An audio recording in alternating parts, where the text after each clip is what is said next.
14, Jake leaped to his feet.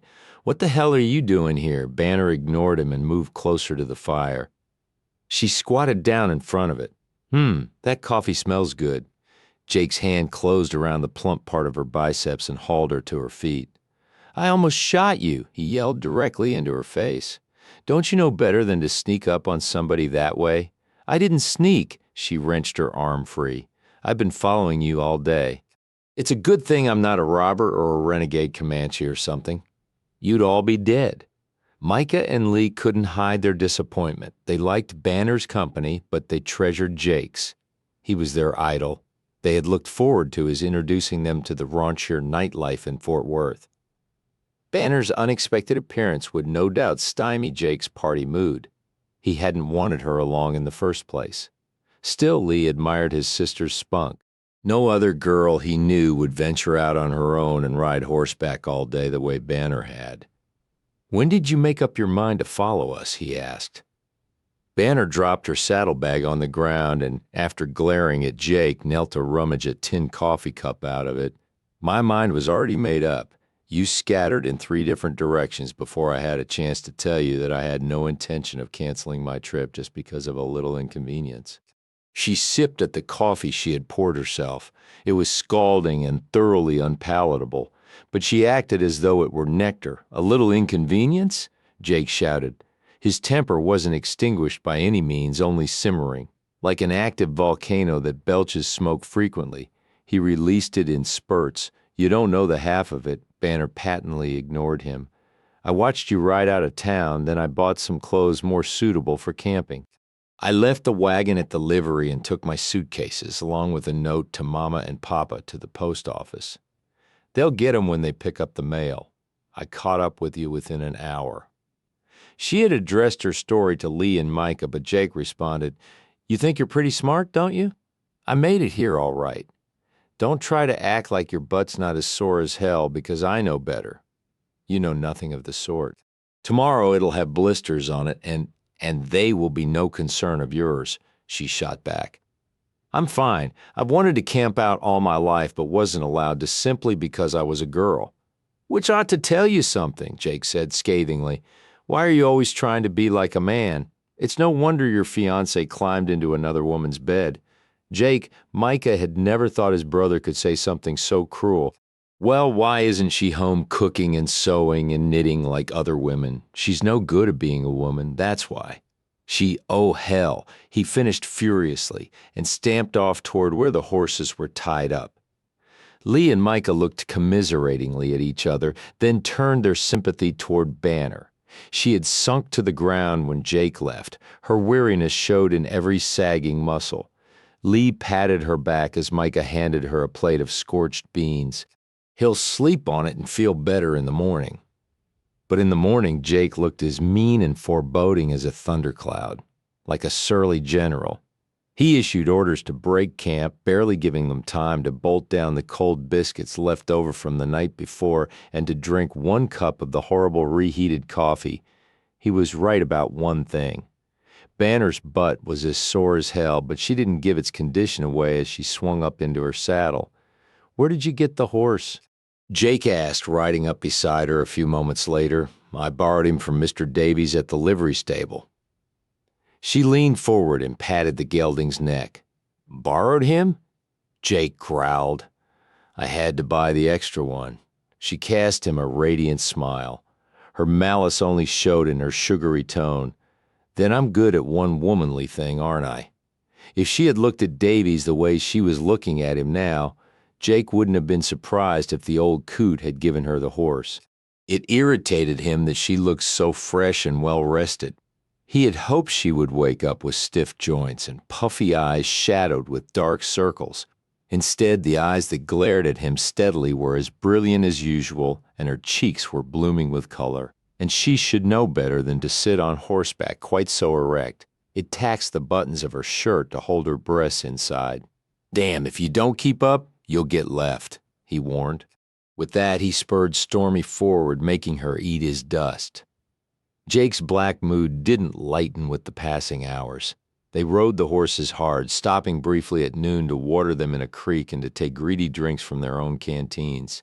It was a hot and dusty ride, but Banner didn't complain. She would have cut her tongue out first. Her muscles ached. Her hair was matted with sweat beneath the hat she wore to protect her face from the sun. She knew freckles must be sprouting like popcorn kernels in a hot skillet. Later in the afternoon, as they rode west, the sun unmercifully beat against their faces.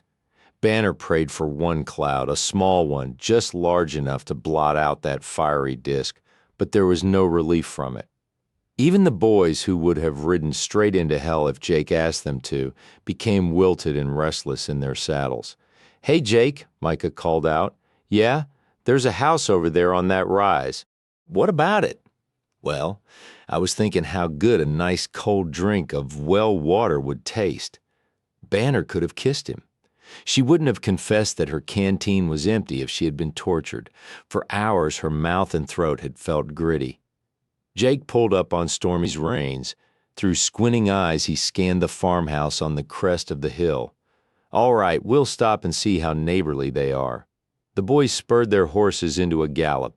When Jake glanced at Banner, she shrugged as if it were a matter of supreme indifference to her and slowly walked her gelding up the hill. The farmer was splitting firewood. It was a modest place, but well maintained. There was a barn only large enough to accommodate a few milk cows, a plow mule, and one horse. Chickens were kept behind a wire fence. A sow grunted from her pen. The well-plotted garden boasted rows of tall corn, beanstalks, onions, turnips, squash, and potatoes. Near the house, heavy green tomatoes bent the stems of their dusty plants. The farmer laid his axe aside when he saw them, took a handkerchief from the back pocket of his overalls and ran it around his face. He took off his hat, mopped his balding forehead, then replaced it. These were all slowly executed moves and on the surface seemed casual, but Jake was quick to note the shotgun propped against the wall of the barn not 3 feet from the farmer's hand. Jake didn't blame him. It was a man's duty to protect his home and family. These days, with out-of-work cowboys prowling the countryside, bands of train robbers, and endless labor disputes, one couldn't take any chances. He tried to ease the farmer's mind. "Hello?" "Howdy," the farmer said. He didn't come forward, but let them ride closer to him until they reined up only a few feet away. "Could you spare us a drink of water?" Jake asked with friendly politeness. The farmer gauged them carefully. Jake kept his hands on the pommel of his saddle as the man's eyes noted his gun belt and rifle scabbard. Micah and Lee imitated Jake. They didn't move. When the farmer peered closely at Banner, his eyes widened slightly. Then they came back to Jake. "Where are you folks from? Larson County?" Jake had learned a long time ago not to divulge more information than was necessary. Most men on the trail were reticent for one reason or another. That was the best policy. The less one man knew about another, the better. "We're headed to Fort Worth to buy cattle. The railroaders are on strike. The trains aren't running." The farmer nodded, satisfied. He had heard about the strike that morning when one of his neighbors rode by. "Help yourself." He indicated the water trough for the horses and the well nearer the house. They dismounted. Banner was careful not to grimace when her sore muscles were required to get her off the horse. While Jake was leading Stormy to the trough, she surreptitiously rubbed her aching behind. "How you doing, Banner?" Lee asked. "He's pushing us," he broke off suddenly, his eyes bugging. Banner glanced over her shoulder to see a young woman about her age coming from the house. Lee whipped his head around, cleared his throat loudly to attract Micah's attention, then with unnatural movements of his eyes indicated the girl. "Hello," she said shyly as she ventured toward them. "My name's Norma." "Y'all want a drink of well water?" Lee and Micah stumbled forward. "That would taste mighty good, Norma," Micah said with an engaging grin. "You must have read my mind, Norma." Banner gazed at the young men in unconcealed exasperation and wondered if Lee had any idea how goosey that expression on his face looked to the rest of the world. So Norma had big brown eyes, a voice as smooth as honey, and a well-formed chest beneath her calico dress. So what? Was that any reason to gawk? The girl gave Banner one cursory look and dismissed her. She led Lee and Micah toward the well. Jake was talking horseflesh with the farmer who had admired Stormy. With one booted foot propped on the side of the trough and his hat pushed to the back of his head, Jake leaned forward slightly to rest his forearms on his raised thigh. When Banner turned toward the well and caught Norma's speculative eyes on him, she shot her a quelling look. "Whose wife is she?" Norma asked the boys, who were emptying the ladles of water as thirstily as they were gazing at Norma. "Nobody's," Micah guffawed. "She's my sister." Lee's eyes weren't on Banner, but on Norma's impressive bosom as she leaned forward to lower the bucket into the well again. His gaze met Micah's across the well, and they nodded at each other, two assessing males coming to the same conclusion. "Mind if I have a drink too?" Banner asked crossly. She had been standing at the well for a full minute, and no one had taken notice. Norma, with a marked lack of graciousness, handed Banner a cup of water. "Who does he belong to?" Norma's eyes slid to Jake, who was making sure the horses didn't drink too much. "Me." At Banner's terse answer, Lee and Micah looked at her sharply. Her eyes were narrowed on Norma. "He's my brother," Micah said uneasily. Oh, Norma looked at Banner in a smug way that infuriated her. She was suddenly aware of how untidy she was, while every hair on Norma's soft brown head was tucked neatly into a crown of braids. Norma smelled like homemade bread. Banner knew she smelled like salty sweat and horses. "Isn't your husband awfully old?" Banner asked. Norma's cheeks flared. "He's my pay." Oh, she repeated Norma's non-committal response out of sheer perversity. "May I have another drink, please?" "Why, of course." After Norma had refilled the cup, Banner stalked off with it. She carried it to Jake. As she approached him, she smiled beguilingly. "Here, Jake, I thought you might like some cold water, too." Banner hoped Norma was watching. Jake, eyeing her suspiciously, took the cup from her hand. "Thanks, you're welcome." She flashed him a brilliant smile. After all, Norma didn't know what they had said to each other. But apparently Banner was competing for Norma's attention. Just then a giggle came from the direction of the well. The farmer's eyes took on a hard glint as he saw his daughter being entertained by the two young men. "What's going on over yonder, Norma?" he called out. "Nothing, Pa. Time to go," Jake said quickly. Nothing on earth could compare to the wrath of a farmer who felt his daughter's virtue was in jeopardy. From South Texas to Colorado, cowboys, especially Texas cowboys, were the scourge of every parent with a marriageable daughter. They were to be protected against cowboys at all costs. There was even a song about it. Jake remembered the lyrics. "Don't you wed with them Texas boys?" He tossed down the rest of the water and handed Banner the cup. "Take it back to the young lady and then mount up. Lee, Micah, let's go now." His tone left no room for discussion and elicited immediate action. The boys doffed their hats to Norma just as Banner thrust the cup into her hand. Banner smiled at her cattily, a look that said, "I get to ride off with them, but you have to stay in this dreary life with a mean old pa." Jake thanked the farmer once more before swinging into his saddle. He let the others ride out in front of him. Only when they were well on their way again did Jake breathe easier. He didn't want any trouble on this trip, especially with Banner along. Last night, he had been ready to kill her. It wasn't that he hadn't been glad to see her. Before his fury took over, his heart had betrayed him and tripped with joy when he saw her standing in the circle of firelight.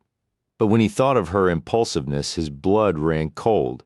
There were 1,000 hazards on the trail, and she, a young woman, was vulnerable to them all. He intended to avoid towns. She would attract the attention of all the young bucks like a lightning rod. Banner was headstrong. She acted on the spur of the moment and thought about the consequences later. It was a wonder trouble hadn't caught up with her before now, but he damn sure didn't want it to find her on this trip. He looked at her as she rode ahead of him. His eyes went unerringly to her bottom. He knew it must be killing her, but she hadn't made a murmur of complaint. Stubborn little cuss, in spite of himself, he smiled as he watched her hips bounce on the saddle. She had the cutest. He pushed the thought aside instantly. What the hell was he doing? He spurred Stormy forward and called out, "As soon as we locate a creek with enough fresh water." We'll camp. From now on, he would make it a point to ride in front of Banner, not behind. Before long, they sighted a copse of willows in the distance. Riding toward it, they were delighted to find a gurgling creek.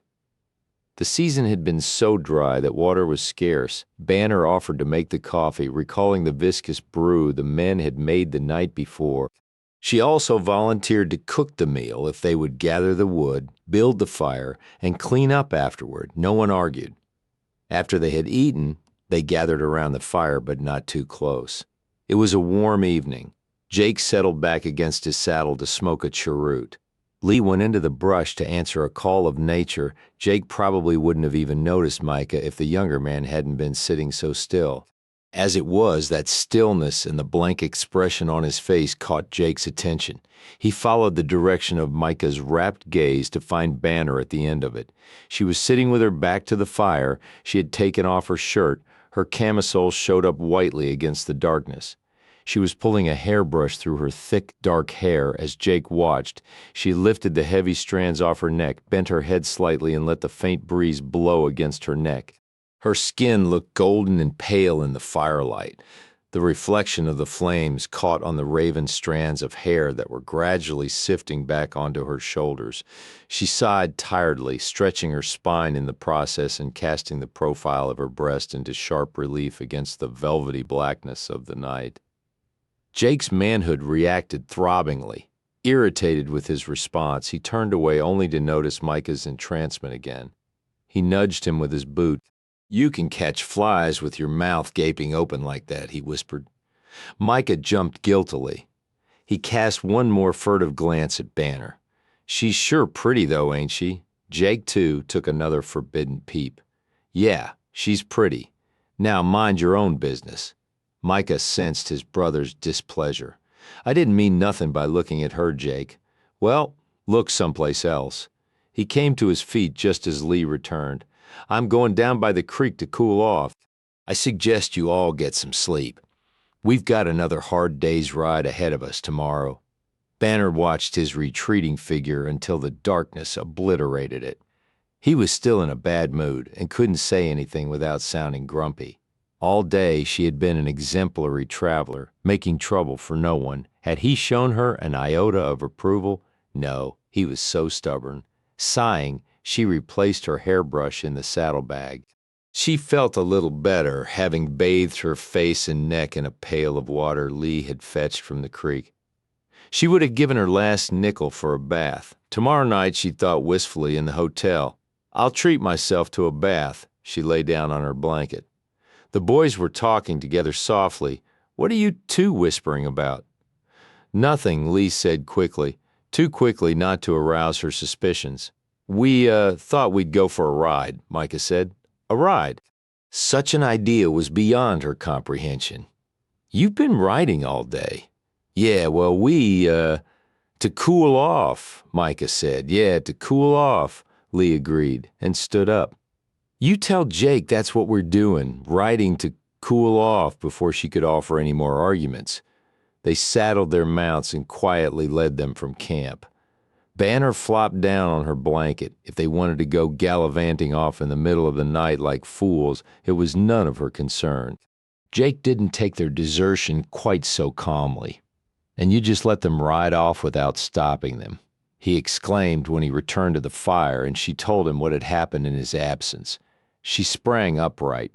"What was I supposed to do? They're grown men. You could have called me. It was none of my business. How long have they been gone?" "About a half hour," she replied.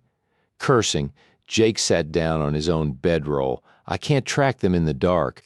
I guess the only thing to do is wait for them to come back." Banner rolled to her side and propped herself up by one elbow to see him better. "You know what I think?" "What?" Why hadn't she put on another shirt? If she thought the night was providing her any modest covering, she was wrong. That flimsy camisole was hardly adequate to contain her breasts, especially in the position she had assumed. The uppermost breast was swelling over the lacy border of the garment, dangerously close to spilling out. "I think they're going back to see that girl." "What girl?"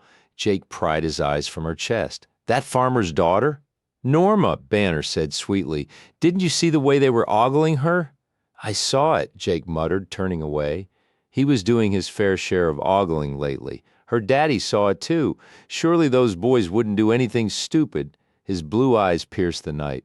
They're girl crazy. That's all they talk about. Think about. It's so silly. Banner lay back down and folded her arms over her stomach. Jake chuckled. Silly? What do girls talk about? Men? Some do. Not me. Oh, no. No. Why? Banner Coleman, I do believe you're lying. I'll bet. He stopped mid-sentence when popping sounds echoed in the still air. Banner sat up again. What was that? It only took another volley to convince Jake what it was. Gunfire, a shotgun if I'm not mistaken. He had already jumped to his feet and was running towards Stormy, toting the heavy saddle in one hand and his rifle in the other. Banner kicked free of her light blanket and went after him. Do you think that farmer is shooting at Lee and Micah? That's a distinct possibility that's crossed my mind, Jake said through grim lips. He buckled the cinch belt and flopped the stirrup down. Taking his pistol from its holster, he spun the chamber, checking to see that it was loaded. He unfastened the rifle scabbard and made certain he had ammunition for it. Banner watched his calculated, practiced moves with frightened eyes.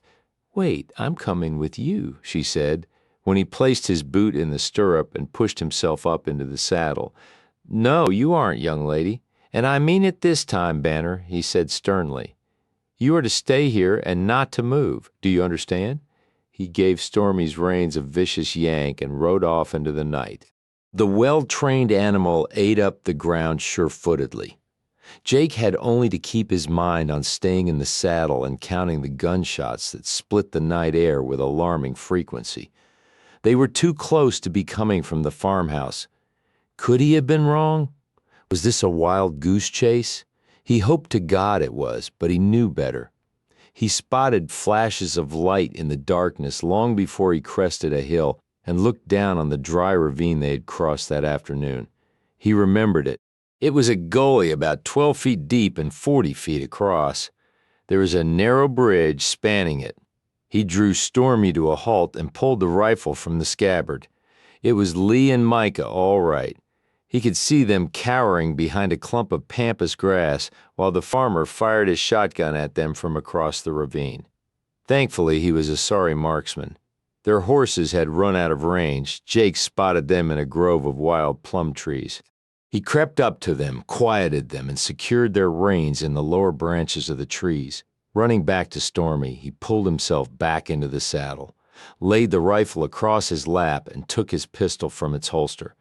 If he rode back and forth along the rim of the ravine, he could cover the boys by firing over the farmer's head while they ran for their horses. As soon as he knew they were out of range, he'd hightail it after them.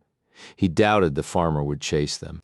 He had the girl with him. Jake could hear her pleas as he rode closer. Pa, I swear we weren't doing nothing. You call sneaking off to meet two randy cowboys nothing. Another blast of the shotgun rent the air. You don't let me have any fun. You ain't supposed to have fun. I promised your ma I'd raise you up proper. I'm proper. They only wanted to talk to me. I know what they wanted, and it appears to me I was just in time to keep them from getting it. I found one of the bastards kissing you. One kiss, I swear it. Shut up, I'll get to you later. If it hadn't been so serious, it would have been hilarious. But not so much as a shadow of a grin curved Jake's lips as he gave a rebel yell that would have curdled the blood of the most ruthless savage and spurred Stormy into a gallop that defied gravity. His powerful thighs gripped the stallion's back. He thundered along the edge of the ravine, firing both the pistol and the rifle. He aimed well above the heads of Norma and her irate father. Lee and Micah didn't waste any time. Once they had assured themselves that the night rider was Jake and not some demon from hell, they scrambled from their cover and ran toward their horses. The farmer wasn't so easily cowed. They weren't out of range when he started shooting again, cursing virulently. Jake wheeled Stormy around and began riding back in the opposite direction. He was almost even with the farmer when he nearly ran head-on into another rider. What the? He didn't have time to finish his exclamation before Banner streaked past him like a flash of lightning. Only a shell from the farmer's shotgun whistling past his head too close for comfort caused him to bend over his saddle and continue riding forward. He drew Stormy to a stop and turned him. Without having to think about it from so much practice, Jake reloaded his pistol. He could see Banner turning her mount around and riding toward him again, the fool. And why hadn't she put a shirt on? Her white camisole was making her a perfect target, but she was peppering the air across the ravine with bullets. When they passed each other again, she shouted over the racket of the farmer's shotgun, "Are they to their horses yet?" Jake whirled his head around and saw that Lee and Micah had just reached the copse of trees. "Let's get the hell out of here." He wheeled Stormy in that direction, twisting in his saddle to fire across the ravine a few more times for good measure. Banner was right behind him. When they rode past the plum trees, Lee and Micah joined them. "Thanks, Jake," they shouted over the thundering hoofbeats. "Keep riding," he yelled at them. The horses kicked up more dust than a cyclone, but they didn't slacken their speed. They raced toward their campsite. Jake looked over his shoulder once to see if they were being pursued, but all he could see behind them was a ghostly cloud of dust. When they reined in, he slid from his saddle with one lithe movement. As soon as Micah's feet touched the ground, he caught Jake's flying fist on the chin. His head snapped back, and it was a miracle to him that it kept its post on his shoulders. "What the hell did you think you were doing, trying to get us killed, huh?" Jake was enraged.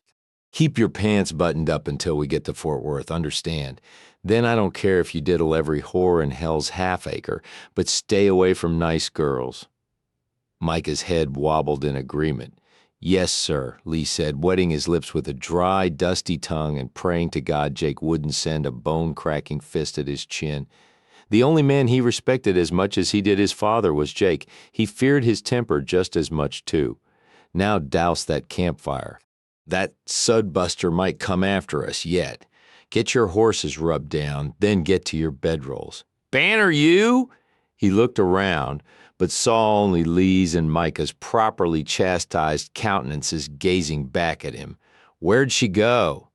Stupefied from the blow he had sustained, Micah wasn't certain he'd ever heard of anybody named Banner. Lee's eyes glanced around the camp. He was anxious to please and redeem himself, but he couldn't produce Banner. "She was right behind you, I thought, Banner." Jake shouted into the darkness. A squeezing fist of fear got hold of his heart. "Banner." Nothing answered him but unrelenting darkness and his own pounding heart. "Either one of you see her?" They shook their heads. "Lee said I saw her riding right behind you just as I got on my horse. By the time I rode out to meet you, I wasn't looking anywhere but straight ahead." Jake vaulted onto Stormy's back. "Stay here." He rode out into the night again. Jake never panicked. He had been called cold and heartless. Men he had ridden with had seen him bury friends and not show one trace of emotion in those blue eyes. Nerves of steel, ice water in his veins. That's how his peers would have described Jake Langston, but not if they could have seen him riding back toward the ravine that night.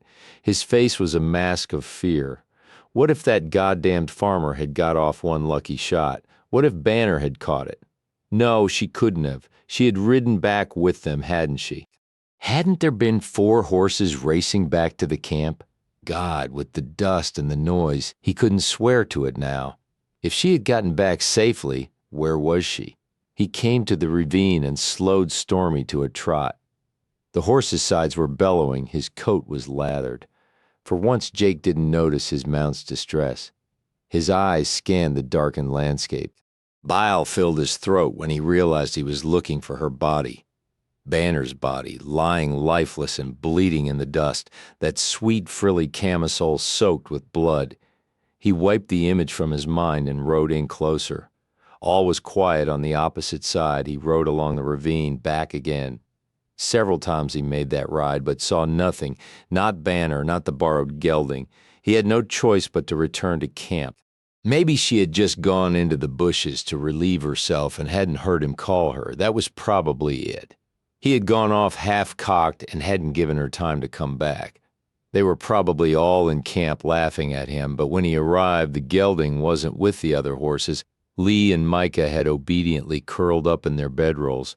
Lee raised his head. "Find her? Not yet, but I will. She's bound to be around here somewhere. Get some sleep. God, where was she? Jake remembered every cruel thing he had ever said to her. He regretted the times he had deliberately hurt her. Self-loathing tasted vile in his mouth. He would never forgive himself if something had happened to her. Never. What if that farmer had shot her and dragged her back to his house? What if he let her bleed to death? What if Jesus, the what-ifs, could drive him crazy? He circled the camp one more time, his eyes spearing through the darkness looking for a trace of her. He was on his way back to alert the boys, wondering how he would break the news of Banner's death to Ross and Lydia, when he heard something that didn't belong with the other night's sounds. Humming, a lilting, tuneless song coming from the direction of the creek was discordant with the environment. He came off Stormy's back and, pushing aside grapevines and thorny bushes, slashed his way toward the creek. The gelding was tied to a cottonwood sapling near the bank. Banner's pants and boots were piled on a boulder. She was in the creek about midstream, cupping handfuls of water over her shoulders, humming. She heard Jake's spur strike a rock and turned her head in that direction. She was still wearing the chemise, but huddled down deeper in the waist-deep water just the same. "You scared the life out of me," she said breathlessly. "Me? Scared you? Where the hell have you been, and just what the hell do you think you're doing? I'm taking a bath." "A bath!" he hissed across the distance between them. He threw his hat on the ground and began unbuckling his holster. "When I get my hands on you," he let the threat dangle as he hopped first on one foot, then the other, tugging off his boots. He sent them flying into the tall grass lining the bank of the creek. They spoke in whispers for reasons neither could explain. "Why are you angry with me? I didn't go riding off into the night like the boys did. Did you punish them?" "Yes." "Now it's time you got yours." "What for?" "You disobeyed me. I told you to stay in camp. What the hell were you doing out there riding like a cavalry charge? And where'd you get that gun?" he demanded. "My papa gave me that pistol on my 16th birthday and I couldn't obey you, Jake. Lee and Micah were in trouble. Did you expect me to stay here and do nothing? I thought I could help and I did. They got away safely." He worked impatiently at the buttons on his shirt. When they didn't cooperate with his clumsy fingers, he began to tear at them. "Why didn't you ride back to camp with us? We got back and you were nowhere to be found. I had eaten about a pound of dust. I was hot and sweaty and wanted a bath. What difference could it make to you? I'll tell you what difference it makes." He finished unbuttoning the shirt. Now he struggled out of it, balled it up, and flung it to the ground. "Didn't you hear me calling you?" "No, I washed my hair too. I dunked my head several times." He advanced into the water. Instinctively, Banner began backing up. "Well, while you've been out here dunking your head and having a cool, leisurely bath," he virtually spat the word, "I've been combing the countryside like a madman looking for your body." "My body? I thought you'd been shot. No one saw you after we rode into camp. No one remembered seeing you after you pulled that little stunt of yours at the ravine. And you thought I'd been shot? That farmer couldn't hit the broad side of his barn. He could have got lucky. You sure as hell made yourself a target. What possessed you to do such a damn fool thing? You could have gotten yourself killed. Well, don't sound so disappointed that I didn't, and you stay away from me." "Jake Langston," she said, putting out a hand to ward him off. "What are you going to do?" Water pulled at his pants as he waded through the creek. His tread was steady and undeterred as though he were on dry ground. He was intent on his purpose. The unwavering light in his eyes told her that much. "I'm going to give you the paddling you deserve, and I think Ross would back me up." "Oh, no, you're not." She turned and began thrashing her way to the opposite bank. She slipped in the soft mud and clawed through the water until she gained firmer ground. She had almost reached the grassy bank when her ankle was clasped in an iron fist. Softly, she screamed and began to climb up the bank, but Jake was right behind her, making her efforts to escape him futile. Finally, she fell face first into the deep grass, breathing hard from her struggles. He crawled over her body, grasped her shoulders, and turned her over. Their panting breaths echoed each other. He stared down into her face. She met his angry stare defiantly. "I told you to stay in camp for your own good, Banner. You could have been killed." She gazed up into his eyes and saw not only his fury but his fear. His hands were trembling slightly even as he held her shoulders anchored to the ground. Her lips parted slightly when the truth dawned on her. Slowly she raised her arms. Her fingers sank into the white blonde hair that hung around his lean, rugged face. "And you would have cared, Jake?" she whispered. "You would have cared," he blinked. Then, in a heartbeat, he lowered himself over her and his mouth came crushing down. Low, guttural animal sounds emanated from deep in his throat. He was one with every male in creation, driven by that need to claim his female, to protect, to mount, to mate. She clutched handfuls of his hair and held his head fast. His tongue slid along hers, deep, deep, into the sweetest depths of her mouth. He twisted his lips against hers, realigned them, tasted her again. His fingers softly gouged the flesh of her shoulders. Restlessly, she moved beneath him. When her thighs parted, he nestled himself between them. She was very soft and he was very hard, woman and man, fitting perfectly, hungry for each other. He lifted his head and smoothed the wet hair from her cheeks. "God, yes, I would have cared. I care. I've tried not to, but I do." He sipped the water from her face, her ears, her neck. He levered himself up to look at her. The chemise was bunched around her hips, leaving her calves and thighs bare. The sheer cloth clung to her, molding to her body. Her breasts were no longer a mystery. They were high and round and beautiful. The dusky aureoles were puckered around perfect nipples that were beaded with passion. His hand pulled the ribbon free at the top of her chemise. 5 pearl buttons later, his gaze burned down onto her wet, naked skin.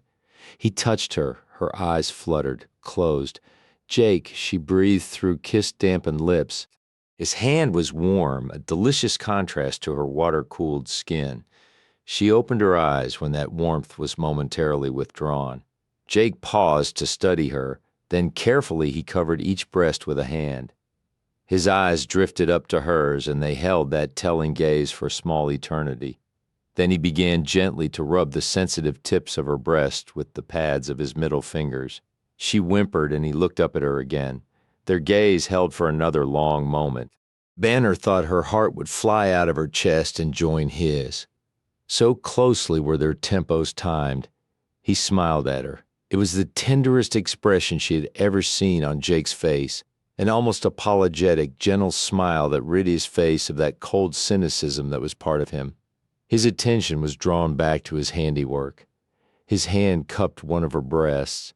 He reshaped the soft mound to fit his palm, pushed it up slightly, and served it to his descending lips. He pecked tiny kisses on the nipple until it thrust its way between his lips. Had Banner been able to draw a breath, she would have gasped. Never had she imagined such an intimate caress. Touching, yes, but with his mouth, no, yet. It was happening. She could feel the heat of his mouth closing around her snugly, the wet silkiness drawing her inside, the gentle rolling motions of his tongue over her nipple. He whipped it lightly, then lapped at it languidly. "You have the sweetest breasts, the sweetest," his mouth moved over her, tasting and licking and kissing her until she feared she would go mad. She raised her hips against his and made a cradle for the hard ridge of muscle that his wet denims conformed to. Moist and warm, she flowered open, her body aching for him to fill that void. She was desperate for the feel of him and ran her hands down his chest. "Yes," he groaned, "touch me, Banner." Fingers combed through the golden pelt on his chest and tested the firmness of the curved muscles. She followed that sleek ribbon of hair between his ribs to its destination and dipped her finger into his navel. Making a low sound in his throat, he lifted himself over her again and fused her mouth to his. When her lips closed around his intrusive tongue, he growled with arousal, rolling to one side, his hands moved frantically to unfasten his pants. But when the first button slipped from its hole, he froze as he remembered his earlier words. "Keep your pants buttoned up until we get to Fort Worth." He lifted his mouth from Banner's and stared into the darkness, breathing hard. "Then I don't care if you diddle every whore in Hell's Half-Acre." He looked down into Banner's bewildered face. "But stay away from nice girls." His own words came back to haunt him. He was committing the very sin he had warned Lee and Micah against. He sat up. Drawing his knees to his chest, he laid his forearms on them and bowed his head between them. Banner lay perfectly still. Her eyes were round with misapprehension. Her body throbbed with longing. She didn't understand. She wanted to touch his naked back, smooth and dark in the feeble moonlight, but she didn't. When she tried to breathe, the air staggered from her lungs. "Jake, did I do something wrong?" he moaned, but only shook his head in answer. "Are you still angry with me?" "No." "Then why aren't you still kissing me?" "I can't." "Why?" "I can't kiss you and stop." The silence was tense and thick enough to taste. "You mean you want to make love with me again?" His jaw nodded. "Yes." "Then why? You know why it's wrong? Your parents trust me. I'm too old for you." "I'm too." His breath escaped on a long, disgusted sigh. "I'm not good enough." She crammed a fist against her lips to trap a sob, but tears flooded her eyes. "You just don't want me." His head came around then, and his eyes drilled into hers. "I want you. You could feel me against you. You know I want you. I want to be so deep inside you. Oh, God." He covered his face with his hands. "Then why?" she cried softly. He dragged his hands down his face and stood. He raked his hair back with fingers that punishingly plowed through the thick mass. "For all the reasons I've said. It's wrong now. That's an end to it." He took a shallow dive into the creek and swam across. When he emerged on the other side, she was still lying in the tall grass, weeping softly. 15. Even the whiskey tasted sour. Where was the warm glow he wanted to feel in the pit of his stomach? Where was that buzzing in his head that was always so pleasant to experience at the end of the trail? None of those satisfactions had come from the glasses of whiskey he had tossed down. He wasn't even getting drunk, and he wouldn't have been opposed to getting falling down slobbery drunk. But he could have been made of wood for all the effect the liquor was having on him. If he didn't know better, he would think Pris had been watering it down. But every cowboy knew that the Garden of Eden had the finest, most potent whiskey and the coldest beer to be found. The crowd was beginning to pick up. Men entered the pleasure palace, singly, in pairs, and in rambunctious groups to fill the gaming rooms and parlors. A pall of smoke fogged the gas chandeliers overhead. The pianist thumped out lively tunes. The girls were becoming friendlier and more scantily dressed by the minute as they drifted through the crowd, making themselves available. They were smiling and gracious, entertaining and alluring, as their madam had trained them to be. Jake had to admit they were an attractive group. Some were pretty and sweet. Others were sophisticated, as though they knew all there was to know about the world, and what they didn't know didn't count. There was a whore to appeal to every taste. He took another swig of whiskey. All it served to do was burn his throat. He supposed he should get in on a poker game, but he really didn't want to. So, for the time being, he would just lean against the bar and drink and hope that the whiskey would soon take effect, and he would stop thinking about where he really wanted to be and with whom. Sugar Dalton glided in front of him. "Well, hello, Jake." "Hiya, Sugar." She looked more pathetic than she had the last time he was here. The night before Banner's wedding, her face was puffy. Ineptly applied cosmetics did little to camouflage the lines of dissipation and unhappiness around her mouth, but her eyes in a forlorn way were as kind as always. It was said that she treated her customers with maternal, loving care. That was what some men needed, especially the younger ones out on their own for the first time. Jake supposed that's why Priscilla kept Sugar as an employee. Drink Jake? He already had one the bartender had just freshened, but he accepted her offer, knowing that the girls got a percentage of every drink they enticed a customer to buy. Among the younger, prettier competition, Sugar must have a hard time of it. "If you'll share one with me?" She knew she was being patronized, but she wanted a drink too badly not to accept Jake's generosity. Leaning over the bar, she whispered to the bartender, "Pour mine out of the same bottle as his, not the one Madame Pris keeps back there for us." She lifted soulful eyes to Jake. "How've you been?" "Can't complain." "What are you doing in town? Didn't you go to East Texas?" She took a drink of the whiskey, holding it in her mouth a long time, savoring it before swallowing. "I'm here to buy cattle, starting up a herd." Her smile was genuine. That's good, Jake. Real good. I'm glad for you. Thanks. It's not my own. I'm only foreman. But that's fine. I'm glad to know you've got a good job. When did you get in? This afternoon. They had checked into the Ellis Hotel. If it had only been him and the two young men, they would have settled for more modest accommodations. But Jake stretched their budget and checked into the Ellis as much for Banner's protection as her comfort. He, Lee, and Micah were sharing a room that adjoined hers. Their rooms were on the third floor. Look, Banner, there's a balcony out here, Jake had said, opening the drapes. The window provided a view of Throckmorton Street, one of the busiest in town. He had hoped the pedestrian traffic and the constant parade of buggies and horse-drawn trolleys would excite her. She had merely nodded. Her weak smile could barely be called such. Yes, this is nice, Jake, thank you. There had been few words between them since they broke camp early that morning. Because Lee and Micah were still gauging Jake's reaction to their escapade the previous night and wondering what effect it might have on their freedom in Fort Worth. It had been a subdued group that had entered the hotel lobby that evening. They were trail dusty and looked none too reputable to the clerk behind the registration desk. His manners improved greatly when Jake mentioned Mr. Culpepper, the cattle broker. That and the fact that Jake paid him for 2 nights' residence in cash, taken from Ross's safe to cover the expenses of the trip. Now, with his head full of the smoke and noise of the Garden of Eden, Jake realized he didn't want to be here. He had thought he did. He had thought he couldn't wait to get out of those fancy hotel rooms and back to the element of society he knew best. You keep both doors locked at all times. Don't open them to anybody except me and the boys. He had instructed Banner before he left. Micah and Lee had already departed, saying they would eat supper out. Jake had seen to it that Banner had a supper tray brought to her room. He didn't even want her eating alone in the dining room downstairs.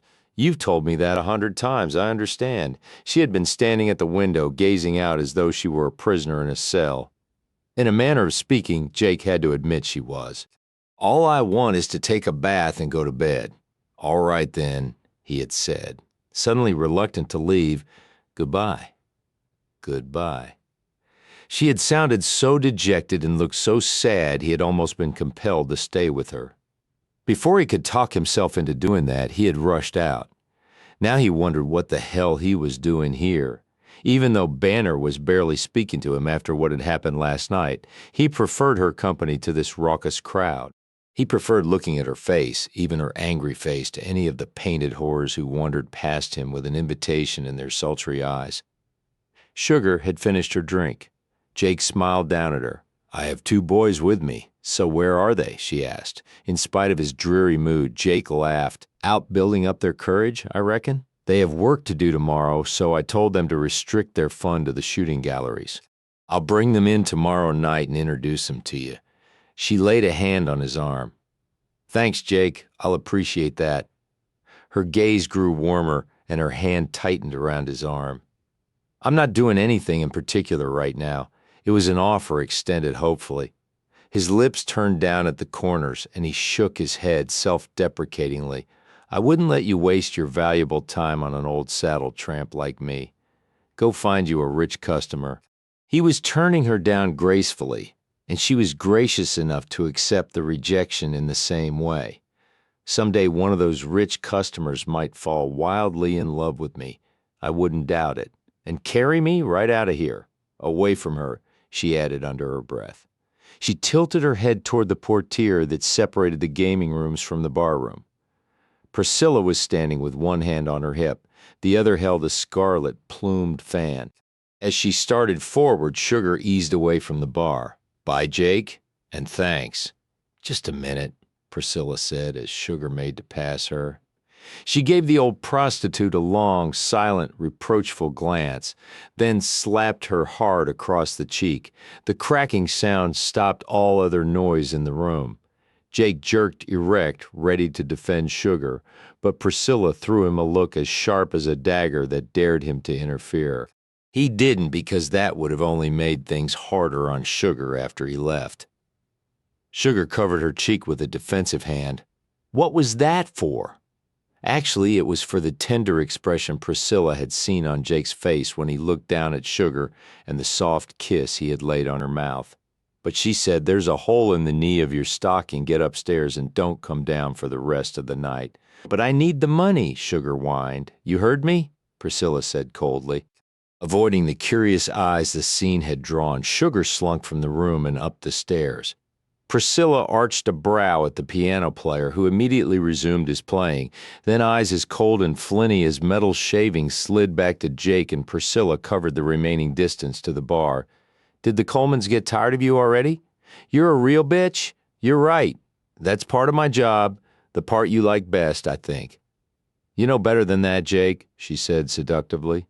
"You know the part I like best. Why'd you slap Sugar? I have to keep my girls in line."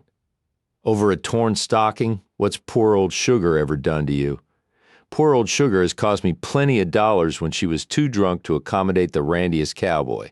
And that's all that counts with you, isn't it? Money and enormous cocks." Jake shook his head in disgust. "As I said, you're a bitch. Are you going to answer my question or not?" This was familiar ground, and Jake began to feel better. Sparring with Priscilla was one of the things he liked to do best because she was so deserving of every insult he could throw her. "I'm here buying cattle for the Colemans. So things have worked out?" "Yeah." He finished his whiskey but didn't ask for another. "Celebrating?" He shrugged. "Can't you do any better than Sugar?" Priscilla took a step closer, making certain he could see her exposed breasts to their full advantage. The red satin dress cinched her waist and pushed her breasts up until they were all but overflowing the black lace bodice. Jake took it all in. Every detail was planned to seduce, to fulfill the desires of every man in the place, except him. "The way I see it, one whore is just about the same as another," he drawled. Priscilla's eyes narrowed with outrage. He was surprised she didn't claw his face with her viciously long nails. Her control was admirable. Instead of lashing out, she purred. "Why, Jake? Is something wrong with you, honey?" Her hand slid down his front to his fly. She squeezed him. "Aren't you going to take any of my girls?" Calmly, he reached down and removed her hand. "Nope, not tonight." In that instant, he made up his mind. Why was he wasting his time here? He should be looking after Banner. It wasn't like her to be sullen and silent. He didn't recognize that mood, and it scared him. He would rather have her fighting him toe-to-toe than see that blank, lifeless, hopeless expression on her usually animated face. Why had he left her alone? She shouldn't be left alone in a hotel room, not in any town, but especially this one. "I'd better get back to the Ellis to check on Banner." He didn't even realize he had spoken his thoughts aloud until Priscilla repeated, "Banner, the Coleman's daughter. I told you about her. She came with me. We're buying cattle." He was distracted, fishing in his pocket for money to pay the bartender. "Is her husband with her?" Priscilla asked in order to confirm what Dub had told her husband. "Oh, no. She didn't get married. It was called off." He tossed down the coins.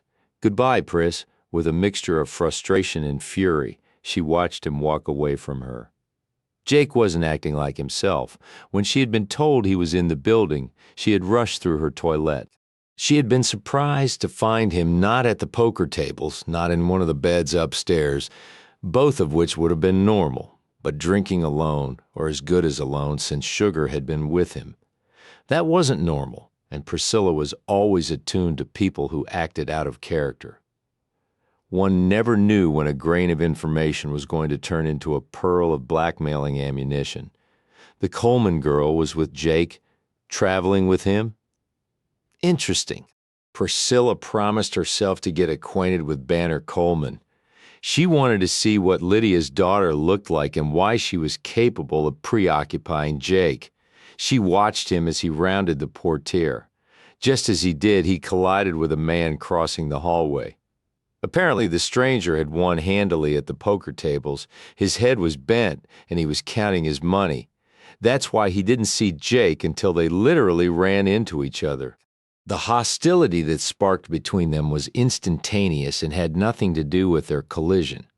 The other man stepped back as though he had seen a ghost. Jake automatically reached for his holstered pistol, though he didn't draw it. They stared hard into each other's eyes. even from across the room. Priscilla could feel the antagonism between them. She recognized that expression on Jake's face. It was hard and closed. His eyes were as cold and implacable as frozen lakes. The other man was the first to move away. He took several steps backward, his fear of Jake apparent. Without a word spoken between them, the stranger hastened toward the bar. Priscilla watched Jake's eyes follow him before he turned on his heels and stormed out. Priscilla felt every nerve in her body relax. Only then did she realize just how tense she had been. Jake had looked like he was going to kill the man right on the spot. That's all she needed to bring the religious fanatics down on her head, another killing. She fanned herself indolently, forcing down her temporary tension. This was promising to be an amusing night after all. Jake was definitely interested in this stranger, and whatever was of interest to Jake interested her. Knowing she looked tantalizing, she moved toward the man who was now gulping down a drink and demanding another. "Hello?" Her voice was as smoky as her eyes. He turned his head and did a double take. His eyes went wide as they toured down her body and back up again, lingering on her breasts. "Well, hello. I've never seen you here before. I've never been here before. I didn't know what I was missing. I see you won big. Your pockets are bulging." The fan drifted downward to the general vicinity of his pants pockets, but it tickled more than them. "I guess I need to spend some of that money on somebody pretty like you," he whispered. Priscilla simpered and closed the fan with a snap. "My name's Priscilla." His eyes bugged wide again. "The Priscilla? You've heard of me?" "There isn't a man in the state big as it is. Who hasn't heard of you?" She smiled. "Disappointed? Don't I live up to my reputation?" Her eyes slid down to his lips. He turned to face her fully, letting his elbow slide across her ample breast. "That remains to be seen, doesn't it? $100. She flicked an imaginary piece of lint from his lapel. He whistled. "That's a lot." Her fingernail lightly scratched his lower lip. "I'm worth it." Priscilla was breaking her own rule. She never took a stranger to her bed. A man had to be a customer for a long time before she entertained him personally. By then, she knew his marital status, the names of his children and servants, where he lived, what his business was, which church he attended, what he liked to eat and drink, and how much he did of both, what brand of cigar he preferred to smoke, what he liked to do in his leisure time, what he liked to do in bed where he kept his money, and how much there was of it. But this was an exception. Jake had behaved strangely. He had something against this man. She would make it her business to know just what that was. Well, the man reached into his pocket and took out the necessary bills. She closed her fingers around them and smiled invitingly. "This way." Once the door to her private quarters was closed behind them, she wrapped her arms around his neck and kissed him, arching her body against his. The sooner she got this over with, the sooner she could get back to the nightly operation of the Garden of Eden. "Goddamn, lady, you keep that up and I might die before I get my pants down." "We can't let that happen, can we?" With talented hands, she began to undress him. She sighed when she found him hard and ready. "What's your name, Winter?" "Sheldon," he panted. "Grady Sheldon. Who's there?" "It's only me." Jake's silhouette filled the doorway between the rooms. Banner's room was in darkness. There was one lamp turned down low in the room he shared with Lee and Micah. But in the slice of light that arced across her bed, he could see her sitting up, clutching the covers to her chest. Her hair was in disarray, catching the light on its wavy, tumbled strands. Her eyes were round with apprehension, having just been awakened from a deep sleep when he opened the door. Banner in bed, soft and mussed, for the first time that night, Jake felt stirrings of arousal. How could this girl, yes, a girl only 18, dressed in an innocent nightgown a nun would have approved of, inspire desire in him when neither Priscilla's groping nor her whores, jaded and willing and partially naked, hadn't fazed him? "What are you doing?" Her voice was a husky, sleepy whisper that reached through the darkness to touch him. "I just got in, wanted to check and see if you were all right." She lay back on the pillow and pulled the sheet up to her chin. "Have Lee and Micah come back yet?" Jake shook his head and chuckled. "No, they'll probably be a while. Where did you go?" It cost her some pride to ask. She wasn't looking at him, but kept her eyes trained on the ceiling. Nowhere. You went somewhere? No place you need to know about, Banner. To her? Who? Priscilla Watkins? Maybe. Did you finish with her what you started with me last night? That's a helluva thing to ask. Well, did you? That's none of your business. She sprang to a sitting position again. The cover slid to her waist. It's my business, she said, thumping her fists against the mattress. If you lock me in my room so you can go see her. The boys go out and carouse. You do, and I'm stuck here in this room. The boys can take care of themselves. So can I. He sighed. This wasn't going the way he had wanted it to. He had been glad she woke up. He had wanted to talk to her, to hear in her voice a trace of forgiveness for what had happened last night. Maybe he could have held her, touched her hair, kissed her cheek, told her he was sorry for hurting her again. Maybe he could have explained that he cared about her too much to treat her with no more regard than he would a woman he paid. And maybe, just maybe, she would have understood. But they were arguing.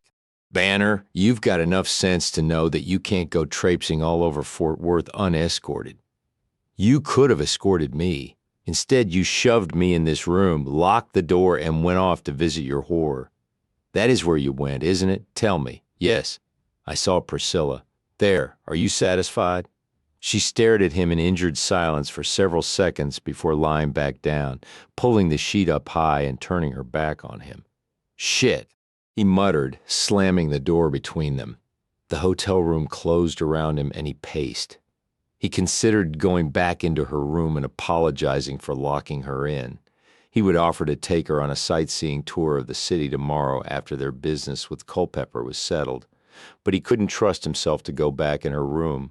She thought he had slaked his desire with Priscilla. What she didn't know was that he was aching with it now. Jake flopped down on the bed to remove his boots. Should he warn Banner that Sheldon was in town? He could easily have killed the man tonight. The strength of his hatred was frightful. Sheldon was a menace to the Colemans. That in itself was reason enough for Jake to hate him, but that he threatened Banner particularly, and the way in which he threatened her, made Jake's attitude toward him murderous.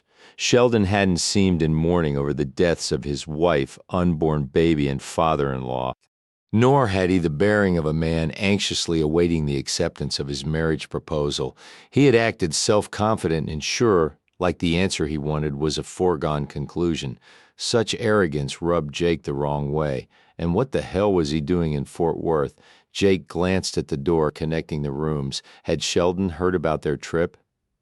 Banner couldn't have gone unnoticed in Larson as she prepared to follow them on horseback. Could Sheldon have followed her here on purpose, thinking she might be more likely to accept his proposal when she was out from under the protection of her family? Well, whether Banner was mad at him or not, tomorrow Jake planned to stick to her like glue. He would make it impossible for Sheldon to get anywhere near her. Jake looked down at his hands and was surprised to find them clenched into whitened fists. He had been imagining them around Sheldon's neck. That's what he would want to do to any man who touched Banner. He couldn't stand the thought of anyone's hands on her except his cursing. He flung himself back on the bed and tried to rid his mind of thoughts of them together. Him and Banner. Banner, her hair and skin damp and smelling of soap. Banner, her mouth responsive beneath his. Banner, her thighs bracketing his. Banner, her breasts melting against his tongue like sugar. The images persisted tormentingly until his own hand gave his loins relief. Scalding tears continued to roll down her cheeks in incessant rivulets. Thank heaven she hadn't cried in front of him. Had he known she was crying when he left her alone on the bank of the creek last night? When was she going to stop humiliating herself like that? When would she learn? Oh, but last night he had come close. He had come close to loving her, and she knew he had wanted to. The passion with which he had kissed her couldn't be fraudulent. The loving way his mouth had moved over her breasts couldn't have been a product of her imagination, because she could never have imagined such a sweet caress.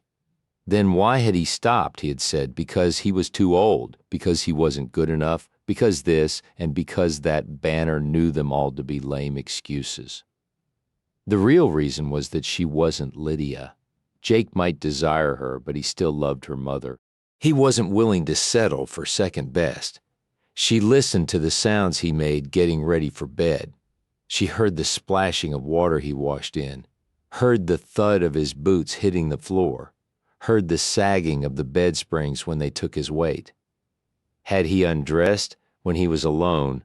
What did Jake sleep in? Not a nightshirt. He wasn't the type. His underwear in the hot summertime. Nothing.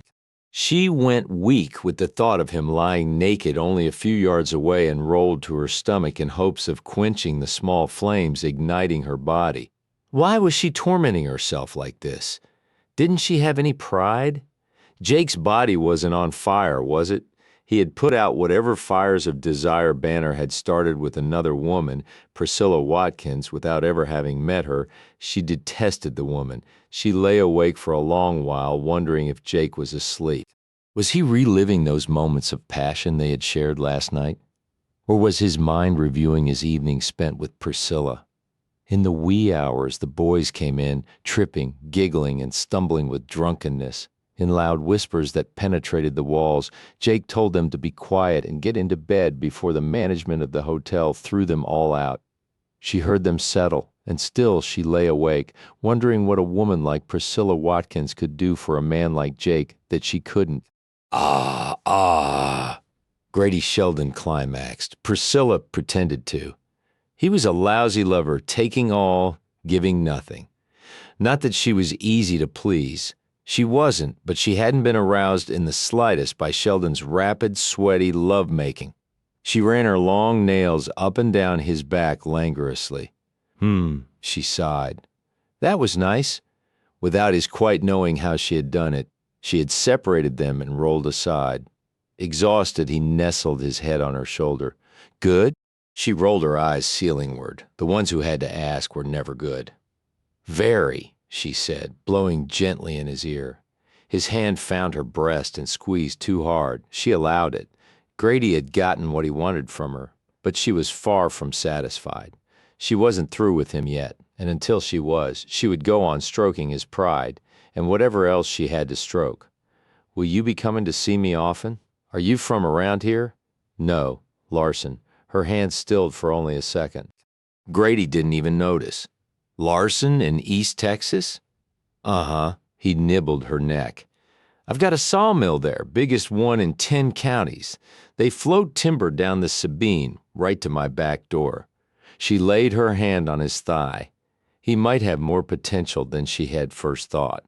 In financial circles, it was known that the next growing industry would be lumbering in East Texas's piney woods. Be gentle with those teeth, darling. The last thing she wanted was teeth marks. That was another rule she laid down to the lovers she took. Do what you want, but don't leave any traces for the next man to see. Sorry, Grady mumbled. I get excited about my business. Now that we have the railroads, it's easier to ship lumber all over the country. I see, she said meditatively. Aren't you worried about leaving it? I have a dozen employees to run the business for me. Yes. Sheldon's might be a friendship worth cultivating. She wasn't foolish enough to believe that the Garden of Eden could go on indefinitely. The vigilant church groups would put it out of business sooner or later. Even if they didn't, she didn't want to live out her days a madam. She wanted years of ease, years to live off the profits she had saved. Investments were the way to make money these days. How did you come to know Jake Langston? Grady's head popped up and he peered into her guileless face. Am I mistaken? You do know him, don't you? I don't know him. I know who he is, he said bitterly. She cradled his head and guided his mouth back to her breast. I wouldn't have asked if I'd known it was going to upset you. Please don't stop what you were doing. It felt so good. He kissed her breast bruisingly, taking his frustration out on her. I first saw him on my wedding day. He was a guest at your wedding? Not my guest, my wife's. Or at least she was supposed to be my wife. It couldn't be. No wonder his name had rung a bell. She had heard it first from Dub. Could it be that she had the Coleman girl's former fiancé in her bed? Rarely was fate that benevolent. Priscilla had difficulty controlling her glee. Before she jumped to conclusions, she had to make sure. She trilled a laugh and said, Grady, you're not making any sense. He grinned lopsidedly. Guess I'm not. Well, you see, I had some trouble on my wedding day. It was called off right there in the church. She sat up slightly, her eyes rounding with wonder. No, tell me what happened. He repeated the story she had heard from Dub. That bastard moonshiner said it was me who gave his daughter a kid. He finished his tale heatedly. Priscilla gave him a knowing smile. I've had you, Grady. I wouldn't be surprised, he laughed complacently. Well, I reckon I'm potent enough to have done it. You should have come to me sooner. We don't let little accidents like babies happen. She kissed him, using her tongue like no other woman he had ever known could, not even Wanda. And where did Jake fit into all this, she asked, when at last she pulled away. Her heart was pounding with excitement. Not over the kiss, surely, but over what she was about to hear. He rallied to the cause of my fiancé's family. The Coleman's Banner, that's her name, stormed out without letting me explain. You poor thing. Priscilla settled back against the mound of pillows and drew him to her in pity. Her eyes were dancing, but she was careful not to let him see. I was stuck with Wanda, and her pa was. They died in a fire a few weeks back. How sad. He raised his head and winked at her. Not for me. Silently, he communicated what he didn't dare speak aloud. Priscilla's eyes narrowed with a new appreciation for Grady Sheldon. Like her, he didn't let anything stand in the way of getting what he wanted. Fires are such ghastly things, aren't they? She scratched his ears. They sure are, they both laughed. He butted her breasts with his head, then began kissing them ardently. But Priscilla didn't have the complete picture yet. What does Jake have to do with you now? He's the foreman of Banner's ranch, the one her daddy gave her. It was supposed to be mine, too. She's got acres of timberland going to waste. And you want it? She said intuitively.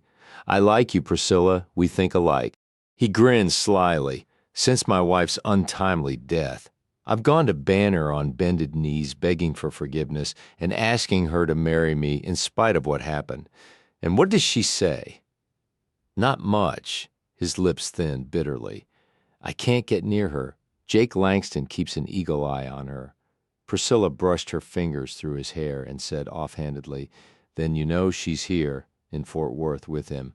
What? Grady sat upright. Banner's here? How do you know?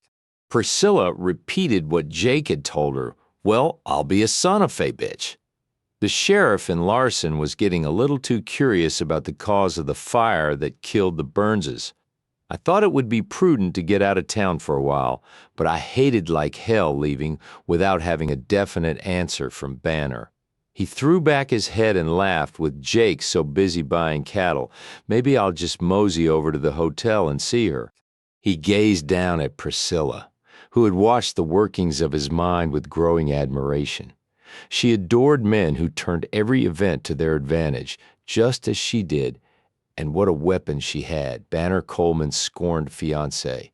Only one thing troubled her, Jake's protective attitude toward the girl. She didn't like that one bit. What did it mean? According to Grady, he was practically living with her on that ranch. He had run off tonight to check on her, turning down her poker tables, her liquor, her girls, even herself to get back to that girl. Well, she wouldn't have it. She'd see to it that the affair, whatever it was brought to ruination if it was the last thing she ever did. It was about time Jake got his come-up-pants for rejecting her all these years. She would use Banner Coleman to bring it about. How do you know this Langston fellow? Grady asked, a shade suspiciously. Maybe he had talked too freely about that fire, Priscilla's slow, easy smile assured him. She drew his head down for a long, lascivious kiss. I've known him for years, since we were kids. He's nothing but a saddle tramp who buys his drinks on credit. Grady seemed satisfied with her answer. Besides, he was too befuddled to think straight. She had pushed his head back to her breast, and he was drowning in the musky scent of her perfume. His mouth slid wetly from one nipple to the other, sucking hard. She didn't seem to mind anything he did to her. His pulse pounding, he came to his knees and straddled her shoulders. His eyes were hot as they poured down on her face.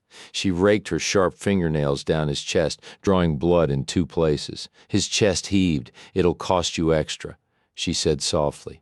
Priscilla always fairly informed her customers what they would have to pay. How much? He asked thickly. She made a silky fist of her hand and slid it from the tip of his penis to the root. Another $50. Yes, good God, yes, anything. Smiling bewitchingly, she raised her head to his lap. The information he had provided her had been invaluable. He deserved a treat. 16. Jake and Banner breakfasted early the next morning. Their appointment with Mr. Culpepper was set for 10 o'clock. "You two look like hell," Jake said to Lee and Micah when they staggered forward to join Banner and him at their table in the hotel's dining room. Their faces were gray and pasty. Red lines rivered through the whites of their eyes. Lee fell into the chair adjacent to Banner's. Propping his elbows on the table, he held his head in his hands, groaning, "I feel like hell." "Banner, would you please pour me some coffee? My hands are shaking so much I could barely shave." Sniffing her disapproval, she poured cups of strong black coffee for him and Micah, who had yet to say anything. "If you can't handle it, you'd better not drink it," Jake said sagely. He smiled conspiratorially at Banner and winked. She only stared back at him with the cool disdain that indicted the male population in general. He had spent a helluva night over her, and her condescending attitude rankled. He took his sudden bad mood out on the boys. "Hurry up and get some coffee down you. I don't want Mr. Culpepper to think he's dealing with drunkards." They decided to walk from the hotel to the cattle broker's downtown office. Fort Worth bustled with activity.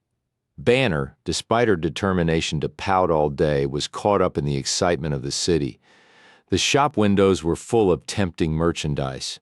The streets were clogged with traffic, farm wagons loaded with produce and gawking children, smart buggies driven by smartly dressed ladies, cowboys on horseback, trolleys loaded with people who had places to go and things to do. It was a town radiating energy, and that energy was infectious. By the time they reached the building that housed Mr. Culpepper's offices, Banner's eyes were sparkling. Even the mood among the men seemed to have improved. Jake caught Banner's eye as he held the door for her. As she went past him, he said, "You're looking right fetching this morning, Banner." Her head came around. Was there some underlying derision in his compliment? No. The blue eyes burned steadily into hers. "Thank you, Jake." She was wearing the same ensemble he had smirked at 2 mornings before. She had folded it carefully into her saddlebag, knowing she would have to have it for their interview with Culpepper. This morning she had smoothed out the wrinkles as best she could and reshaped the hat over her hair, which she had piled high. There were pearl earrings in her ears. She knew she looked businesslike, but still feminine.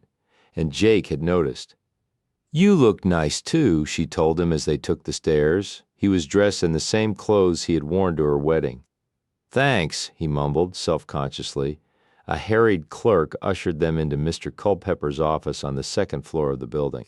The broker was obviously surprised when Banner came in with the others, but he covered it by offering her a chair. His was the office of a busy man. The furniture was a trifle dusty, and his desk was littered with papers and documents and bills of sale, all of which looked very difficult to read and awfully official.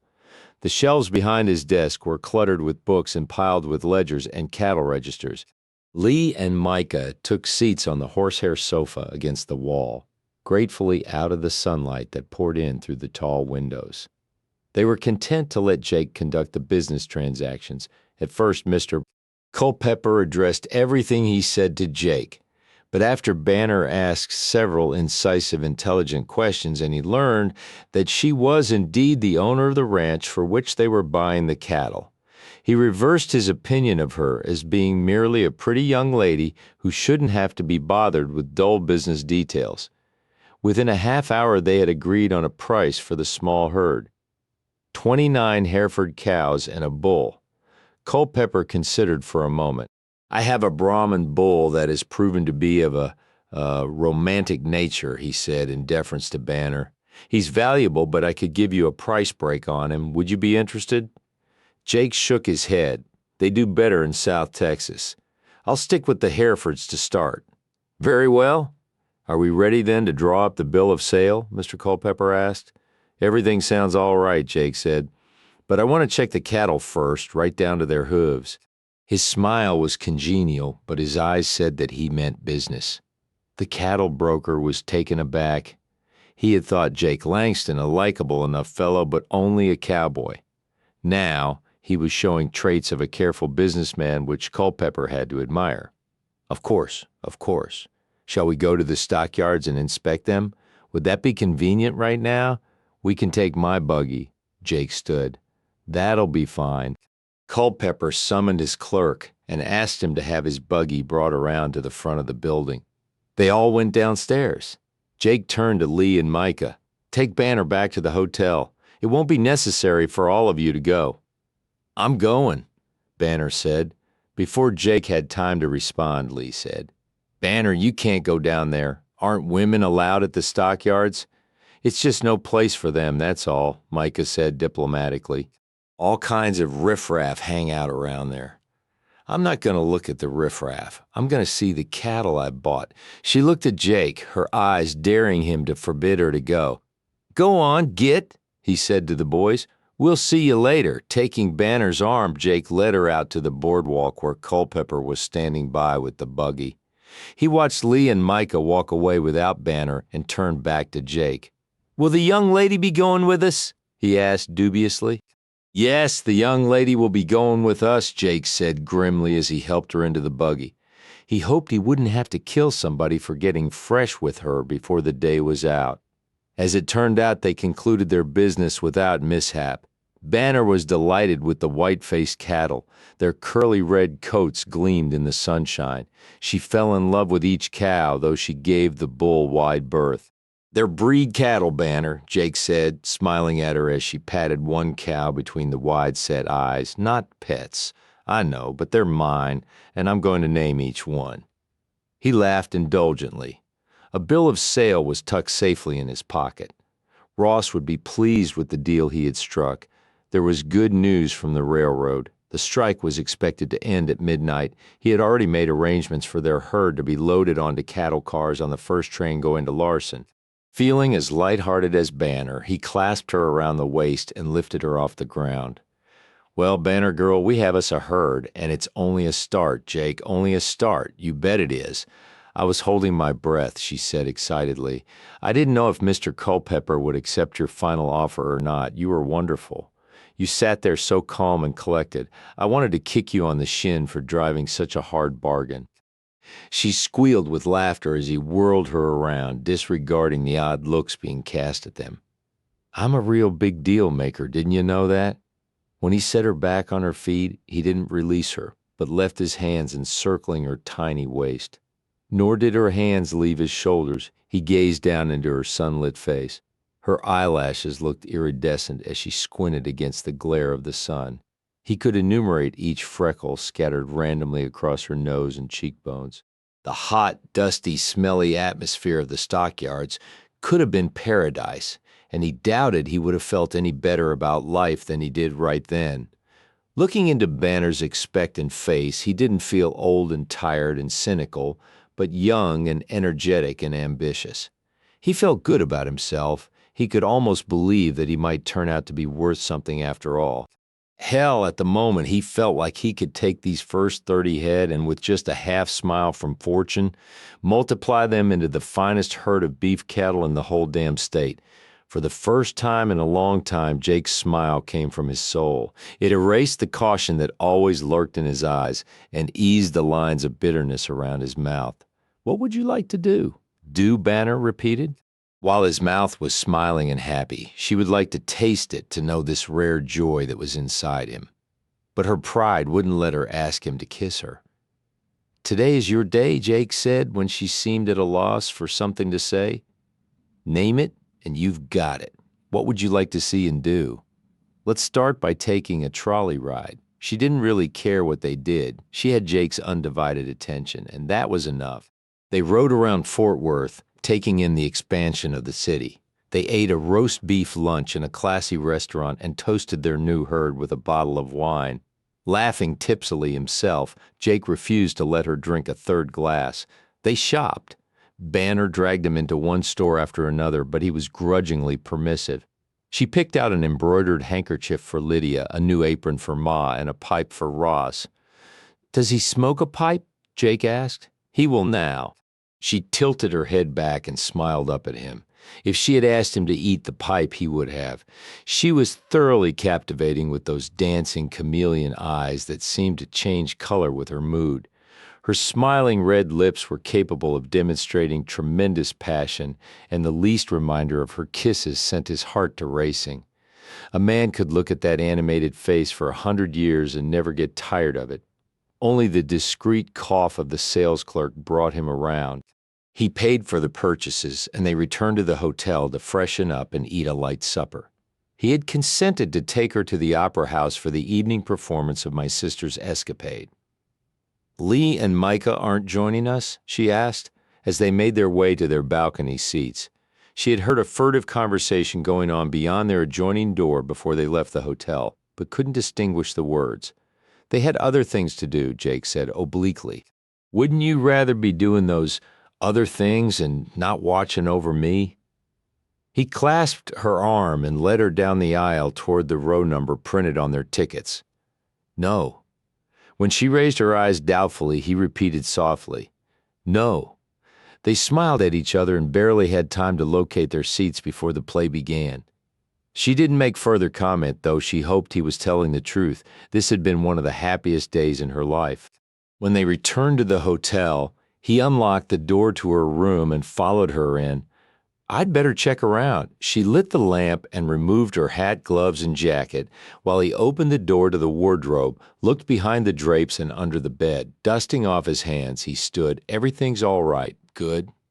Well, thank you for today, Jake. I had a wonderful time. I'm glad you deserved a day of fun." She looked so beautiful standing in the golden pool of lamplight.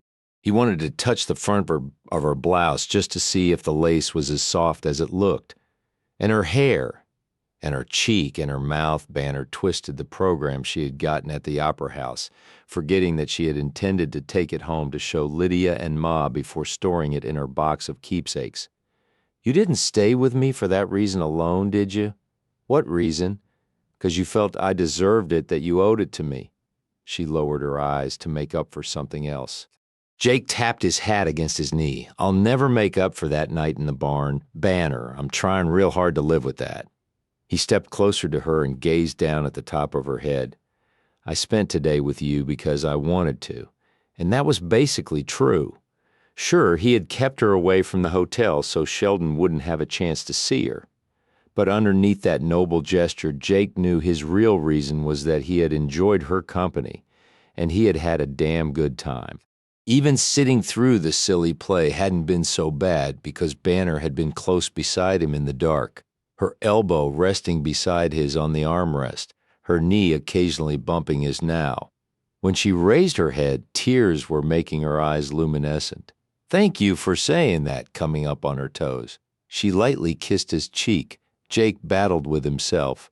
If he took her in his arms and kissed her, really kissed her, he wouldn't let her go. The room was too private and the bed too convenient, and even though she might fancy herself ready to make love to him now, she would hate herself all over again in the morning. So he reached for her hand and kissed the back of it softly. Then, because Jake was more sinner than saint, he turned her hand over and planted a hot, heartfelt kiss in the cushion of her palm. Before he could talk himself out of it, he left her, closing the door firmly behind him. Banner watched him leave with mixed emotions. She had been disappointed that he hadn't embraced and kissed her passionately. But he hadn't gone to meet Priscilla or any other woman tonight. He had chosen to stay with her. All day he had treated her in a courtly manner, but she had sensed his desire simmering just beneath the surface, even as hers was. She had two things on her side, time and proximity. They had the ranch in common. They had to work on it together. While they were at that, he would fall in love with her. She would see to it. It would take some doing, but she thought he was getting close. Satisfied with the day's progress, she dropped off to sleep immediately. Hours later, she was awakened by shuffling sounds coming through the connecting door. Rolling over, she smiled into the darkness. Lee and Micah were returning after a night of debauchery. She heard a quick, whispered conversation, then the opening of a door, followed by a soft click when it closed. Someone had gone out. Without thinking, she threw back the sheets and flew to the door of her room. She opened it quietly and stuck her head out. Jake was retreating down the carpeted hallway, buckling on his holster. He was in a hurry. At the landing, he turned and disappeared from sight. Despair settled over Banner like a heavy limb paralyzing, debilitating cloak. Dejectedly, she returned to bed. He had waited until the boys returned, waited until he thought she was safely asleep, then sneaked out like a thief to go to his whore. Everything he had said and done today had been a lie to placate her. He had known her feathers were ruffled after last night, and he was only smoothing them to put her off guard. Oh, she hated him. She beat her fists against the pillow, imagining it to be his lying face. I hate him, she vowed softly. But in her heart, she knew that she loved him. That's why his deception hurt so much. I'm sorry, sir. We're closed. Not to me, you're not. Jake shoved his way past the bouncer at the door of the Garden of Eden. Miss Priscilla will kick your ass if you don't let me in. The bouncer had been hired for his brawn rather than his brain. He was twice as big around as Jake, but not nearly as agile, and he knew it. Besides, he had heard of this man's temper and readiness with a pistol. Most mind-swaying of all, he knew that Priscilla Watkins's eyes lit up whenever this particular cowboy was in the place. Is she alone? Jake asked. Yeah, I think she's taken a bath, he said dully. I saw the maid hauling in hot water a few minutes ago. She won't mind if I go in, Jake said the last words over his shoulder. He was already on his way into Priscilla's private quarters. He heard the languid splash of water as soon as he opened the door. He lifted his heels off the floor, not wanting his spurs to alert her that he was there until he was ready for her to see him. At the door leading into her bedroom, he paused. She was reclining in the tub which had been moved from behind the screen in the corner. A lazy hand was squeezing a sponge over her breasts. Her head, with her hair piled high atop it, was resting on the tub's arm. Her eyes were closed. Jake leaned one shoulder against the door jamb and silently watched her for several minutes. Something finally alerted her that she wasn't alone. She opened her eyes and saw his reflection in the mirror. She sprang up, splashing crazily, whipped her head around and gave a small cry. Hello, Pris. He spoke softly, intimately, letting his eyes drift over her wet breast. Jake, she breathed in the doorway. He stood tall and rangy and dangerous, though his posture was slouchy. From beneath the brim of his hat, which he had had the bad manners to leave on, something Priscilla wouldn't have tolerated from another guest. His eyes were steady and assessing. For just an instant, Priscilla felt the flash of modesty. The way his sapphire eyes seemed to flay the skin right off her body made her want to cover herself from his penetrating stare. Recovering and cursing herself for acting like a schoolgirl in the throes of her first romance, she said, "What the hell are you doing here?" Pushing himself away from the doorframe with a casual shove of his shoulder, he sauntered toward her. "Aren't you glad to see me?" She followed his progress warily. She wanted to believe he had come for the purpose she had always dreamed he would, but she couldn't trust herself to think that. "I'm always glad to see an old friend." He grinned arrogantly. "We sure are that, aren't we, Pris? Old friends." Her heart leaped wildly when he straddled the tub with his long legs, standing over her like a conqueror. His pants were black and fit the muscles of his legs like a second skin. His shirt had been pulled on in haste. Most of the buttons had been left undone, revealing a carpet of thick blonde hair over coppery skin. No bandana, no tie, no vest. Jake had been in a hurry to see her. Well, it was about time. It was exciting, the hot, passionate way he stared down at her as though he might hurt her a little before giving her immense pleasure. "I'd like to think we're friends," she said softly. For once her heavy-lidded eyes and breathy voice weren't manufactured. They were genuine. She wanted to touch his thighs, to run her hands up them, but she didn't quite have the nerve. His eyes were glowing with a sensual light, but his bearing intimated untouchability. Jake leaned down and braced himself over the tub with one hand. Reaching into the water, he groped for the sponge which Priscilla had dropped when she saw him in the mirror. Finding it near her thigh, he lifted it from the water and squeezed it over her breasts. "You look as pink and plump as a baby, Pris." Her body was reacting. He was dripping water onto nipples hard with desire for him. But she didn't want him to know how anxious she was. She smiled up at him cunningly. I hear you like them young these days. 18 like the Coleman girl? Good, Jake thought. She's going to make it easy for me. He had asked the boys about their adventures upon their return from the Garden of Eden, but he had found out more than he had bargained for. It was great, Lee had said, falling on the double bed he shared with Micah. He was satiated. Sugar was great, he sighed. Not real pretty and a little old, but she sure as hell gave me a workover. And after her we had... Micah snapped his fingers, searching for a name in his sex-besotted brain. What was her name? Lee. Betsy, he said dreamily. She was so sweet. I think I love Betsy. Jake, groaning over the misguided notions of youth, reached to turn out the light. Better wipe that sappy grin off your face before Lydia sees it. Lee, or she'll never let you go anywhere with me again. And that goes double for you, little brother.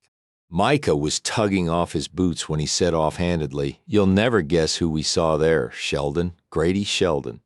Jake's hand paused in the act of turning out the lamp. Oh, did he see you or Lee? No. He was on his way to see the madam herself. How do you know? I pointed him out to Betsy and told her he was from our hometown. She was impressed, said he had spent most of the day with Priscilla and that she didn't usually favor a man for that long.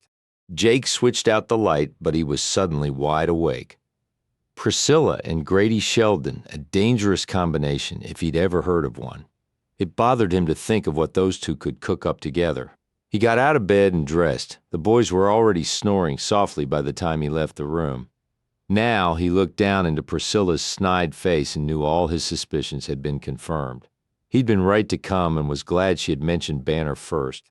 Her name is Banner, he said. Oh yes, Banner. You were seen all over town with her today. Was I? Who told you that, my friend Sheldon? The flash of panic in her eyes gave away her surprise. Priscilla hadn't wanted him to know she'd been favoring Grady. That was even more cause for Jake to worry. You and Grady are friends? Priscilla said. That's not what he told me. This time she yielded to the temptation and laid her hands on his thighs. They were as hard as they looked. And just what did he tell you? That Banner was considering marrying him. She threw the barb to see if it struck home. It did.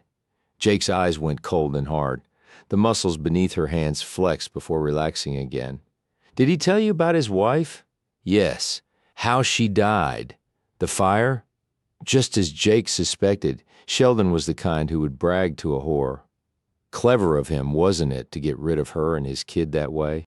Priscilla's hands crept up his thigh, coming to within touching distance of what she ached to know again after almost 20 years.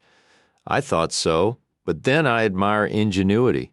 Grady's ambitious, and he wants Banner Coleman. No doubt he'll get her. So Sheldon had set that fire. He wasn't beyond murder, and he wanted Banner, not if I have anything to do with it. Jake growled. Priscilla laughed and came up out of the water. Her hand slid over his crotch, up his stomach, and over his chest. She pressed her body against his. So it's true. Grady told me you watched that girl like an eagle. Isn't that carrying loyalty to the Colemans a bit far? Sinuously, she moved against him, rubbing her pubis against the juncture of his straddled legs. One hand curved around the back of his neck, the other slipped inside his shirt.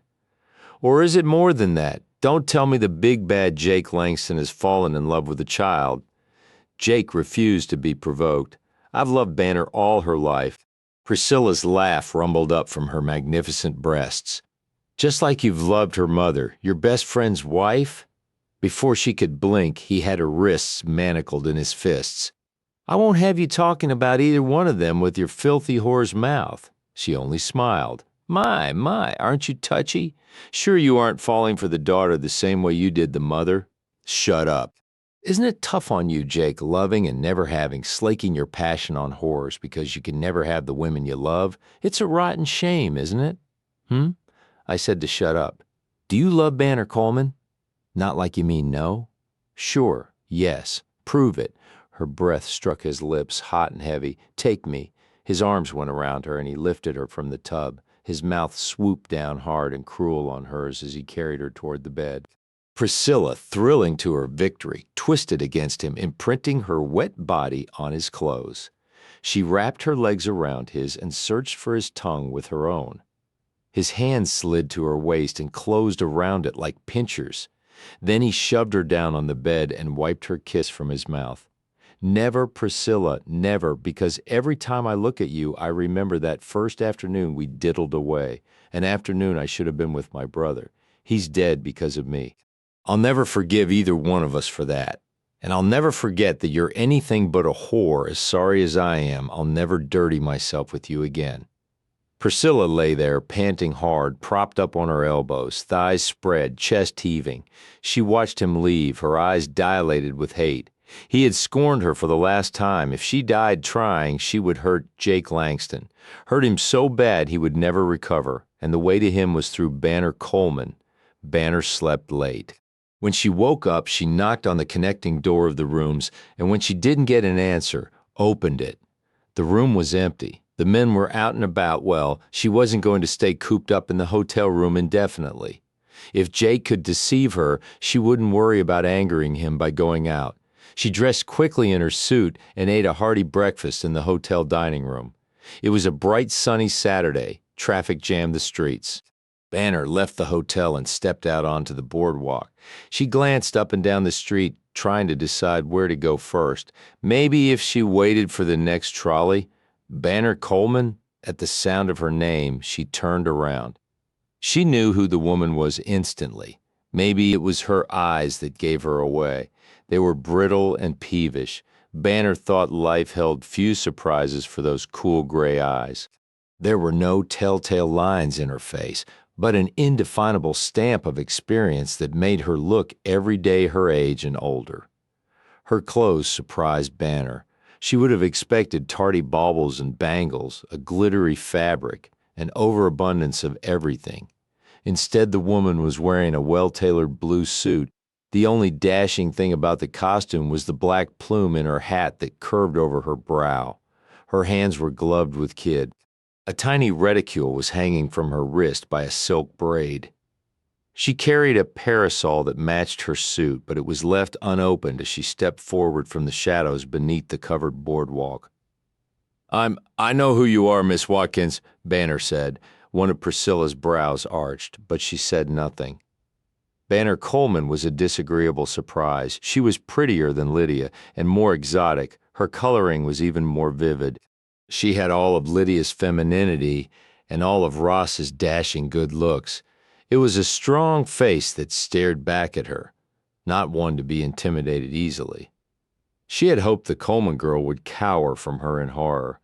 Instead, she was demonstrating a spunk inherited from her mother. Priscilla peddled female flesh. She could have made a fortune off Banner Coleman.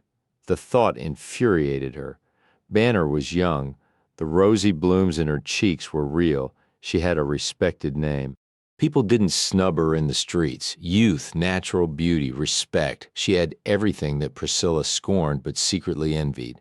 So you've heard of me. Yes, Banner didn't elaborate. She wasn't offended because a notorious whore had confronted her on a public street.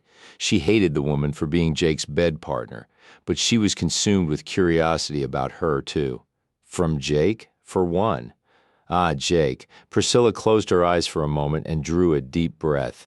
When she opened her eyes again, she triumphed at the seething expression on Banner's face, so the chit was in love with him. This was going to be marvelous fun. Jake and I have been friends for a long time. Yes, I know. He was just a boy when I met him, her eyelids lowered. But not for long, she added softly. He's become such an exciting man, don't you agree? He's always been exciting to me. Of course, Priscilla said, almost sympathetically. You never knew him as a boy. How are your parents? You knew that. I met them years ago, too. Yes, on the wagon train. They told me about you. Did they? Banner blushed. I've heard them mention you. Priscilla was amused. I'll bet you have. She cocked her head to one side. You resemble them both. You're a very attractive girl. Thank you. So is your brother. Attractive, I mean. If she wished to shock Banner into knowing that Lee had been to the Garden of Eden, she failed. I know he went to your whorehouse last night, Miss Watkins. Thank you for your compliment. I think he's attractive too. Priscilla wasn't enjoying this as much as she had hoped. The girl had more gumption than she had expected, and fencing with her was becoming more of a challenge than Priscilla had anticipated. Banner didn't notice the arrival and departure of the trolley, nor did she notice the furtive glances cast in their direction as pedestrians eddied around them. Eyes held those of the woman who was her enemy. Priscilla Watkins posed a threat to her. It was as yet unrevealed, but it was there. Banner felt it in every fiber of her body. Priscilla was like a beautifully polished apple, tempting, captivating, stunning in her external perfection. But Banner perceived the rottenness on the inside. Of course he's only your half-brother, isn't he? Priscilla said, picking up that thread of conversation. Yes, his mother died when he was born. That was before my mama and papa knew each other, but you know all that, Miss Watkins? You were there. Yes, I was there. Her eyes slid up and down Banner assessingly. Just how much fortitude did the girl have? She was about to find out.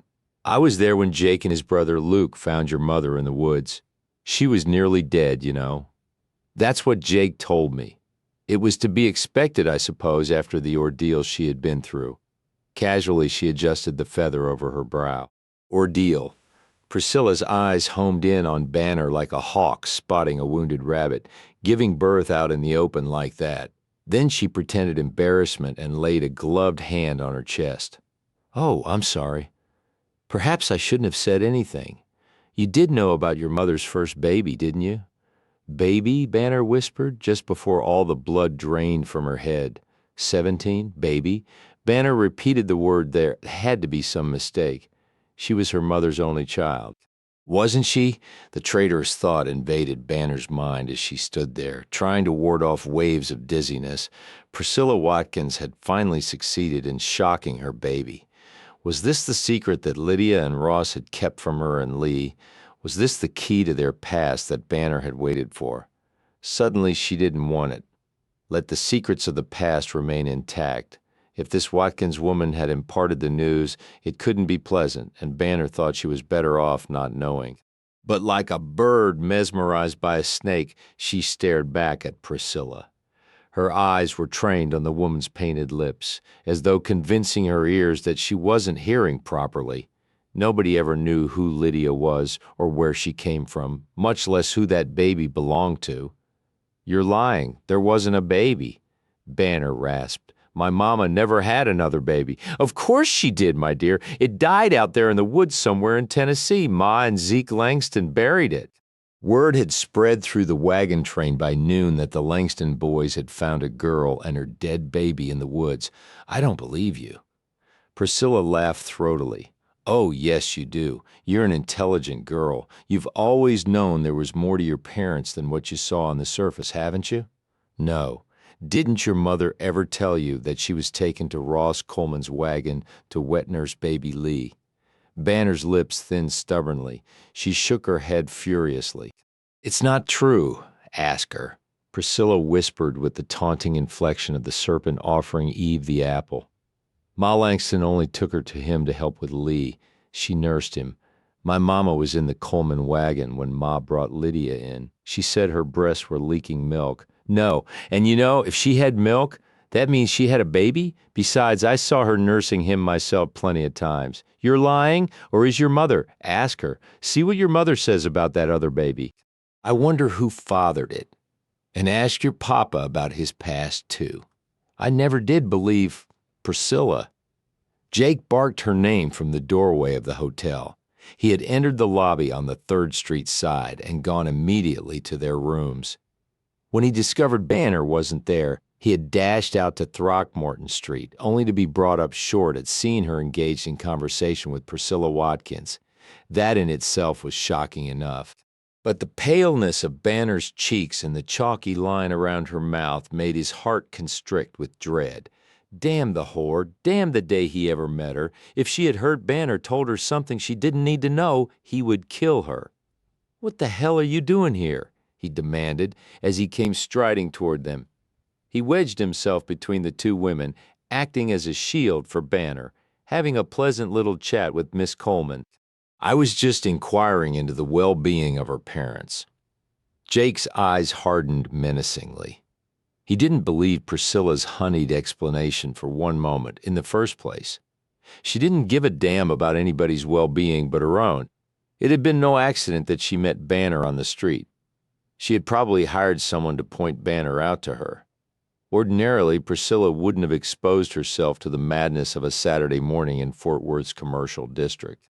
No, this meeting had been carefully calculated, and it boded no good for Banner. Banner, get inside. Jake kept his deadly blue stare on Priscilla. He spoke softly but no less emphatically to Banner, who was still spellbound by what Priscilla had told her. Banner, get inside. Jake repeated when several seconds passed and she didn't move like a sleepwalker. She stepped around him and went into the hotel. Only when she was well out of hearing did his eyes slice back to Priscilla. What did you tell her? Why, nothing, Jake. What did you tell her? He shouted. Why don't you ask her? Priscilla said, drawing herself up haughtily. I intend to, and you'd better hope to God I don't find out you've hurt her. She smiled scornfully. Poor Jake. First the mother, now the daughter. You're a champion for lost causes, aren't you? When you've run out of them, you can always come back to me. She laid her hand on his chest. I've got what you really want. He threw back his head and laughed. No, Priscilla, it's the other way around. I've got what you really want.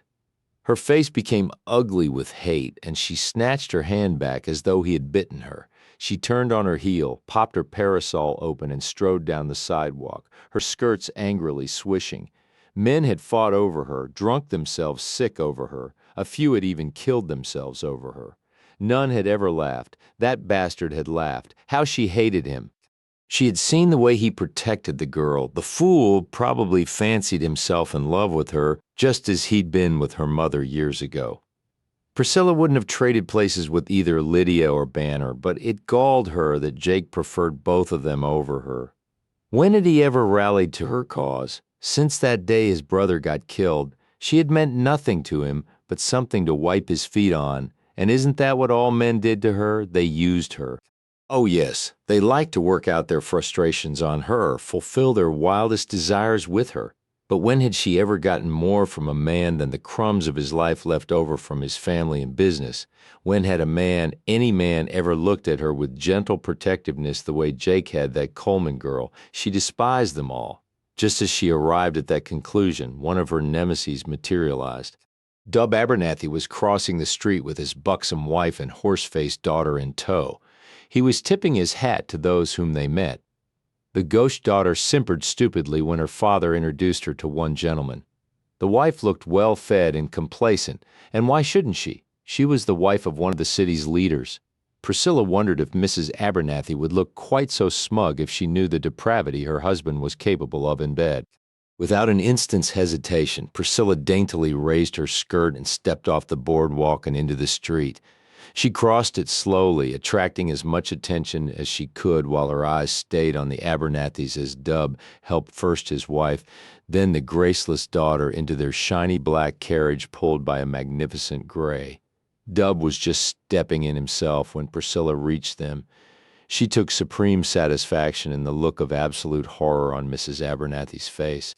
Flabby jaws hung slack. The daughter's whey face collapsed in disbelief. They knew who she was, and that delighted her. Good morning, Dub. Her voice was husky, intimate, but loud enough for anyone nearby to hear her address him by his first name. He froze in the act of stepping into the buggy. Then slowly he turned his head. His eyes beaded in on Priscilla. If they had been swords, she would be dead from the lancing look he gave her. Then, without saying a word, he climbed into the buggy and gave the horse a smart rap on his rump with the whip. Priscilla glanced around and smiled craftily. She had an audience. Good Dub Abernathy needed some humbling. She would love to be privy to the explanation he gave his wife once they reached their mansion. Feeling somewhat mollified after Jake's rejection, she stepped onto the boardwalk and headed home back to Hell's Half-Acre. Banner was sitting motionless in the chair nearest the window when Jake came in. Banner? He crossed the room and knelt down in front of her. Her hands were lying listlessly in her lap. He covered them with his own. Banner, what is it? What did she say to you? She turned her sightless gaze from the window and looked into his face. Several seconds ticked by before she really saw him. Then she shook her head and smiled tremulously. Nothing, Jake, nothing. He didn't believe her. He had seen that terrible look on her face. Tell me what she said, so help me God. If she said or did anything to upset you, No. Banner said quickly. She didn't want anyone to know what Priscilla had told her, not until she had had time to digest it herself and form her own opinions about it. Jake knew about that other baby. He had found her mother in the woods with a dead child. Was that the extent of the secret? Had her mother been married before? If so, why hadn't she told Banner about it, or had she not been married before she had that other baby? No, that was unthinkable. But what other explanation was there? She couldn't pretend it didn't hurt. It did. If she had found out any other way, it would have been shattering enough. But to have found out from Jake's whore, that ugly, spiteful woman whose bed he frequented, had added insult to injury. I'm fine, Jake. Really? It just surprised me that she would accost me on the street. Accost you? That's too strong a word, she said, and restlessly stood up. Now that the encounter was over, she wanted to forget it. She certainly didn't want to rehash their conversation for Jake's benefit. Now, Banner knew why he so faithfully kept her mother's secret. He didn't want anyone to think badly of Lydia. He adored her. That hurt, too. Priscilla just spoke to me and asked about Mama and Papa, and she mentioned Lee. I think she wanted to shock me by telling me he had been to her whorehouse. I told her I already knew, that's all. You came out then. Uncomfortably warm from lying, she shrugged off her jacket and laid it on the bed. She wasn't going to ride the trolley again after all. She would find no joy in the excursion. Now, Jake wasn't convinced that she was telling the extent of her conversation with Priscilla, but he knew that was all the information he was going to get out of her. If Priscilla had told her anything about Grady, Banner was keeping it to herself. I rushed back to tell you we're leaving. When? Soon. The trains are running again. I've already bought our tickets. We pull out right after noon. I left the boys to see that the cattle and our horses got loaded. I came to tell you to pack. All right. Normally, she would have argued to stay a few days longer, but nothing was normal anymore. She wondered if it ever would be. Why were lies and secrecy necessary? Why hadn't her mother told her and Lee about that other baby? Why hadn't anyone? Moses, Ma, Jake, unless it was something to be ashamed of. Will you be all right if I leave you alone? Jake was standing close to her now. She raised her head and looked up into his blue eyes. What secrets did they hide? They were so seldom open to the world. Rarely did they reveal anything Jake was thinking or feeling. Yes, I'll be all right. He looked like he might touch her. His hands came up a fraction, then lowered back to his sides. I'll come back for you around 11. She nodded, but didn't speak. She longed for him to hold her. His deceit last night, even the fact that he didn't love her, had no bearing. She wanted to be held against him, consoled, petted. Her soul yearned for the solace of his strength. Her body craved the secure warmth of his. She felt chilled to the bone. But she had asked for his loving more than once, and had been rebuffed. She wouldn't ask again. He went to the door after opening it. He paused. Banner? He waited until her eyes met his. Sure you're all right? Yes. She forced a little laugh. Will you get to that train and take care of my cows? If you don't, I'll fire you and get me another foreman. He tried to smile at her too, but it was no more convincing than her joking. He doffed his hat and left her.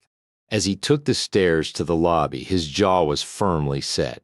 This trip had been nothing but one nightmare after another. They couldn't get out of Fort Worth fast enough to suit him. Banner refolded her clothes into the saddlebags and packed the rest of her things. She kept her suit on, knowing that once they reached Larson, she would exchange the borrowed horse for their wagon at the livery.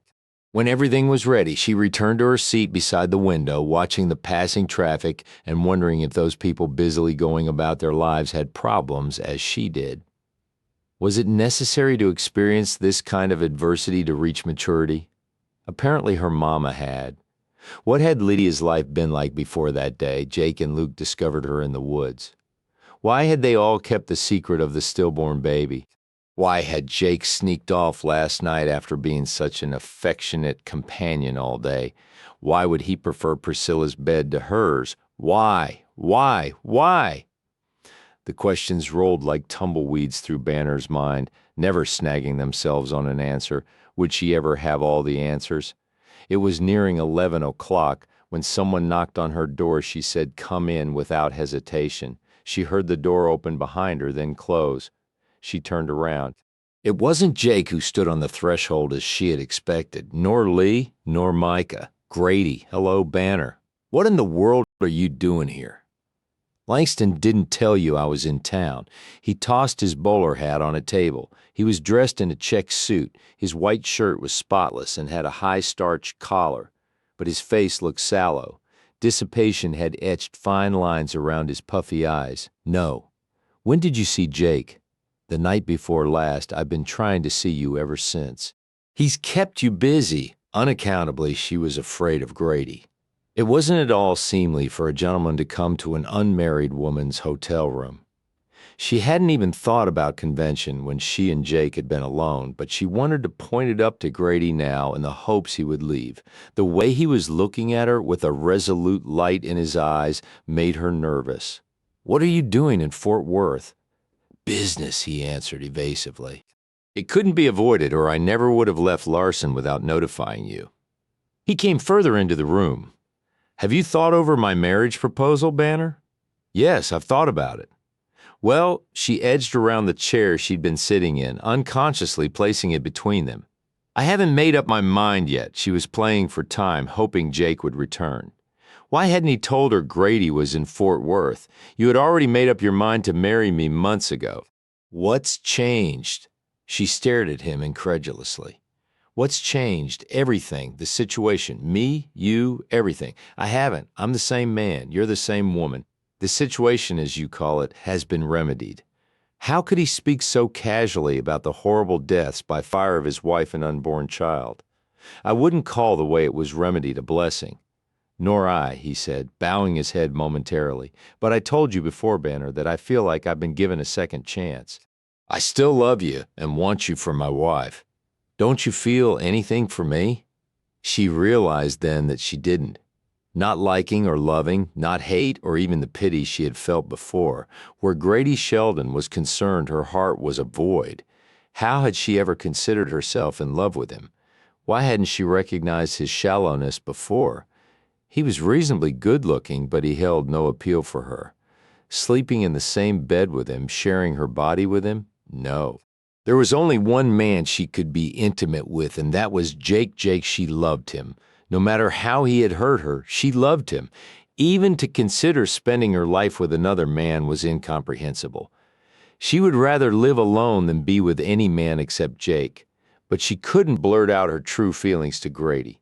That would be cruel, and she still didn't trust his newly acquired arrogance. He had never been this way before. He had always been humble and meek, especially when her parents were around. Was she seeing him as he really was? Had he only been trying to impress Ross with his mild manners and humble demeanor? This dual personality frightened her, so she answered cautiously. "Naturally, I still have feelings for you, Grady. They're just not clearly defined any longer." After all that's happened, she foundered.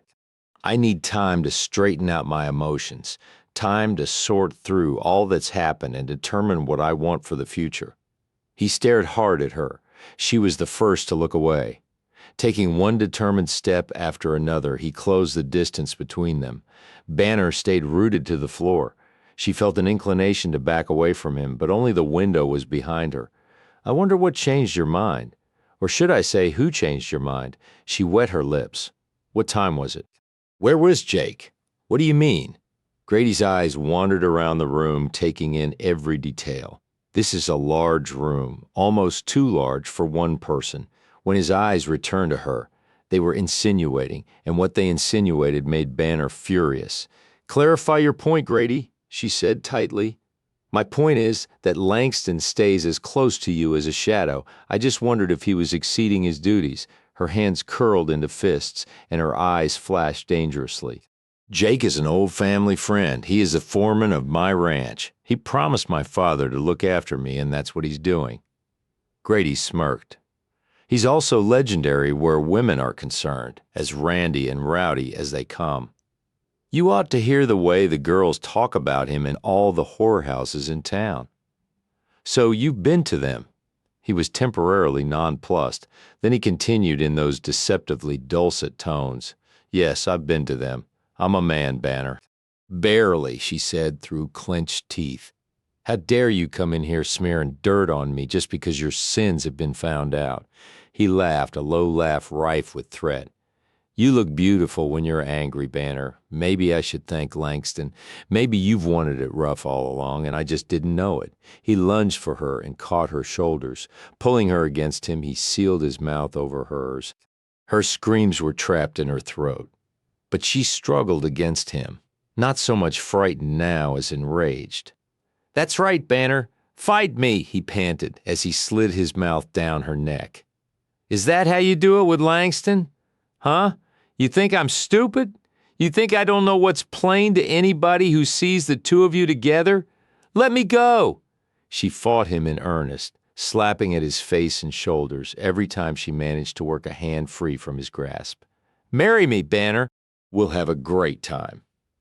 She tried to cry out, but his mouth came down hard on hers again. His arms were like steel bands closing around her and giving her no room to maneuver. She was gasping for breath, trying to free her mouth from the suffocating strength of his when the door crashed open against the wall. Let her go, or you're dead, Sheldon. Grady froze at the distinct click of a pistol's hammer being drawn back. If that hadn't been enough to forestall him, the frigid, emotionless tone of Jake's voice would have still keeping his arms around Banner. Sheldon turned his head and looked at the man who had promised before to kill him. I'll kill you if you don't let her go now. When Sheldon still hesitated, weighing the validity of Jake's threat, Jake added, Don't make the mistake of thinking I won't. I've done it before. Priscilla's interest in him had made Grady bold, but his newfound courage evaporated beneath the blue fire in Jake's eyes. He released Banner and garnered his slipping courage. This is no business of yours, Langston. It's between Banner and me. I've asked her to marry me. Jake's eyes didn't veer off Sheldon. Banner, do you want to marry him? Weak with relief. She leaned over the back of the chair. Her hair fell forward like a dark curtain as she hung her head and breathed deeply. No, no. The lady said no, Sheldon. Now get out. Grady evaluated his circumstance and wisely decided that now wasn't the time to argue. With as much dignity as possible, he crossed the room and retrieved his hat. Jake's eyes followed his every move. When he reached the door, he turned to Banner. Ride the cowboy. See if I care. Jake's gun hit the floor as he launched himself at Sheldon. One fist crammed the man's nostrils up to his eye sockets. Another gouged its way through his middle, almost to his spine. Grady doubled over in pain, but Jake grabbed a handful of his hair and jerked him upright. His mouth was dealt another punishing blow that drew blood and rattled teeth. His cheekbone caught one well-placed fist and cracked on contact. Then his lapels were grasped in steely fists, and he was slung against the wall. Jake's knee rammed into his groin, and Grady prayed for death. I'd love to kill you just for the hell of it, Sheldon, just because I want to. I won't for the same reason I didn't before, because of the embarrassment it would cause Banner and her family. But if you ever come near her again, I'll kill you. Understand? Jake shook the man like a dog shakes a rat held in its teeth. Understand? Sheldon's head flopped up and down in a pathetic semblance of a nod. Jake released him so abruptly he slid down the wall, barely catching himself on rubbery knees. He slunk from the room, dripping blood on the carpeted floor. By the time he reached the landing at the end of the hall, his head had stopped ringing, though his face and gut and crotch ached abominably. He wondered if his ribs were broken. He sent a murderous glance down the hallway toward the room where his hopes of ever acquiring Banner and her timber-rich property had died at the hands of a worthless cowboy. He vowed that Jake Langston and the Colemans had humiliated him for the last time. You'll pay for this. He pledged between swollen lips as he made his way painfully down the stairs. Priscilla's mood was none too reliable by the time she returned to the Garden of Eden. She kept remembering the genuine mirth in Jake's laugh, and the look of loathing Dub had shot her. She was spoiling for a fight. Her disposition didn't improve when she spotted Sugar Dalton nursing a glass of bourbon in one of the parlors. The drapes were drawn against the sunlight. The room was dim. Sugar sat in one of the corner settees like a small nocturnal animal hiding from the day. Whipping off her hat and gloves, Priscilla bore down on the other woman. She really should get rid of Sugar. She attracted few customers and was becoming more of a liability than an asset. Why aren't you upstairs resting? We have a big Saturday night coming up. I needed a drink more than I needed sleep, Sugar whined. Since the night Priscilla had slapped her in public, she had stayed out of the madam's way. She cursed her bad luck for getting caught. Now, besides, I can't sleep. Priscilla pinched her chin between her thumb and finger and yanked her head up. She studied the bloated face, the vacuous eyes, the lackluster, limp hair. You look like hell. If you don't improve by nightfall, you don't work tonight, and if you don't work tonight, you're out by tomorrow. Sugar eased her head back, warding off Priscilla's hand. All right, all right. She hauled herself to her feet. And bathe for Chrisakis? You stink. Sugar only laughed and pulled the flimsy robe tighter around her. No wonder. I had quite a night last night. If you hadn't been so busy yourself, you would have noticed. She shuffled toward the portiere. Young Micah reminds me of Jake a few years ago, and Lee Coleman's just about as good-looking as his daddy. Priscilla, her mind already on other avenues, snapped to attention. What did you say? I said. Never mind. When did you ever meet Ross Coleman? Sugar gaped at her blankly. Don't you remember me telling you about that? When I first hired on, we discovered our paths had crossed before. Remember us saying what a coincidence it was? I was working in Arkansas for that bitch who called herself LaRue, she said, jostling Priscilla's memory. And you were with that wagon train that passed through. Priscilla's mind was whirling. Tell me about it again, she said, motioning Sugar into a chair and pouring her another drink. She vaguely remembered mentioning one day soon after Sugar had started working for her that she had come to Texas from Tennessee with her parents on a wagon train. Sugar's face had lit up. She had asked Priscilla if a man named Coleman had been in that same group. Then she had gone off at a tangent that Priscilla had thought was no more than the drunken ramblings of a whore she had had reservations about hiring in the first place. Tell me about the time you met Ross Coleman. Sugar smiled and reached for her glass. That was just it. His name wasn't really Coleman, you see. Priscilla's eyes were alight as she watched Sugar take a long, thirsty drink. Her lips curved into a malicious smile. When Sugar finished that drink, Priscilla poured her another. Banner swayed with the rhythm of the train. The rocking motion was relaxing. The very incessancy of it was lulling. It was growing dark in the coach. Only a few lamps strategically placed were dimly burning. She glanced at the man sitting on the seat beside her. He was staring out the window as though sensing her eyes on him. He turned his head toward her. His eyebrows showed up whitely in his shadowed face. From beneath them, those incredibly blue eyes gazed back at her. For long moments, they stared at each other. Banner knew that every bleak thought was registered on her face. Her turmoil over her mother's past, the news that she had had a stillborn half-brother or sister, Grady's degrading treatment of her, had all combined to form a maelstrom in her soul. She was being sucked down into its misery. But when she looked into Jake's face, she basked in her love for him. She would hold on to that, forget all else, and think only about how much this man filled her heart. Thank you. Her lips barely moved. The words were sighed more than spoken, but he heard them and smiled with only one side of his mouth. For beating the hell out of someone who deserved it? He flexed his fingers. You don't have to thank me for that, Banner. The pleasure was all mine. She shook her head. You were there when I needed you. I always want to be.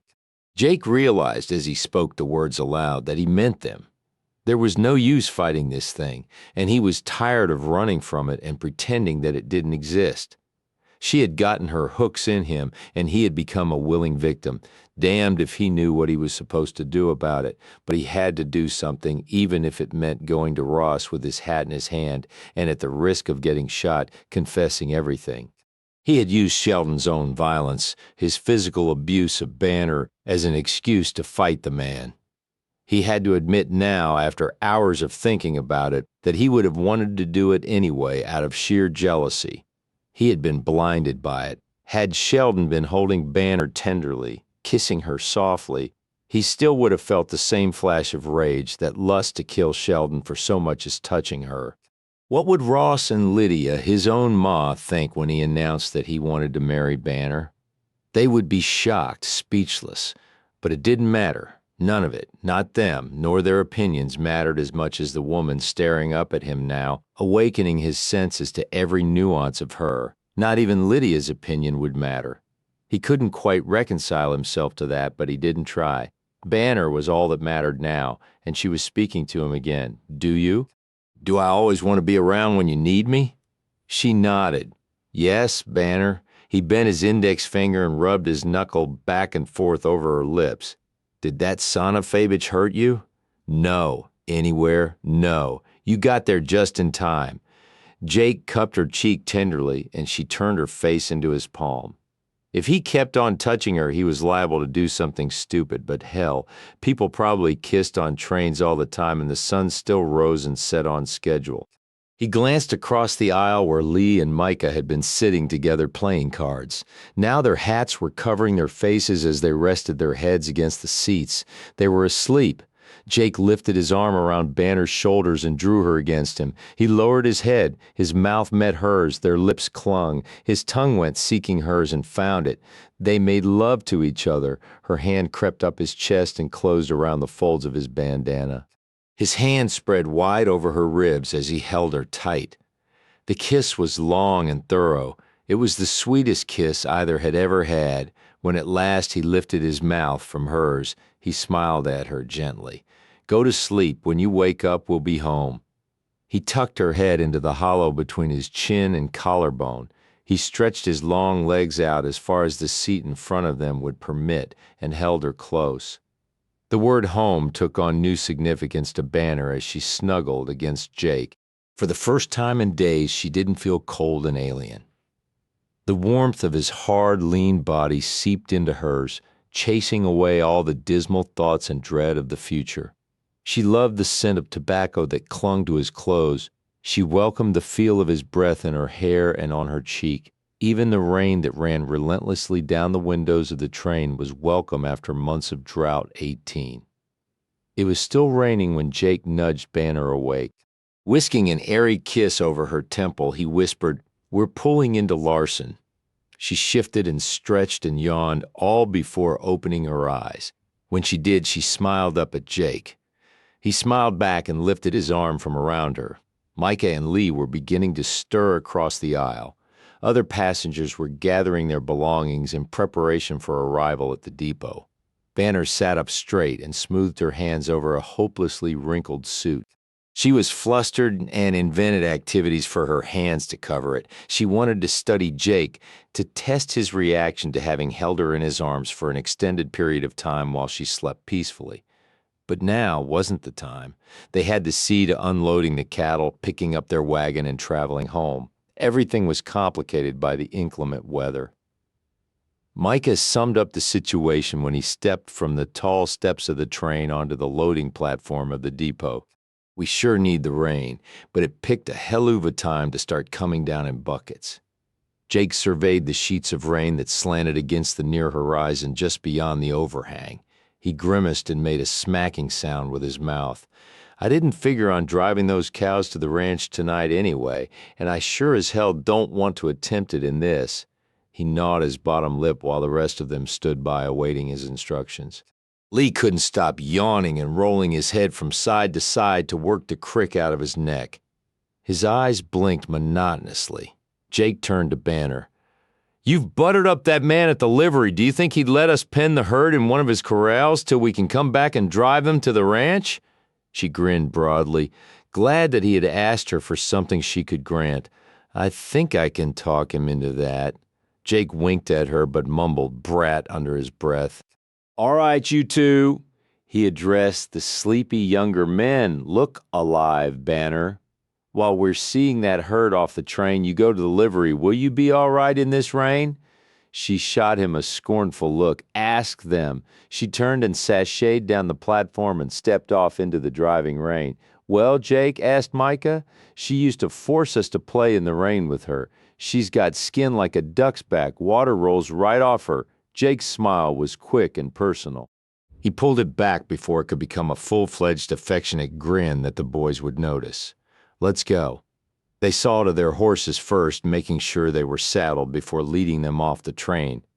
After consulting with the depot manager to make certain no passengers were lingering about, which might cause an accident, they pulled down the side of the cattle car and formed a ramp.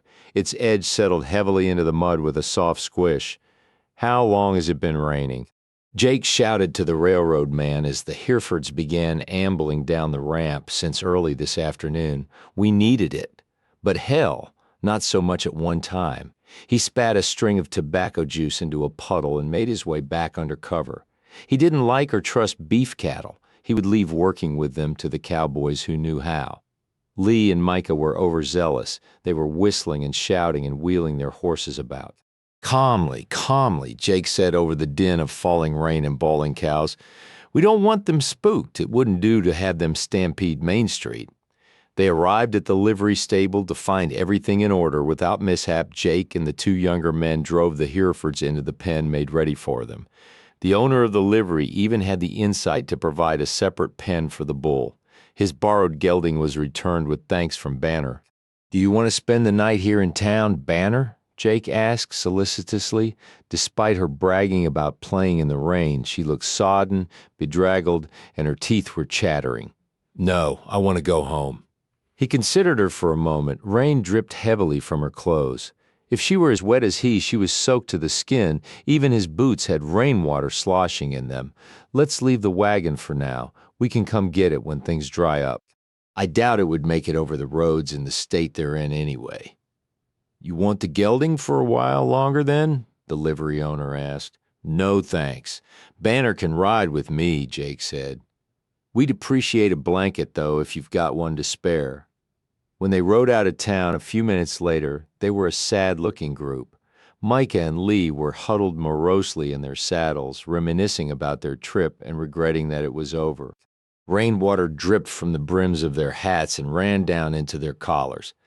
Banner had been tucked in front of Jake on his saddle, wrapped in the borrowed blanket. His arms held her securely, but even the warmth of his body couldn't dispel the wet chill that had seeped into her bones, making her feel miserable. At any other time she would have loved riding double with him, his arms holding her close and his head bent protectively over hers. But she felt too bad to enjoy it.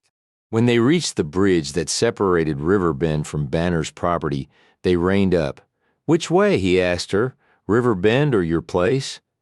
The thought of her dry, warm bed in the upstairs bedroom where she had known such childhood happiness was enticing, but she was bone-weary and didn't feel like recounting the details of her trip, which she knew she would be pressed to do. Besides, she longed for her own small, quaint house. I want to go home.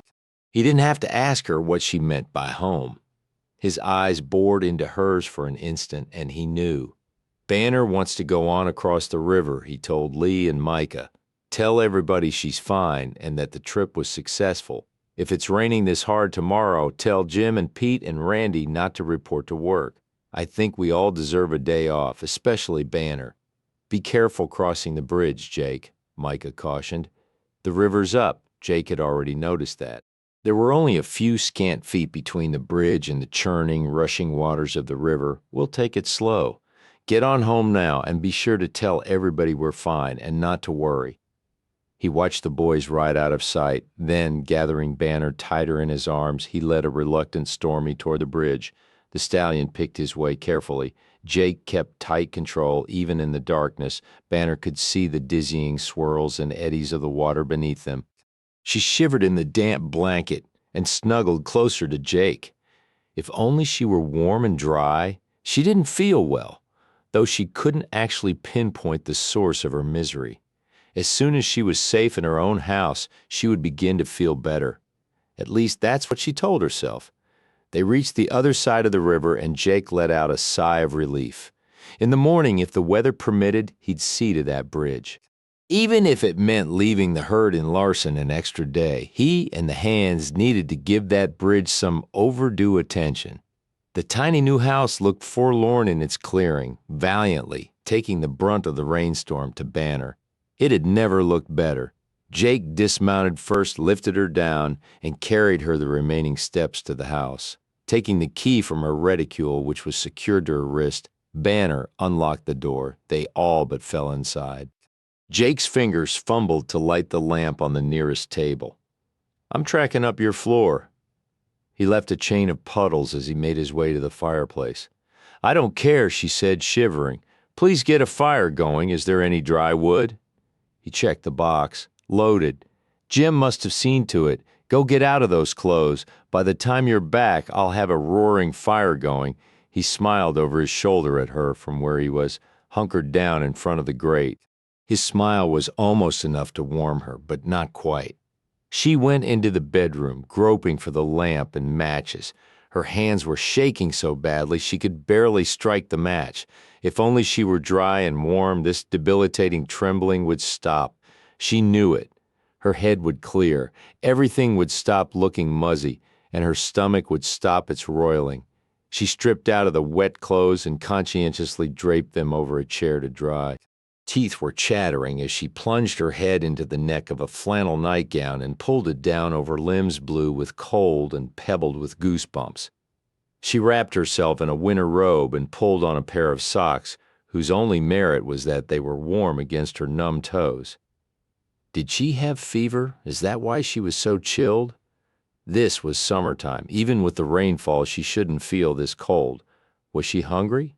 Is that why her stomach felt funny? But the thought of food was revolting. She was rarely sick. Such symptoms were as irritating as they were uncomfortable. She went back into the living room to find that Jake had been true to his word. Orange and yellow flames were licking the logs stacked in the fireplace. He was rearranging them for better ventilation with the iron poker. When he heard her approach, he turned around. "Come over here by the fire," taking her hand. He drew her forward. He thought she might have fever. Eyes looked glassy and unnaturally brilliant. He chafed her upper arms. "How's that?" "Better." She sighed and leaned against him slightly, only to realize that he was still wet. "You should change too. I'm on my way out now." Her heart sank. She hadn't thought of him returning to the barn. It seemed so distant, the rain looked like a curtain separating the house from the barn. He would be so far away. Feeling as bad as she did, she wanted him to hold her, stroke her hair, murmur that she would feel better soon, as her parents had done on the few occasions she had suffered childhood illnesses.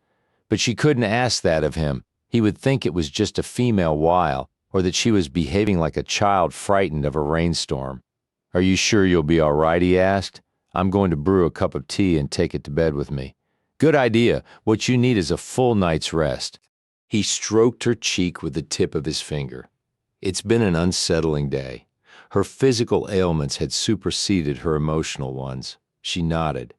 "Yes, you're right. I need some sleep. I won't be far away if you need me."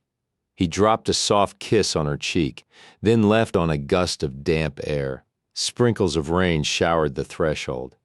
Banner stared at them sightlessly long after he had closed the door behind him. Stomach twisted with a cramp, and she realized she had been standing motionless for several moments, forcing herself to move. She carried the lamp into the kitchen and filled the kettle with water. She lacked the energy to build a fire in the stove, so she brought the kettle back to the fireplace and set it as close to the flames as possible. She was feeling worse by the minute. The cramping in her stomach was coming at regular intervals. She needed to vomit, but held it back with an iron will. She alternated between shivering in her robe and sweating so much that she pulled at it in a frenzied effort to discard it. The kettle was just beginning to boil when Jake knocked on the door. "Banner?" He swung the door open and then kicked it shut behind him. She stared up at him from the low stool she was sitting on in front of the hearth. There's something about the barn I didn't know until tonight." "What?" she asked raspily. "The roof leaks." One corner of his lip lifted into a wry grin. Stormy and I tossed for the only dry stall. He won.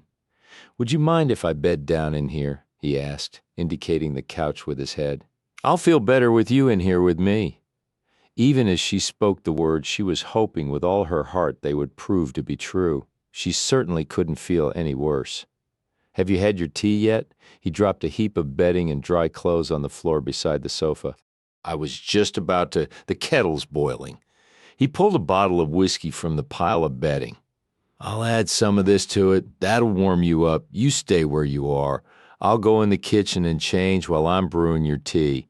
He carried the steaming kettle and a change of dry clothes into the kitchen with him. Banner gripped her stomach and bent forward at the waist as soon as he was out of sight. She had had tummy aches before, but nothing to equal this one. Thankfully, the worst of the pain had passed by the time Jake came back wearing dry clothes and carrying 2 fragrant cups of tea. Steam rose from their brims. He handed one to her, folded his legs beneath him Indian fashion, and sat down. Setting his cup between his thighs, he reached for the whiskey bottle. He uncorked it and held it over her cup. "This is for medicinal purposes only, you understand." She frowned at him as he poured a meager portion into her cup. "Ma's been sneaking whiskey to me all my life. Every time I had a cough." He laughed as he added the whiskey to his own tea. "She used to pour it down us, too. Corn liquor distilled in the hills of Tennessee." He shuddered and made a face. One time when Luke had the croup, he got to liking it so much. He started asking for it. That's when Ma knew he was getting well. He smiled, shaking his head with the fond memory. Banner's world shrank to consist only of him. The firelight gilded his hair and cast his face into shadow.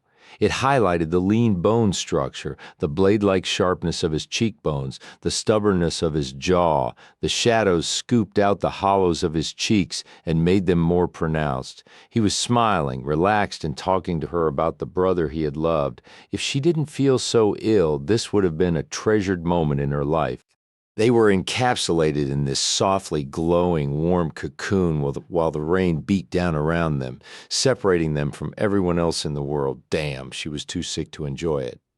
That made her angry with this unnamed sickness, and she vowed to will it away. She sipped the whiskey-laced tea, hoping that its burning punch would banish the nausea and cramps in her stomach and abdomen. Jake added another log to the fire. He had left half the buttons of his shirt undone and hadn't tucked the shirt tail in. He was wearing only socks. He looked comfortable and cozy and showed no haste to leave her to her own devices and go to bed. Feeling better now? He stretched out on his side in front of the fireplace and propped himself up on one elbow. The shirt fell away, giving her a heart-stopping view of his throat and chest. "Yes, I'm fine," Banner lied. She wanted to stretch out beside him, breast to breast, belly to belly, hip to hip. It would feel absolutely glorious to lie that way with him, their mouths touching frequently, until passion overcame them, and he rolled her to her back and lay atop her. A heat wave rolled through her that had nothing to do with her fever. If she made such a brazen move to lie down beside him, would he deter her this time? But even as she thought about it, a rush of scalding, sour bile surged to the back of her throat. Shakily, she set her cup down on the stone hearth. The last thing she wanted to do was disgrace herself by throwing up in front of Jake. That would be too humiliating. "I was already sleepy, and the whiskey only made me more so. I think I'll go to bed, Jake." He raised himself to a sitting position. His expression was a mixture of bewilderment and hurt. "Sure, Banner. Good night." Somehow she managed to pull herself to her feet and make it to the door of her bedroom, without giving away how weak and woozy she was. At the door, she turned back to him. He was pouring another portion of whiskey into his cup, without tea this time. By the stern set of his jaw, she could tell he was angry or disappointed or both, but no more so than she. "Thank you, Jake, for everything." He lifted his eyes to her and nodded brusquely, but said nothing. He finished his drink in one swallow and reached again for the bottle. Sighing with regret, Banner went into her bedroom and closed the door behind her. The room was damp, the sheets clammy, but she crawled between them and huddled under the covers until she began to warm and her teeth stopped clicking together, but she couldn't straighten out her legs. She kept her stomach protectively cradled between her knees and her chest. Her muddled brain decided she must have a fever.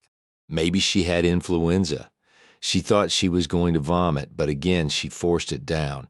She drifted in and out of consciousness.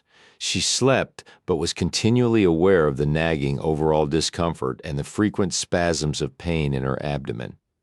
Each time she awoke from a bad, painful dream and discovered it was real, she groaned into her pillow, praying for oblivion. The rain continued to fall. The long hours of the night stretched out into the wee hours of the morning, then into the pale, ghostly pre-dawn when the outdoors became only a slightly lighter shade of gray. In her sleep, Banner clutched her middle and uttered a sharp cry. She came awake, knowing that this wasn't some ailment she would sleep off, panting with the effort. She raised herself and hung her head over the side of the bed. Her body was bathed with a film of sweat, but she was shivering with cold. Her ears seemed on fire. They pounded with each beat of her heart. Banner? The door to her bedroom was flung open when she didn't answer. Jake stood there dressed only in his pants, as though he'd just pulled them on. Banner, he saw the greenish tint to her face and the hollow, sunken dullness of her eyes. He ran into the room, ducked down beside her bed, and cradled her head in his hands. What's wrong? Are you sick? Go away, she said miserably. I'm going to. He dragged the porcelain chamber pot from beneath her bed just in time. She vomited into it with spasms that wrenched her body as though she were a rag being wrung between giant fists. Jake had seen cowboys puke up 3 nights' worth of debauchery, but he had never seen anyone as wretchedly ill as Banner. Nor had he ever seen anything as vile as what her stomach voided. When she was done, she collapsed, exhausted, on the pillows. Jake covered the pot with its lid and sat down on the edge of the bed. He clasped her hands. They were cold and moist and lifeless. Her face was as pale as the sheet she lay on. He smoothed her hair back from her damp, pallid cheeks. That pissing whiskey. He cursed, hating himself for giving it to her. He should have known she couldn't tolerate even a thimbleful. She opened her eyes and focused on him. She tried to shake her head. No, I was feeling bad before that. Panic stabbed through him like an ice pick. Since when, Banner? When did you start feeling sick? Just after she stopped to allow an agonizing pain in her abdomen to subside. Just after we got to town, she finished on a wheezing breath.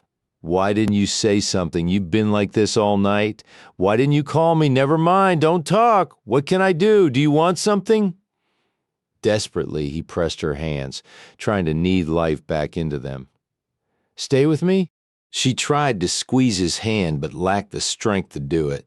She was afraid she would die and no one would be there with her. In a rational corner of her mind, she knew she must be delirious, but she couldn't curb the panic that seized her at the thought of dying alone. I will, sweetheart, I will. Wild horses couldn't drag me out of here. For hours he tended to her, holding her head as she retched into the chamber pot he had to empty after each bout of nausea, bathing her sweat-beaded face with a cool cloth, talking to her in loving, soothing tones. He cursed his ineptitude, the weather, everything and anything. He cursed himself for giving the hands the day off because of the rain. It was coming down as fast and furious as ever. No one would venture across the river today. He had never felt so useless in his life. All he could do was watch Banner writhe in agony while he stood by, impotent to do anything to relieve her suffering. As the hours dragged by, one thing became clear. He was unqualified to take care of her. This illness was life-threatening. He had to go for help, Banner. Once his mind was made up, he knelt beside the bed and took her hand. When her eyes struggled open, he said, Sweetheart, I've got to go get help. Her watery eyes instantly cleared as panic shot through them. No! She clutched at his shirt front. Don't leave me here to die. You aren't going to die, he stated firmly, and wished to God he could convince himself of that. I've got to find a doctor and bring him back. Don't leave me, Jake. Jake, you promised don't go. Stealing his emotions, he pried her fingers from the material of his shirt and left her. Tears flooded his eyes and her pleading cries filled his ears as he ran to the barn to saddle Stormy. He argued with himself to go back to stay with her, but he knew he couldn't. She wouldn't be alone long. He would ride to River Bend and notify her folks of her condition. Someone would come stay with her while he went to Larson and brought back the doctor. Despite the slippery roads that were barely distinguishable in the downpour, he made it to the river in record time, Sinofabich.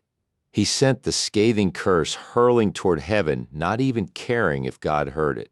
Where the bridge used to be was only a rushing current of muddy water. All that was left of the bridge were fragments of its supports on each bank. The lumber was torn, water swirled around the jagged edges of wood. The rickety bridge had been ripped apart by the force of the flood.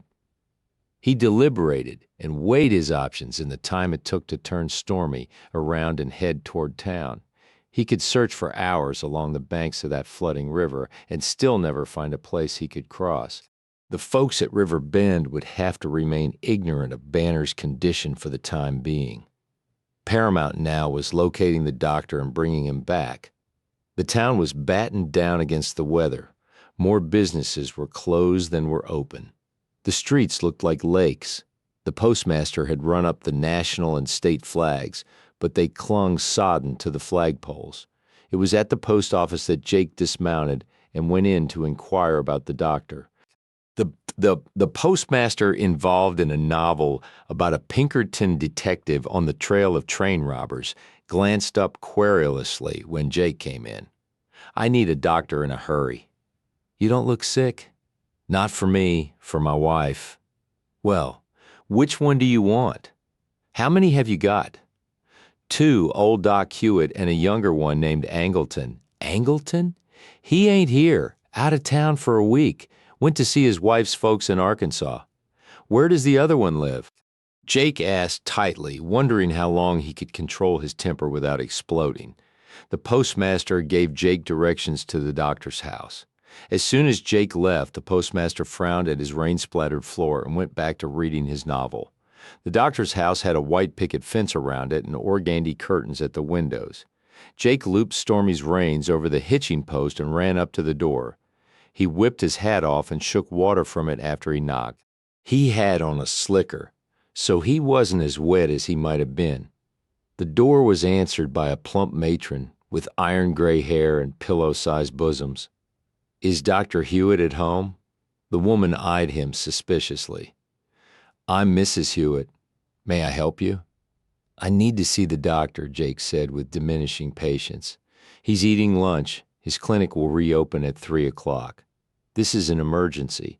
She rolled her mouth and nose around once, showing her aggravation over his interruption of their meal. Jake speared her with intimidating blue eyes, and she thought better of arguing with him further. "Just a minute." She closed the door in his face when it opened again. A man, who matched his wife in girth, was wiping his mouth with a checked napkin. He frowned at Jake, assessing him immediately as an outlaw who had come to seek help in removing a bullet from a wounded partner. At least that had been the description his wife had given him of their caller, and Dr. Hewitt thought that, as usual, her first impression was correct. Mrs. Hewitt said, "You have an emergency." A young woman vomiting the worst-looking and smelling stuff I've ever seen, complaining of cramps in her belly and nausea in her stomach. "She's sick. She needs you. I'll see her this afternoon whenever it's convenient for you to bring her in." When he tried to close the door, Jake's hand was splayed wide over the whitewashed surface, forestalling him. "I didn't say she needed you this afternoon. She needs you now. I'm in the middle of my lunch. I don't give a good goddamn what you're in the middle of," Jake shouted. "You're coming with me now. Look here, you just can't come in here demanding. Do you know the Colemans?" The doctor's lips wobbled uselessly for a moment. "The Ross Colemans? Yes, of course. This is their daughter, Banner. Now, unless you want to face not only my gun should anything happen to Banner, but her father's as well, I suggest you get your little black bag or whatever the hell you need and come with me." For good measure, Jake drew his gun. Now. Mrs. Hewitt had come into the hall when she heard the shouting. Now she cowered against the wall, her hand fluttering at her throat. "Well, I never," she said over and over. It's all right, dear, Doctor. Hewitt assured her with a calmness he didn't feel, as he dropped the napkin and began pulling on his coat and hat. This gentleman is a friend of the Colemans. He's distraught, though I plan to discuss his rude behavior with Mr. Coleman the first chance I get. He glared at Jake, who was indifferent to what they thought of his manners. All he could see was Banner's deathly pale face, and all he could hear was her begging him not to leave her to die alone. Do you have a horse? A buggy? In the barn in back. Let's go. Jake sheathed his pistol and stepped back into the downpour only after the doctor went before him. He followed him to the barn, helped him harness the horse, and then led the buggy through the streets of town. The doctor's caution on the muddy roads was commendable, but Jake's insides were screaming with impatience. Every minute that ticked by was another minute of agony for Banner. It seemed that centuries had gone by before he led Stormy into the shelter of the barn and rushed to drag the reluctant doctor into the house. It was quiet, too quiet. Jake dashed into the bedroom, dreading what he might find. Banner lay unconscious beneath the quilts, but he saw the discernible rise and fall of her chest and almost sobbed with relief. He shoved the doctor forward with maddening slowness. Dr. Hewitt took off his coat and carefully folded it over a chair. He balanced a pair of spectacles on his nose and began to peel back the covers. When Jake leaned in closer, the physician looked over his shoulder censoriously. I can't examine the young lady with you in the room. If he hadn't needed the doctor, Jake would have rubbed the pious expression off the man's face with his fist. As it was, he gave the doctor one telling look and left the room. He paced, praying and cursing with each step. For lack of anything else to do, he laid a fire in the stove in the kitchen and lit it. Maybe she would want more tea. Maybe. The possibilities paraded through his mind, each one more grisly than the last. Finally, the doctor came out of the room polishing his eyeglasses with a large white handkerchief. He was shaking his head sadly and staring at his shoes. What is it? What's wrong with her? Jake demanded impatiently when the doctor's concentration seemed to be solely on his eyeglasses. Perityphlitis. Stomach fevered to you. Jake let out a long gust of breath, his eyes lifting to the ceiling. Her appendix, I thought so. I'm sorry, young man, the doctor said, laying a conciliatory hand on Jake's sleeve. For you, for Banner, and for her folks. But there's simply nothing I can do but make her comfortable until it's over. 19 unblinkingly, Jake stared back at the man. What do you mean there's nothing you can do? Exactly what I said. I'll make her as comfortable as possible, of course, but what are you babbling about? I'm trying to explain. You'll cut it out, you fool. Now see here, young man, I won't permit you to address me in that tone of voice. Even huffily pulling himself up to his full height, the doctor was still dwarfed by Jake. I don't think you appreciate the complications involved in an operation of this sort. Explain them to me. No use in that. I won't do the surgery, he pronounced firmly. Why not? The doctor told him. The skin across Jake's cheekbones became taut. You smug, sanctimonious bastard. I brought you out here to do whatever was necessary to save her life, and that's what you're going to do. I'm of the school of thought which believes that some parts of the body should remain inviolate, namely the chest, the brain, and the abdomen. Jake wasn't impressed by his pedantic lecturing. He grabbed the doctor by the lapels and jerked him forward and up until his feet dangled an inch off the floor and his face was on a level with Jake's. Where'd they dig you up, relics, like you were laughed out of existence long ago? He shoved the doctor against the wall, drew his pistol, and rested it against the end of Hewitt's nose. He pulled back the hammer with a slow confidence that coaxed sweat from the doctor's brow. Now you're going in there, and you're going to open up Banner Coleman. You're going to take out her appendix, or you're going to die. Got it? You'll answer to Mr. Coleman for this. The doctor sputtered. If Ross were here, he'd do the same thing. Now, am I going to have to blast your brains against this wall or not? All right, I'll do it. Jake released his hold on him and backed away so abruptly, he knocked Dr. Hewitt's eyeglasses askew. They rolled down his face and chest. He caught them at his knees. He had never been so unhinged. He set his eyeglasses back on his nose and tugged at the bottom of his vest nervously. I don't even know if I have ether with me. Putrefaction is our worst enemy. We will need to place an antiseptic barrier between the wound and the germ-containing atmosphere. Carbolic acid is in my bag, some bandages too. Get that out, please, the doctor said hurriedly. He wanted to appease this barbarian. His eyes were sharper than any lancing implement the doctor owned. As Jake disappeared into the other room, the doctor deliberated running from the house and getting in his buggy.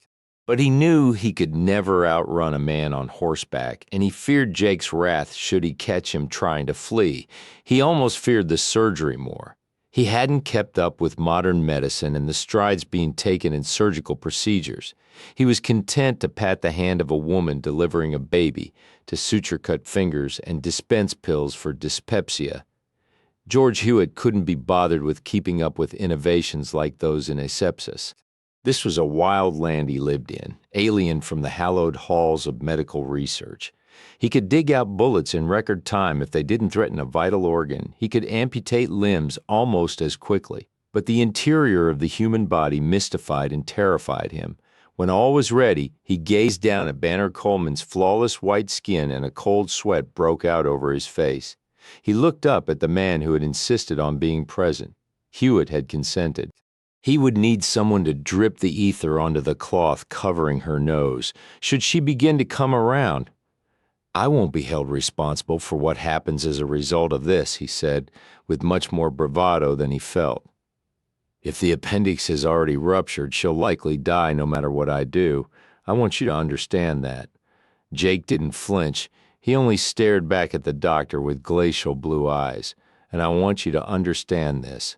If she dies, so do you, Doc. If I were you, I'd make damn sure she doesn't. The man was a ruffian and a heathen of that. Hewitt was certain. He was also certain the cowboy meant what he said. He drew upon what little professional skill he had and lowered the razor-sharp scalpel to the expanse of smooth flesh covered by a carbolic-soaked cloth on the right side of Banner's navel. Jake's heart all but stopped beating as he watched the knife go through the fabric to etch an oozing red line on Banner's body. Was he doing the right thing? Yes. What choice did he have? She was going to die without the surgery. The chances of her dying in spite of it were awesome. But he had to try to save her. She couldn't die. She couldn't. He wouldn't let her. God wouldn't let her, as Dr. Hewitt's clumsy fingers pried apart the incision in her abdomen. Jake prayed earnestly for the first time in years. Hewitt secured the bandage, lowered Banner's nightgown, and covered her with a quilt. Only then did he hazard a glance at Jake. His fearsome eyes were on the girl. Her color's not good. Jake observed worriedly. Her body has undergone a shock. One I personally and professionally thought was unnecessary, if you'll recall.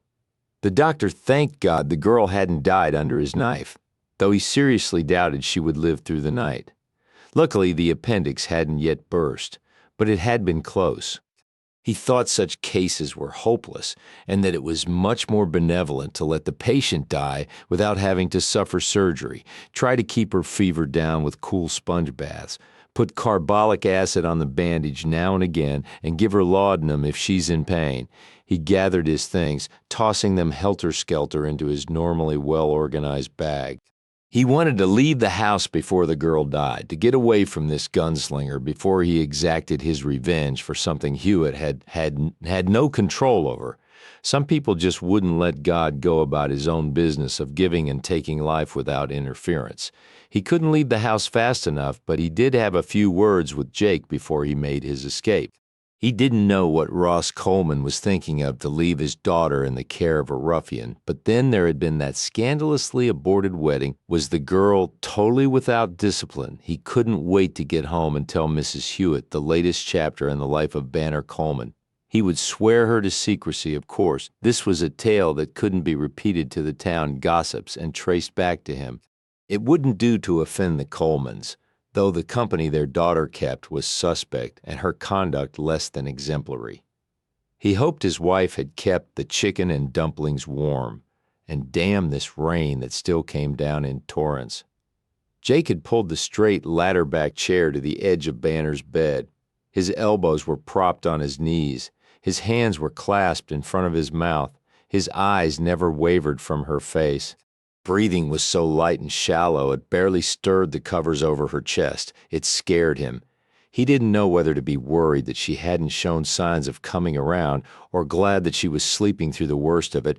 Frequently her eyelids fluttered as though she were having a bad dream, otherwise she lay motionless, soundless, limp. He came out of the chair, willing away the thought of death. He laid his calloused palm on her brow and told himself that it was definitely cooler than the last time he had checked it. When had the doctor left? He hadn't noticed or cared. All he cared about now was saving Banner's life. In the corner of the bedroom, he spotted the pile of blood-stained linens he had insisted they replace after the surgery was completed. The sight of them made him sick to his stomach. That was Banner's blood. He wadded them together, carried them through the dark house, and threw them out the back door. He would wash them later. Pulling on his slicker and hat, he went to the barn to attend a sorely neglected Stormy. Since the other horses had been transferred to River Bend while he was in Fort Worth, the stallion had the barn to himself. "Hey, boy, did you think I'd forgotten you?" Jake rid him of the heavy saddle and gave him a well-deserved rub-down and a ration of oats. Out there in the stillness of the barn, with the soulful sound of rain dripping from the eaves, the gravity of the situation hit Jake like a tidal wave. He had known it was on the horizon, moving closer, threatening, but he hadn't wanted to acknowledge it. Now it engulfed him. Banner might die. His fingers knotted in Stormy's mane, and he laid his forehead against the tough flesh. "No, no," he groaned. "She can't." Not like Luke. Not like Pa. Heavy tears rolled down his cheeks. He would be devastated if he lost Banner, and not because he had loved her as a child, or because she was the daughter of his dear friends. He didn't want to lose her because a light in his life would be extinguished. God, he had caused her pain. He had deliberately hurt her, insulted her repeatedly. He had told himself that it was for her own good. Now he had to admit the real reason. She had become too important to him. 20 years ago, he had shut himself off from emotional attachments because they were too risky. You loved someone, you lost them. Better not to love at all. Loving Lydia all these years had been easy because that love was secret and demanded nothing of him. Lydia was already lost to him, but loving Banner, did he love Banner? "I don't know," he whispered to Stormy. All he knew was that he would move heaven and earth to see her face animated and laughing, or haughty and angry, or shining and flushed with passion. Anything but in the stillness of death. He left the barn at a run, hurdling puddles and wading through a sea of mud to reach the house. Haphazardly, he hung his hat and slicker on the rack at the back door and tugged off his boots, dropping them heedlessly on the floor. He dashed through the house on stocking feet. The bedroom was as sepulchral as when he had left it. He crossed to the bed and knelt beside it. "You're not going to die, Banner. You're not going to leave me. I need you to want to go on living myself, and you won't desert me. I won't let you," he whispered fervently, grasping her hand and pressing it to his mouth. Her only response was a low moan, but it was music to Jake's ears, laughing and crying in relief. He surged to his feet. He wasn't going to let her wake up in these dim, dismal surroundings. In a frenzy, he raced through the house, lighting lamps. Things had to look cheerfully alive when she woke up. The death angel wouldn't dare lurk in a house with all the lamps burning. He knew he was thinking like a madman, but he wasn't going to take any chances. He stoked up the fire in the fireplace and refueled the one in the kitchen stove. He heated a tin of beans for himself and kept the kettle hot, should Banner want something when she came around. After that flurry of activity, he was exhausted. He sat with Banner until he couldn't hold his eyes open. Then he went into the parlor, peeled off his clothes, and wrapped himself in a blanket on the sofa. He fell asleep almost instantly. She was hot. So hot. Something was pressing her down, sealing her to the bed. Her mouth seemed to be lined with cotton. There was a throbbing pain coming from some point on her body, but she couldn't seem to locate it. She willed her eyes to open. The light was exceedingly bright. It struck her eyes as though they were virgin. It pierced. It hurt. Gradually, she accustomed her eyes to the light and let them come open all the way. They drifted toward the windows, and she saw her bedroom reflected in the glass. It was dark outside and still raining. She tried to orient herself and pin down her last memory, but her random thoughts wouldn't be collected. Her room loomed large, then shrank. The foot of her bed seemed no farther than the end of her nose, then looked as though it stretched away for miles. These wavering ballets made her nauseous, and she panted through open lips to ward it off. She tried sitting up, but the pain bit into her middle, and she collapsed back onto the bed with a muffled cry of alarm. "Banner?" Jake, his hair rumpled, stood framed in the opening of the door. His arms were widespread, bracing him in the doorway. She was delirious. She must be. He was naked. He rushed forward and dropped to his knees beside the bed, clasping her hands. His eyes wouldn't be still, but moved rapidly over her face. "How do you feel?" She looked at him fearfully. "I don't know. I feel odd. What's happened to me? You've had surgery." Her pupils dilated in spite of the light pouring into them. "Surgery? You mean cut open, Jake?" "Shh. Shh. Here, I'll show you." He carried one of her hands beneath the covers and rested it lightly on her bandage-wrapped stomach. She winced with even that much pressure being applied to it. "Gently," he cautioned. "The cut is still fresh. Don't you remember being sick?" Her memory came back in snatches. The trip home in the rain, the feverish ache in her bones, the nausea, the gripping cramps, the sickness while Jake held her. Your appendix became inflamed. Stomach fever. Tears of terror filled her eyes. "You can die of that? But you're not going to," he said fiercely. "The doctor came and took it out. I'm going to take care of you. In a week or two, you'll be as good as new, better." She tried to absorb all this, keeping her hand over the sore place on her abdomen, which was making her ache all over. "It hurts, I know." He kissed the back of the hand, still clasped in his. "It will for a few days. How are you otherwise?" She blinked. "The light is awfully bright." He smiled self-derisively as he reached to turn off the lamp on the bedside table. "That's my fault. I didn't want you to wake up in the dark and be afraid. You're taking care of me." "Yes? Where's my mother?" He touched her cheek. "I'm sorry, Banner. I tried to get across the river and bring your folks back, but the bridge washed out. The river's impassable until the rain stops and the floodwaters go down. River Bend is isolated. I'm afraid you're stuck with me." She lay still for a moment, staring up at him. "I don't mind that, Jake." She lifted a hand to touch his cheek, but it fell back weakly. "I'm dizzy. That's from the ether and your fever. You should go back to sleep. Would you like a drink of water?" She nodded, and he poured a glass from a pitcher on the table. "Just a sip." He cradled her head in his hand and tilted the glass toward her lips. It clinked softly against her teeth. She swallowed a sip, then another. "That's all for now." He returned the glass to the table and noticed the vial of laudanum the doctor had left. "Are you in pain? I can give you laudanum." "No, but stay with me. Stay. Sleep with me, like on the train." "But honey, please, Jake." She was battling to keep her eyes open, but she made a feeble gesture to reach out for him. It was enough to banish his objections. He came to his feet, lifted the covers, and slid beneath them. He placed one arm under her shoulders and pressed her head against his bare chest. She rolled toward him. "No, no, lie still, or you'll hurt yourself."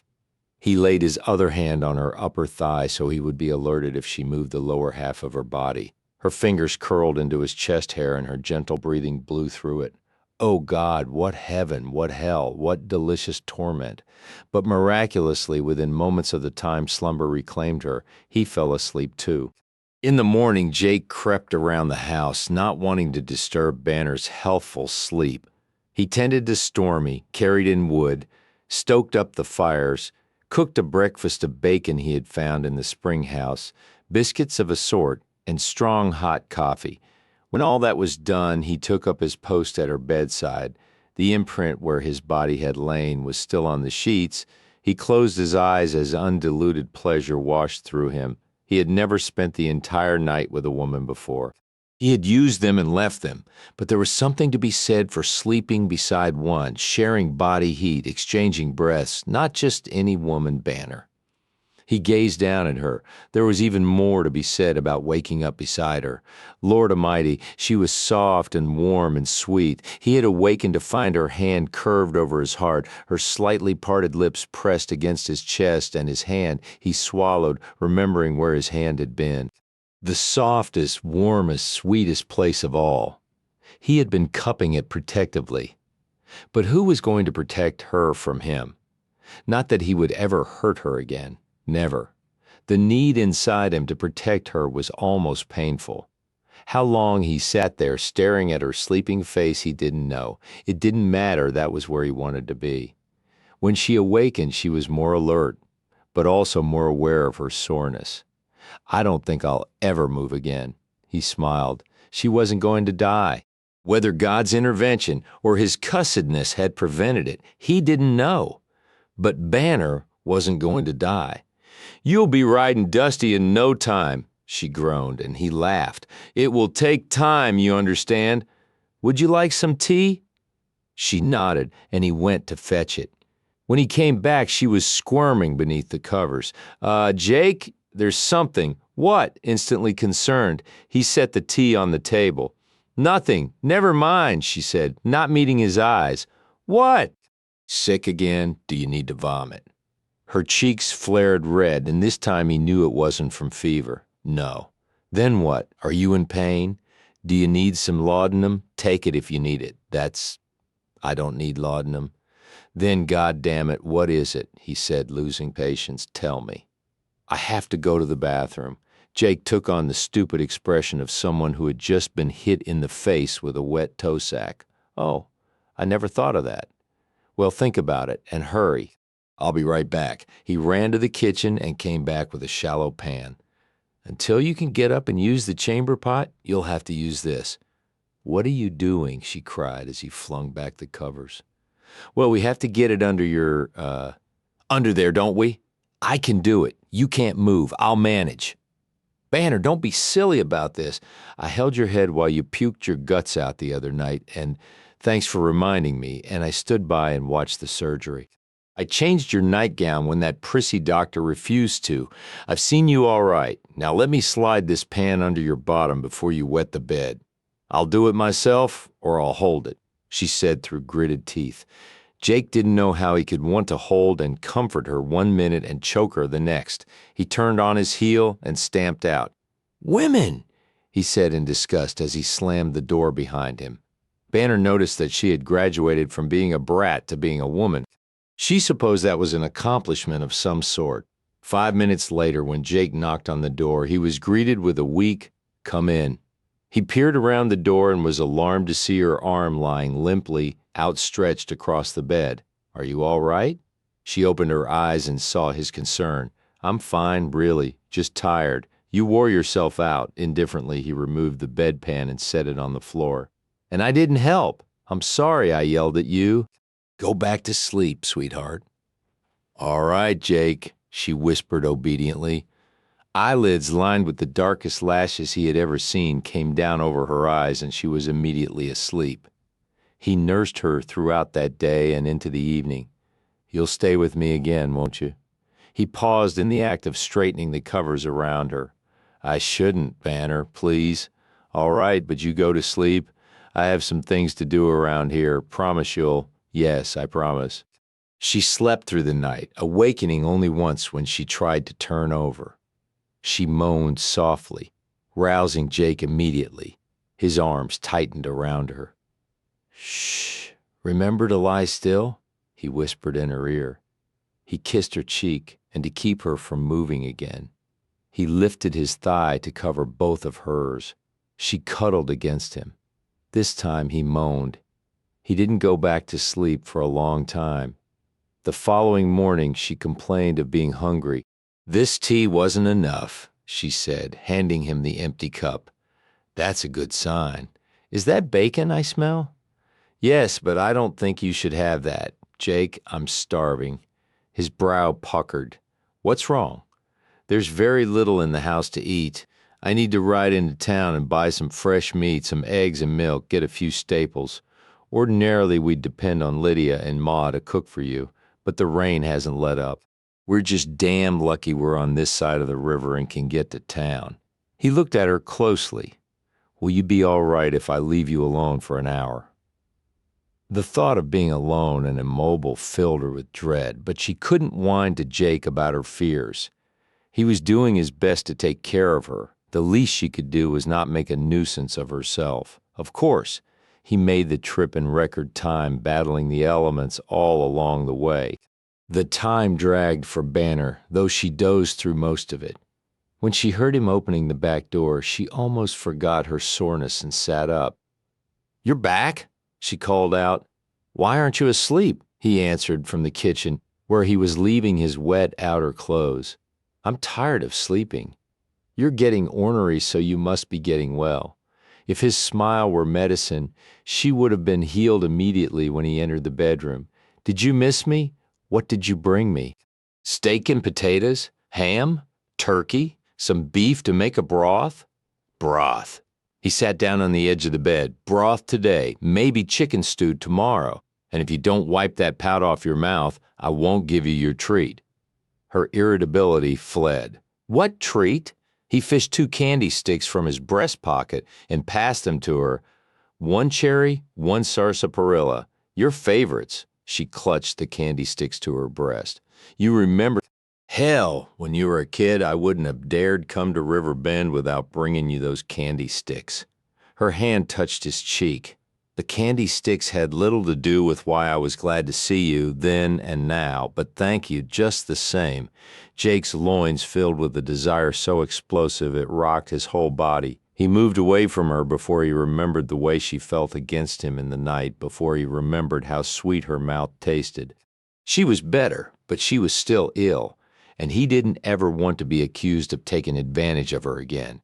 "I'd better get that broth started," he muttered as he left the bedroom. He didn't sleep beside her that night, and she didn't ask. Tacitly, they admitted that it would be foolhardy. The next day she showed marked improvement. She was able to sit up against the pillows. She hadn't had fever for 24 hours. There was no putrefaction of the cut. Her body only needed time to recuperate. "Do you feel like getting up and walking around a bit?" Jake asked, lifting her breakfast tray off her lap.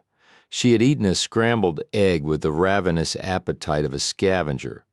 Banner had thought she would welcome leaving the confines of her bed, but now that the time had actually come to try out her legs and see if they still worked, she hesitated. Her stomach was incredibly sore. Getting up, walking, getting back into bed seemed insurmountable tasks. "Do you think I should? What did Dr. Hewitt say?" Jake looked away. He didn't mention this, but that soreness is never going to work itself out if you stay in bed. Maybe tomorrow.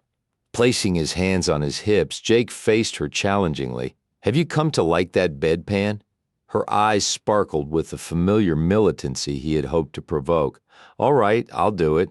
"I kinda thought you would," Jake said dryly, trying to keep the self-satisfaction out of his voice. She cast him another murderous look as she threw back the covers and edged her legs to the side of the bed. The lower region of her torso painfully protested and she winced. "Banner, wait," Jake said contritely. "Maybe I'm rushing you. We'll wait until tomorrow." She shook her head. Her face was pale, but her eyes were bright with determination. "No, you're right. I've got to start using these muscles again sometime. Whenever it is, it won't be easy." By now, she had inched to the side of the bed. Jake was anguished over how frail and small she looked, with her legs poking from the hem of her nightgown, bare toes searching for the floor. He put his arm around her waist. "Lean on me."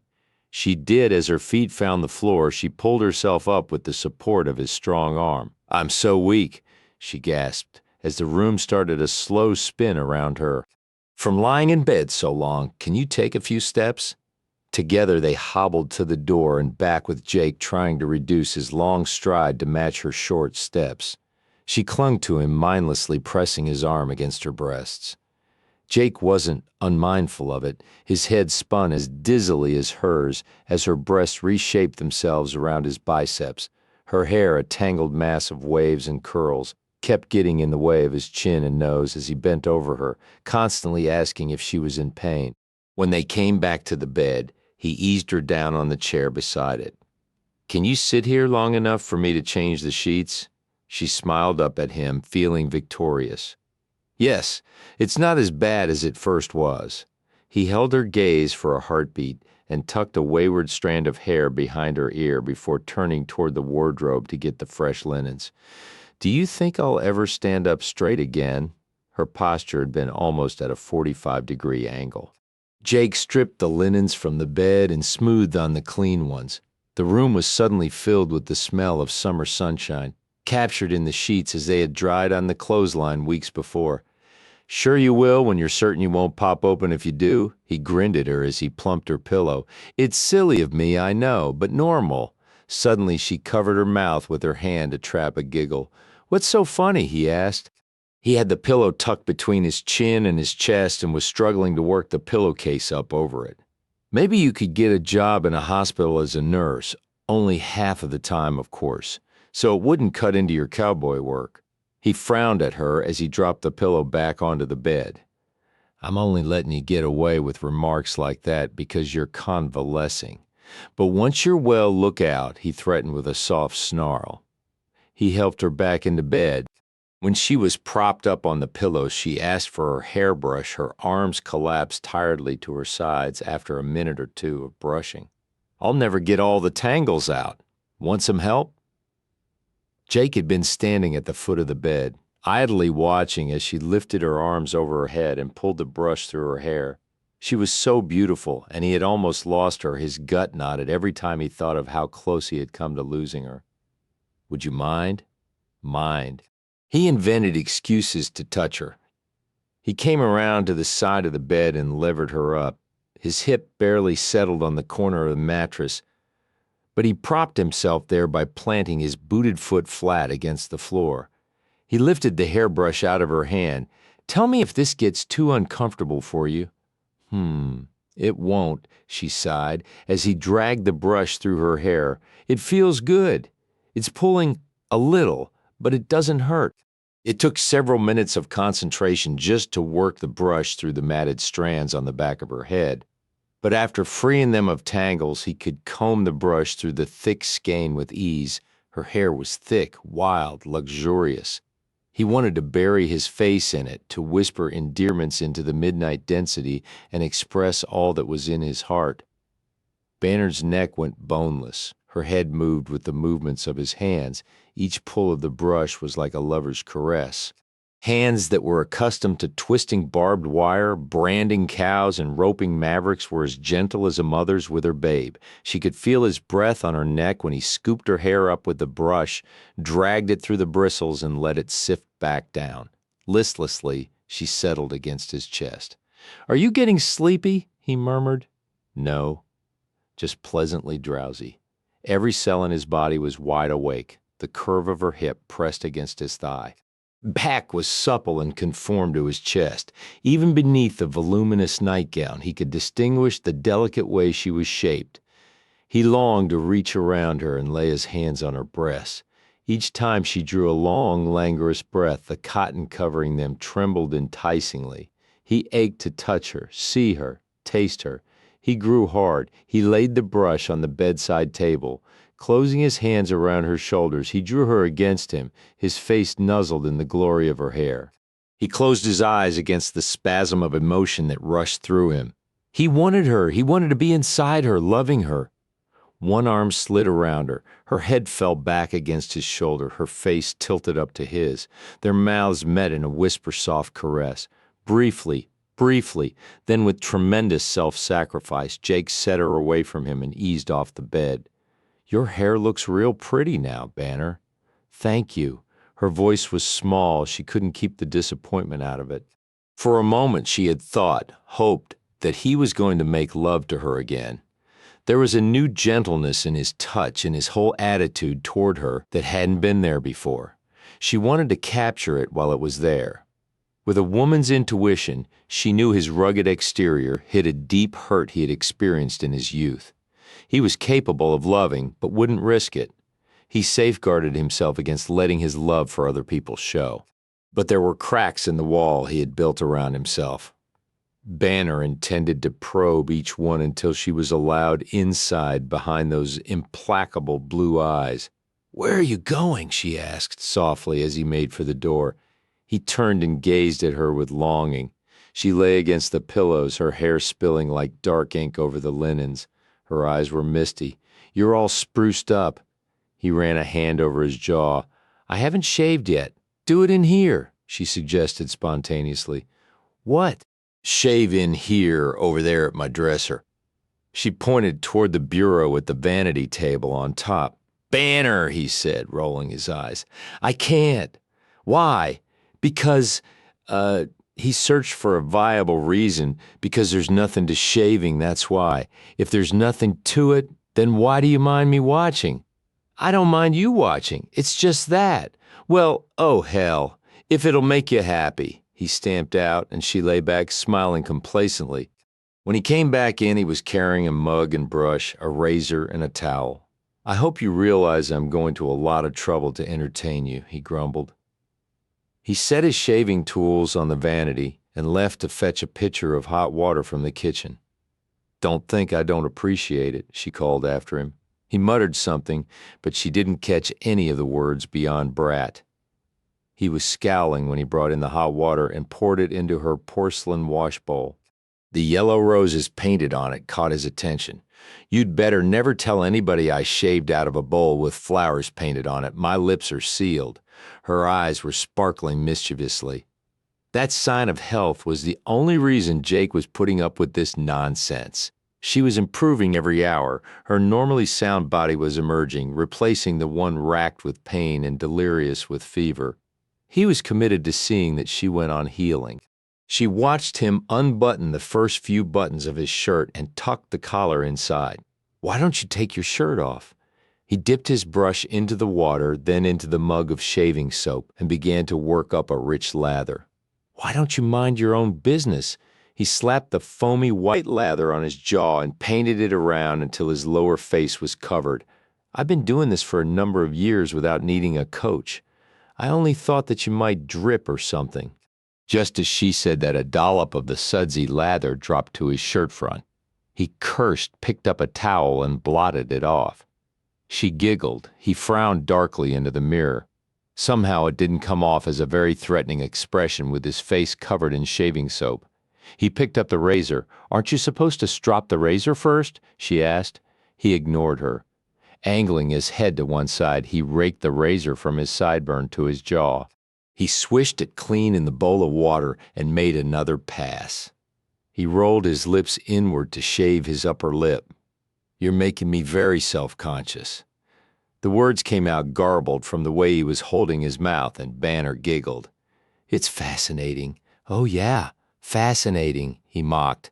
When the lower part of his face had been scraped clean, he reached for the brush again and lathered under his chin and down onto his neck. Rearing his head back, he placed the edge of the razor at the base of his throat and dragged it upward over his Adam's apple. "Jake? Would you say your pecker is larger than most?" Shit! A bead of blood appeared in the area of his jugular. He whirled around. That's a helluva thing to ask a man when he's got a razor at his throat. It just now came to my mind. Well, maybe you shouldn't say everything that comes to your mind. Did you ever think of that? Well, what? None of your business. He turned back to the mirror, picking up the towel to staunch the trickle of blood running down his neck. What kind of question is that coming from an unmarried young lady, or even a married one? Where'd you even hear that word? Isn't that what it's called? Sometimes. But where did you? No, let me guess, he said, raising his hands, palms out. Your brother and mine? I came up behind them one time when they were relieving themselves in the woods. I think they were comparing their, don't say it again. Until then, I thought they were all the same. I guess they're like women's breasts. Some are just naturally bigger than others. Oh, God. Jake's face took on a pained expression. What's the matter with you? There's no modesty between us, is there? Apparently not. He finished shaving and began sluicing water over his face. Our situation hardly conforms to the laws of propriety. Otherwise, you might have thought twice about sleeping with me naked. His head came up, and regardless of the water he was dripping onto the floor, he faced her again, stupefied. "Do you always sleep like that? How do you know I do? I saw you when? That night after my surgery. You were crazy with fever and pain. Not that crazy? Don't you think I would remember a naked man climbing into bed with me?" He turned to the vanity table again and dried his face with the towel. Then, tossing it aside, he flipped his collar out and began rebuttoning his shirt. "I'm not going to talk about it anymore. I've never seen a totally naked man before. Wouldn't you expect me to be curious? Sure, I guess so, but I would rather you not tell me about it."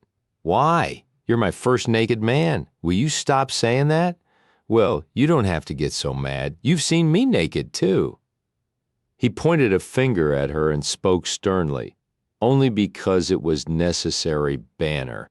I was assisting the doctor." "I understand," she said primly, lowering her eyes. "But I didn't exactly go chasing after you and rip off your clothes. I didn't know when I woke up and cried out that you were going to come charging in here as naked as a jaybird."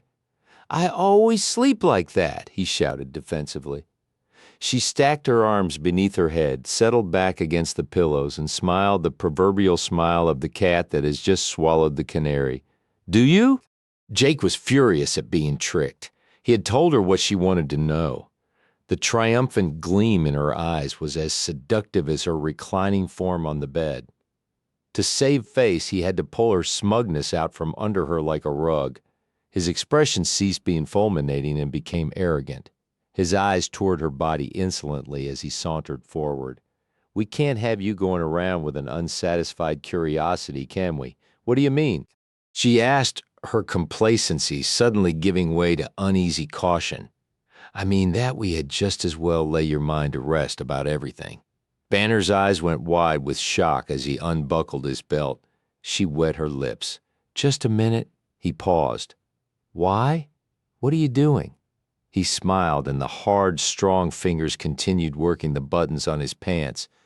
"I'm unfastening my breeches." She sat up straighter, no longer the temptress but the demure maiden. "Wait, Jake." He undid the last button on his fly. "You want an answer to your question, don't you?" "Aye." "Well, here it is." She slammed her eyes shut when his hands moved again. "No, I don't always stroke my razor before shaving, just when it needs it. About once a week." Her eyes popped open. He was calmly tucking in his shirt tail. She watched in mounting rage as he finished the task, then refastened the buttons and rebuckled his belt. "Any more questions?" Stormy eyes lifted to his. He made a tisking sound. "Now, don't get yourself all riled up, Banner. Remember, you need your rest." He dodged the pillow that came sailing toward his head and raced for the door. His booming laughter drowned out the vitriolic name calling. "Knock, knock. Am I going to get a pillow in my face if I come in to check on you?" Jake stuck his head around the door a few hours later. He had cared for Stormy, carried in firewood, and started soup for their supper. Years of cooking on the trail came in handy now. The food he prepared might not be superb, but it was filling. No, he had expected her to be sulking. But as he swept the door open and moved nearer the bed, he could tell she wasn't even thinking about their earlier skirmish. She showed signs of discomfort. "What is it, Banner?" She moved her head fitfully on the pillow. "I know this sounds crazy, but my incision is itching like mad." "Itching? That probably means it's healing." He paused for a second, too long not to be noticed. "But we had better take a look." She raised her eyes to his trustingly. "Whatever you think, Jake." He peeled back the quilt and sheet. When he saw her small frame clothed only in the nightgown that molded to every rise and dip of her body, his throat constricted. He cleared it loudly. "Do you want it, He made a descriptive motion with his hands, then turned his back. Banner raised her nightgown and adjusted it to cover her femininity, baring only that part of her abdomen that needed his attention. Of course it left bare one leg and hip and much of her side, but there was no help for that. "All right," she said softly. Jake turned around. His eyes didn't meet hers, but kept themselves trained on the bandage that crossed her middle. As gently as he could, he removed the wrapping. Banner gasped. His head snapped up. "Did I hurt you?" "No." She stared down at the thin pink line with its sprouting sutures. I just realized that I really was cut open. Closing her eyes and swallowing hard, she fought off the revulsion that shivered through her. It's so ugly compared to some of the wounds I've seen stitched up. Hewitt's work is a masterpiece. He probed the area around the incision gently. He could find no traces of swelling or redness.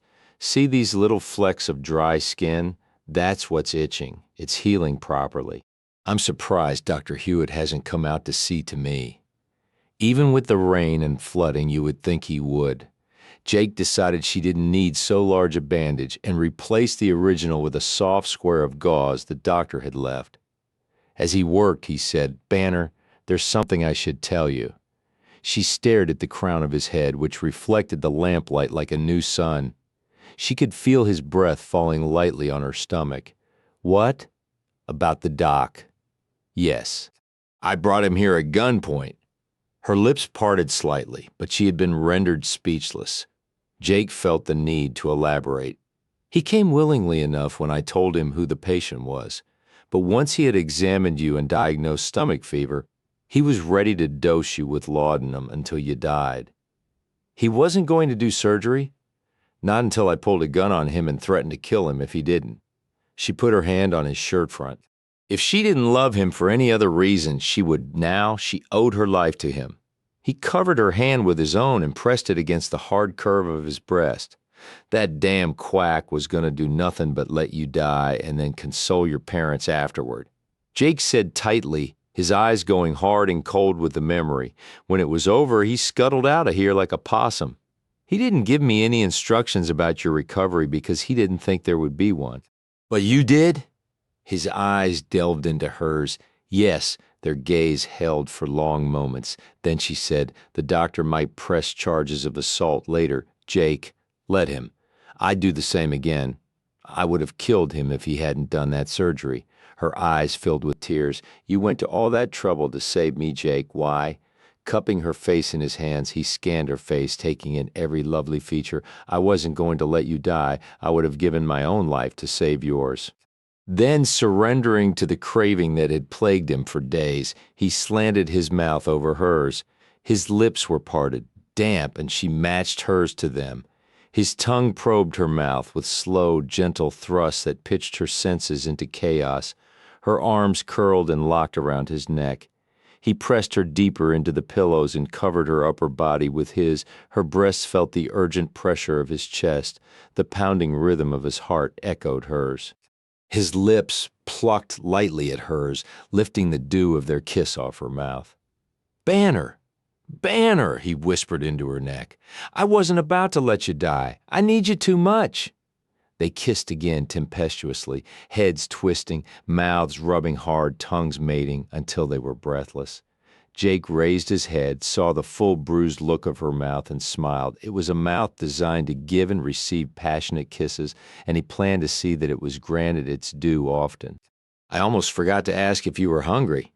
He picked up a strand of her hair and watched as it wound around his finger, as surely as she had wound an invisible cord around his heart. "I'm starving. Do I get some real food tonight?" He got off the bed and headed for the kitchen. "Hot soup. Jake?" He turned around. "I didn't need Dr. Hewitt or anyone else to take care of me. You've done a wonderful job."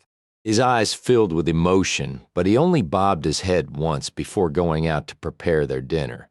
Things changed between them after that night. They didn't hide their feelings from each other. He kissed her good night, but the caresses went no further than that, nor did either of them suggest he sleep beside her.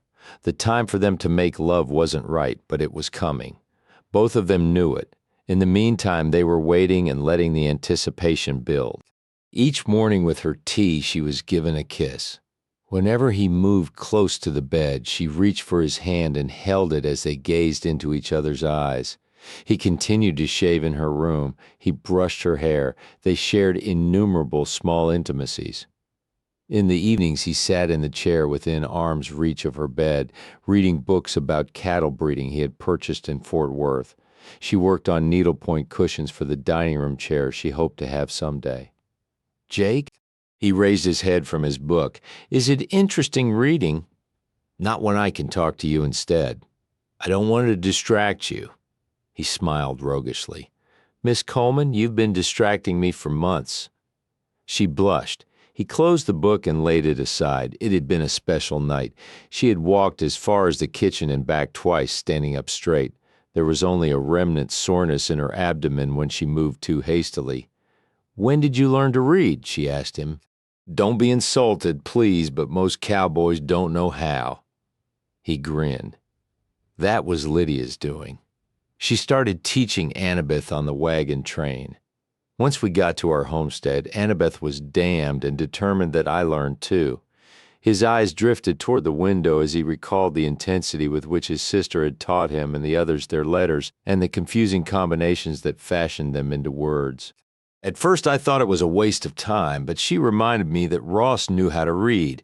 Anything Ross did was what I wanted to do. Why did you go to her? The question was so out of context and asked in such a broken voice that his head snapped around. Who? That Watkins woman? Why did you leave me in the hotel after that lovely day we spent together and go to her? He was both baffled and alarmed by the tears standing in her eyes. He went down on his knees beside the bed and took her hands. You saw me leave? Yes. I didn't go for the reason you think, Banner. What other reason could there be for a man to sneak off to a whorehouse in the middle of the night? You could have had it with me. All you had to do was ask. Shh, shh. Banner, no, I couldn't. Not then, it wasn't right. And it's right with a whore. Listen to me, he said forcibly, shaking her hands. Micah and Lee came in. I woke up. Micah told me he had seen Grady Sheldon in the Garden of Eden. It bothered me that he was in town. I had warned him to stay away from you. For all I knew, he had followed you to Fort Worth and planned on kidnapping you or something. I left immediately and went to Priscilla's place to see if I could find out what he was up to. He felt it wise not to mention at this point that Grady and Priscilla had been keeping such close company. And that's the only reason? She asked gruffly. You didn't. He laid his hand on her hair, filled his hand with it. No, I didn't. But the next morning she made it sound like, well, you know. His mouth thinned with irritation. Whatever she said was a lie. She only wanted to hurt you to get back at me. I thought you were friends, not in the way you think. I've told you before I didn't sleep with Priscilla. She tweaked a loose thread on the quilt. Grady said the girls in the bawdy houses talk about you, that you're a legend. He showed his amusement with a smile. But when he saw Banner's shattered expression, he drew a serious face. Banner, I haven't had another woman since that night you came to me in the barn. Is that true? She asked in a hoarse whisper. He carried her hand to his mouth and kissed the palm. His lips moved against it as he spoke. I can hardly believe it myself, but I swear it's true. But is that the extent of it, that one night? That depends on you, he said quietly. What do you want? I haven't made a secret of it, Jake. He studied the floor between his boots days ago. When she lay on the brink of death, he had realized that it wasn't just physical desire that had a stranglehold on him. He longed to lose himself in her body, yes, but he wanted a merging of their hearts as well. She had long ago ceased to be Ross's and Lydia's daughter. She was Banner, a woman, the woman he needed to fill the emptiness in his soul. If anyone could heal him of cynicism and bitterness, it would be Banner. He was tired of fighting himself. Besides, their future together was already sealed, though only he knew it. When he looked up again, he was smiling. Would you like a bed bath? 21, a bed bath. She watched with unblinking eyes as he went to the vanity and returned carrying a wash bowl of warm water and 2 soft cloths. These he set on the bedside table. He lowered himself to the edge of the bed. His eyes roved her face. He reached out and touched the tip of her impertinent nose with the end of his finger and smiled. Have I ever told you what I really thought about you that night in the barn? Speechlessly, she shook her head. Silence permeated the house. She was aware only of the sound of his breathing, the rustle of clothing when he moved, the hypnotizing gruffness of his voice. I thought you were one helluva woman. Not many would come to a man and ask him to do what you did. You were shocked. Yes, I'll admit that. To me, you had always been little Banner, the cute tomboy with untidy braids and skinned knees. Even the day of your wedding, I was thinking of you like that. His fingertips settled on the point of her chin and skimmed down the center of her throat to its base. But that night I saw you in a new light. You were all woman, Banner. I knew that I would never again mistake you for anything else. It's been hell, living near you and remembering that night. I've regretted it. His mouth lifted in a wry grin. I've relished it too, wishing 1,000 times that it would happen again. He leaned down and kissed her. His kiss was tender, but possessive. His mouth moved over hers, separating her lips for the gentle plunder of his tongue. When he raised his head and gazed down at her, her eyes were lambent. I want you to be comfortable. I thought I'd give you a bed bath. Do you want me to take off my nightgown? No, he replied, smiling tenderly. I want to take it off. Her heart leaped to her throat as his hands moved toward the front of her nightgown. It had a row of buttons that extended from her neck to below her waist. He had buttoned her into it while she was unconscious. Even now, she blushed to think of that. His nimble fingers undid the buttons, but he didn't open the nightgown. His eyes burned their way along the narrow ribbon of skin that showed through the opening, but he didn't touch her. Instead, he said, "Can you sit up without it hurting?" She came to a sitting position. He moved behind her into the corner of the mattress. As he had done the day he brushed her hair, he put his hands on her shoulders and lowered the nightgown inch by slow inch over her shoulders and down her arms. Banner pulled her arms free of the long sleeves, but held the fragile shield of embroidered batiste over her breasts. Jake eased the garment down to the first gentle swell of her hips below her waist. Her skin looked creamy in the lamplight, golden and soft. He dipped the cloth in the washbowl and wrung it out. Sweeping her hair aside, he laid the cloth on her shoulder and washed in slow, measured circles. He moved it down the length of her back to the twin dimples on either side of the base of her spine, back up. Her head lolled to one side, making her hair fall forward in a black cascade over one shoulder. Feel good? Yes, she moaned. He increased the pressure, massaging away the soreness one acquires from days of lying inactive in a sickbed. He exchanged the washcloth for a dry one and blotted her skin until it was again dry and glowing. The back of her neck was too vulnerable to resist. Leaning forward, he encircled her waist with his arms and laid his lips against the velvety skin. You're so beautiful, he whispered as his lips tasted, and his tongue took liberties with her ear. His mouth meandered around her neck, up to her cheek, to find her mouth. Her head fell back over his arm, and he drew her down until she was angled backward, half across his lap and half across the bed. He kissed her hungrily, sending his tongue deep into the honeycomb of her mouth. As the kiss intensified, he eased himself around until she was lying fully on the pillows again. Her fingers were tightly gripping the bunched nightgown that covered her breasts, but not out of fear or modesty, out of passion. She wanted more of his mouth. When he kissed her, she felt it all over her body. Sensations tingled along every nerve, touched her everywhere, stung, burned, stroked. The world and all its problems dissolved. She became entrapped in a chrysalis of rapture, where adversity wasn't allowed and where Jake was master and donor of all joy. But once again, he dipped the cloth into the bowl. He washed her neck and chest, going no further than the nightgown she still clutched to her breasts. He lifted one of her arms and rubbed the cloth down its slender length. The other arm received the same meticulous treatment, much to her chagrin. He even washed her underarms. Modestly, she turned her head aside. All parts of you are beautiful, Banner, he whispered. Don't be ashamed. After he had dried her again, he lifted one of her hands to his lips. He kissed her palm, each finger, then startled her by closing his lips around her little finger and sucking it into his mouth. His teeth gently ground into the fleshy pad, which until now she had never known was sensitive. Jake, her cry was softly alarmed. The unheralded caress set off tiny explosions in the lower part of her body. Rivers of sensation swirled through her breasts, causing the peaks to stiffen. She would never have guessed that her fingertips were linked to the parts of her body that were throbbing warmly. Now he was kissing the inside of her wrist, and his lips began working their way up her arm.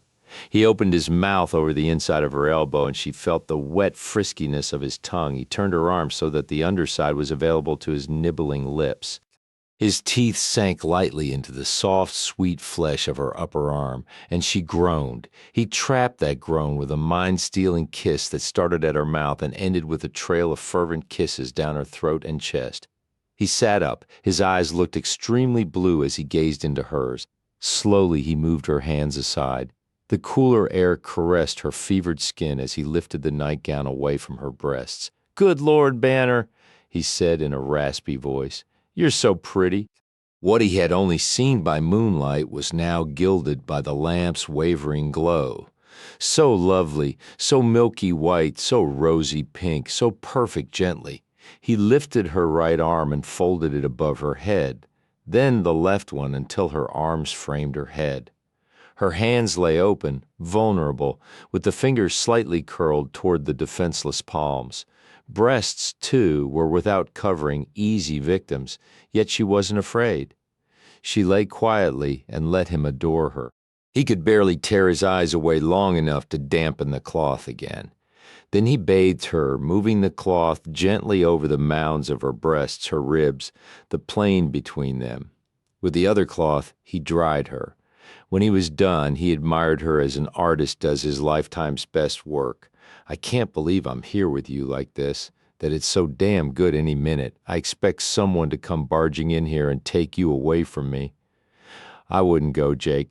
I've never had a time like this with a woman, Banner, tender and peaceful. I've taken them, used their bodies, but never enjoyed them. I might not be able to do it the way it's supposed to be done, loving-like. I might be too old to learn how. But I'd like to try. Let me play with you."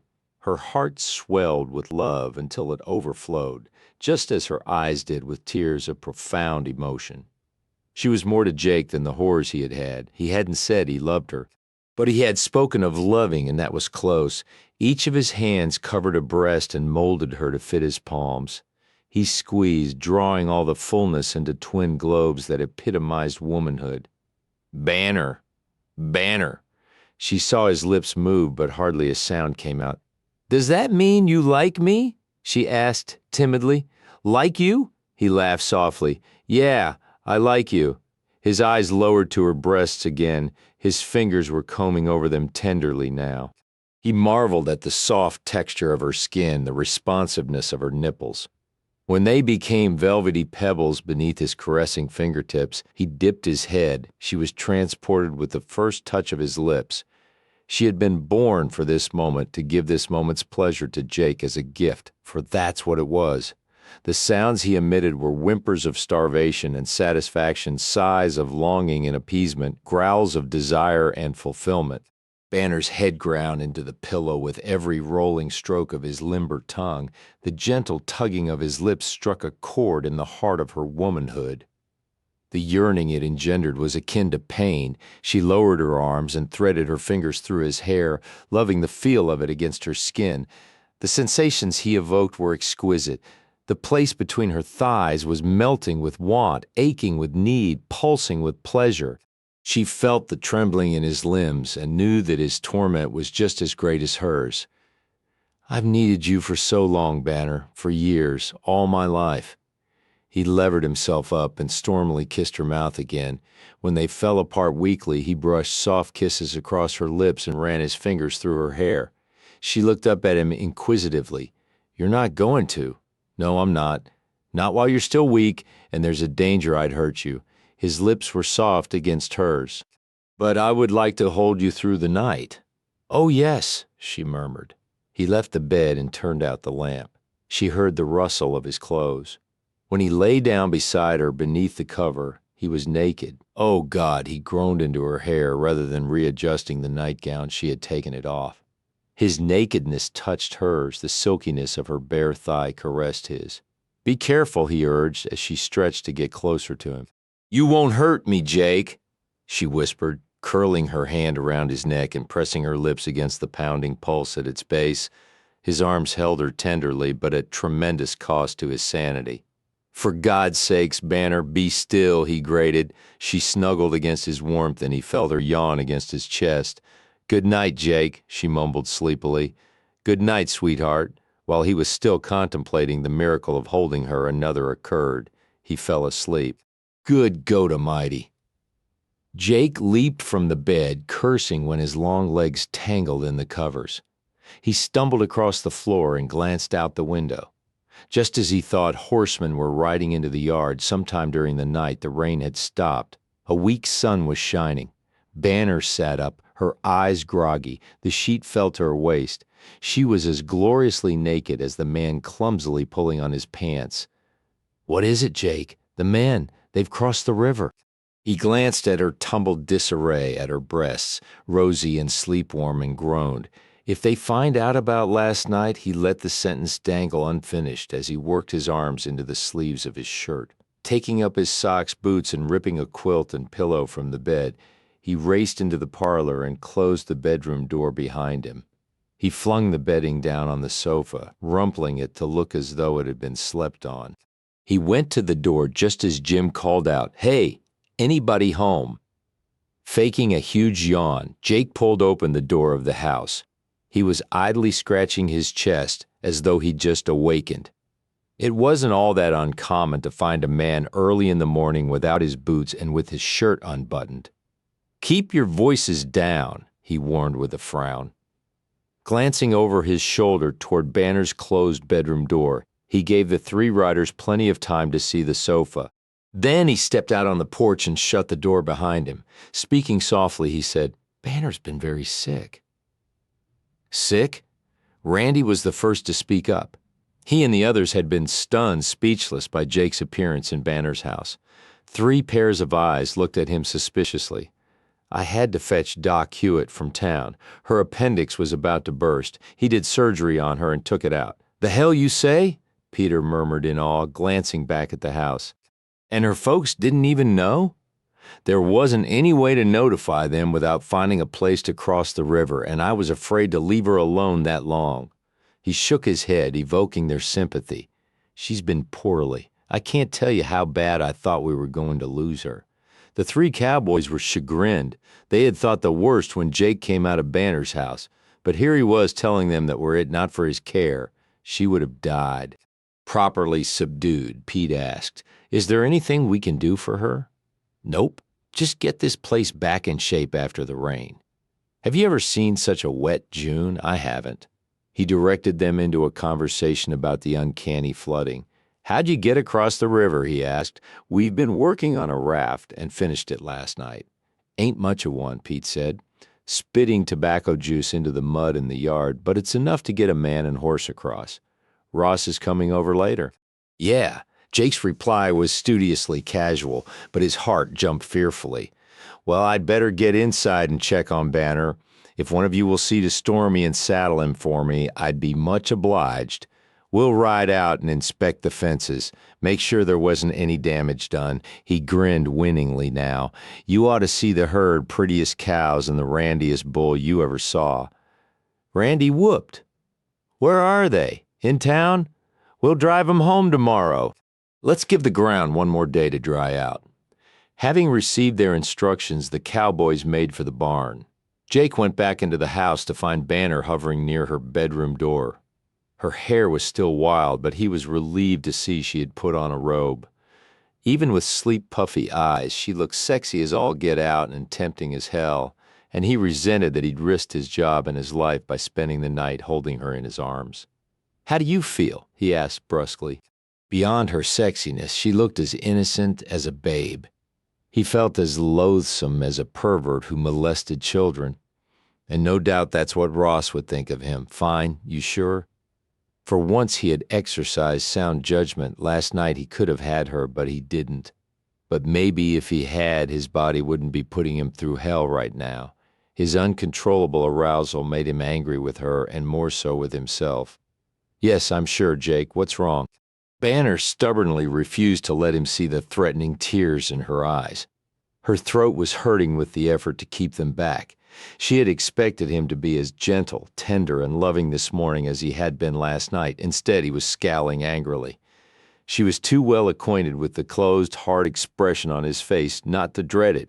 "Nothing's wrong, but Ross is on his way." He shoved his feet into his boots.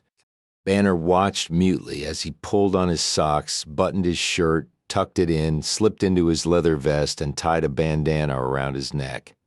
"Papa?" she asked on a high note. "Yes, Papa. Now for God's sakes go put on a nightgown and get back into bed. If he was going to sell Ross on how infirm she had been, then by God she needed to look infirm." He stamped into the kitchen and made an unnecessary amount of noise, brewing a pot of coffee and preparing a breakfast of oatmeal for Banner. When he carried it into her, he noticed his shaving things spread out on her vanity. Damn. He swept them against his chest and carried them into the parlor. He dumped them on top of his other belongings, hoping to convince Ross that they had been living close but separately. During all his comings and goings in the bedroom, Banner wouldn't look at him. She avoided his eyes, wouldn't even glance in his direction as she ate her oatmeal in sullen silence. No doubt she was feeling ashamed, sorry that she had ever invited him to share her bed. After making certain no traces of him remained in the feminine room, he stalked out and went into the kitchen. There he stayed, even when he saw Ross ride up Banner. His bass voice thundered through the house, reminding Jake of God's Old Testament brand of wrath. "In here, Papa?" Jake heard her answer weakly. "Still in bed, you lazybones." That's all Jake heard after his ears tracked Ross's booted footsteps across the parlor toward the bedroom. He remained in the kitchen and sipped his coffee. When he was finished, he set the cup on the drain board and, garnering all his courage, went toward the bedroom. I don't remember much after that. Banner was saying when he entered the room. Ross was sitting in the chair beside the bed, which Jake had frequented of late, leaning forward, his eyes on his daughter's face. He had clasped both her hands between his. His dark brows were lowered into a stern frown. "The next thing I knew," Banner continued, "I was waking up, and Jake, her eyes flitted to where he stood framed in the doorway. Told me the doctor had done surgery to remove my appendix. He's been taking care of me all this time." Ross turned his head in the direction of Banner's gaze and saw Jake. He came to his feet and walked forward. When he was but a few feet from the younger man, he raised his arms. It took a conscious effort on Jake's part not to flinch, but Ross merely laid his hands on Jake's shoulders and said a heartfelt, "Thank you." Jake only shrugged. "Don't thank me yet, Ross. I might have caused you some trouble. That damn quack was going to let her die. Said he didn't believe in violating the abdomen. I pulled a gun on him and threatened to kill him if he didn't do surgery on her." Ross's mouth thinned beneath the brush of his mustache. "I would have done the same thing." Jake nodded. "I thought you would. We've been trying to drum Hewitt out of town for a long time. There's a new doctor. Yeah, but he was out of town. I had no choice. Don't fret about it. I'll take care of Dr. Hewitt if he raises a fuss." Ross turned back toward the bed. "Lordy Princess, I can't believe you have suffered through this without your mother and me to take care of you. Lydia will have a conniption fit when she finds out about it. She wanted to come over and see you this morning, but as you well know, she's terrified of water and wouldn't think of crossing the river on a raft. Clancy Russell, Lydia's stepbrother, had given her her fear of water.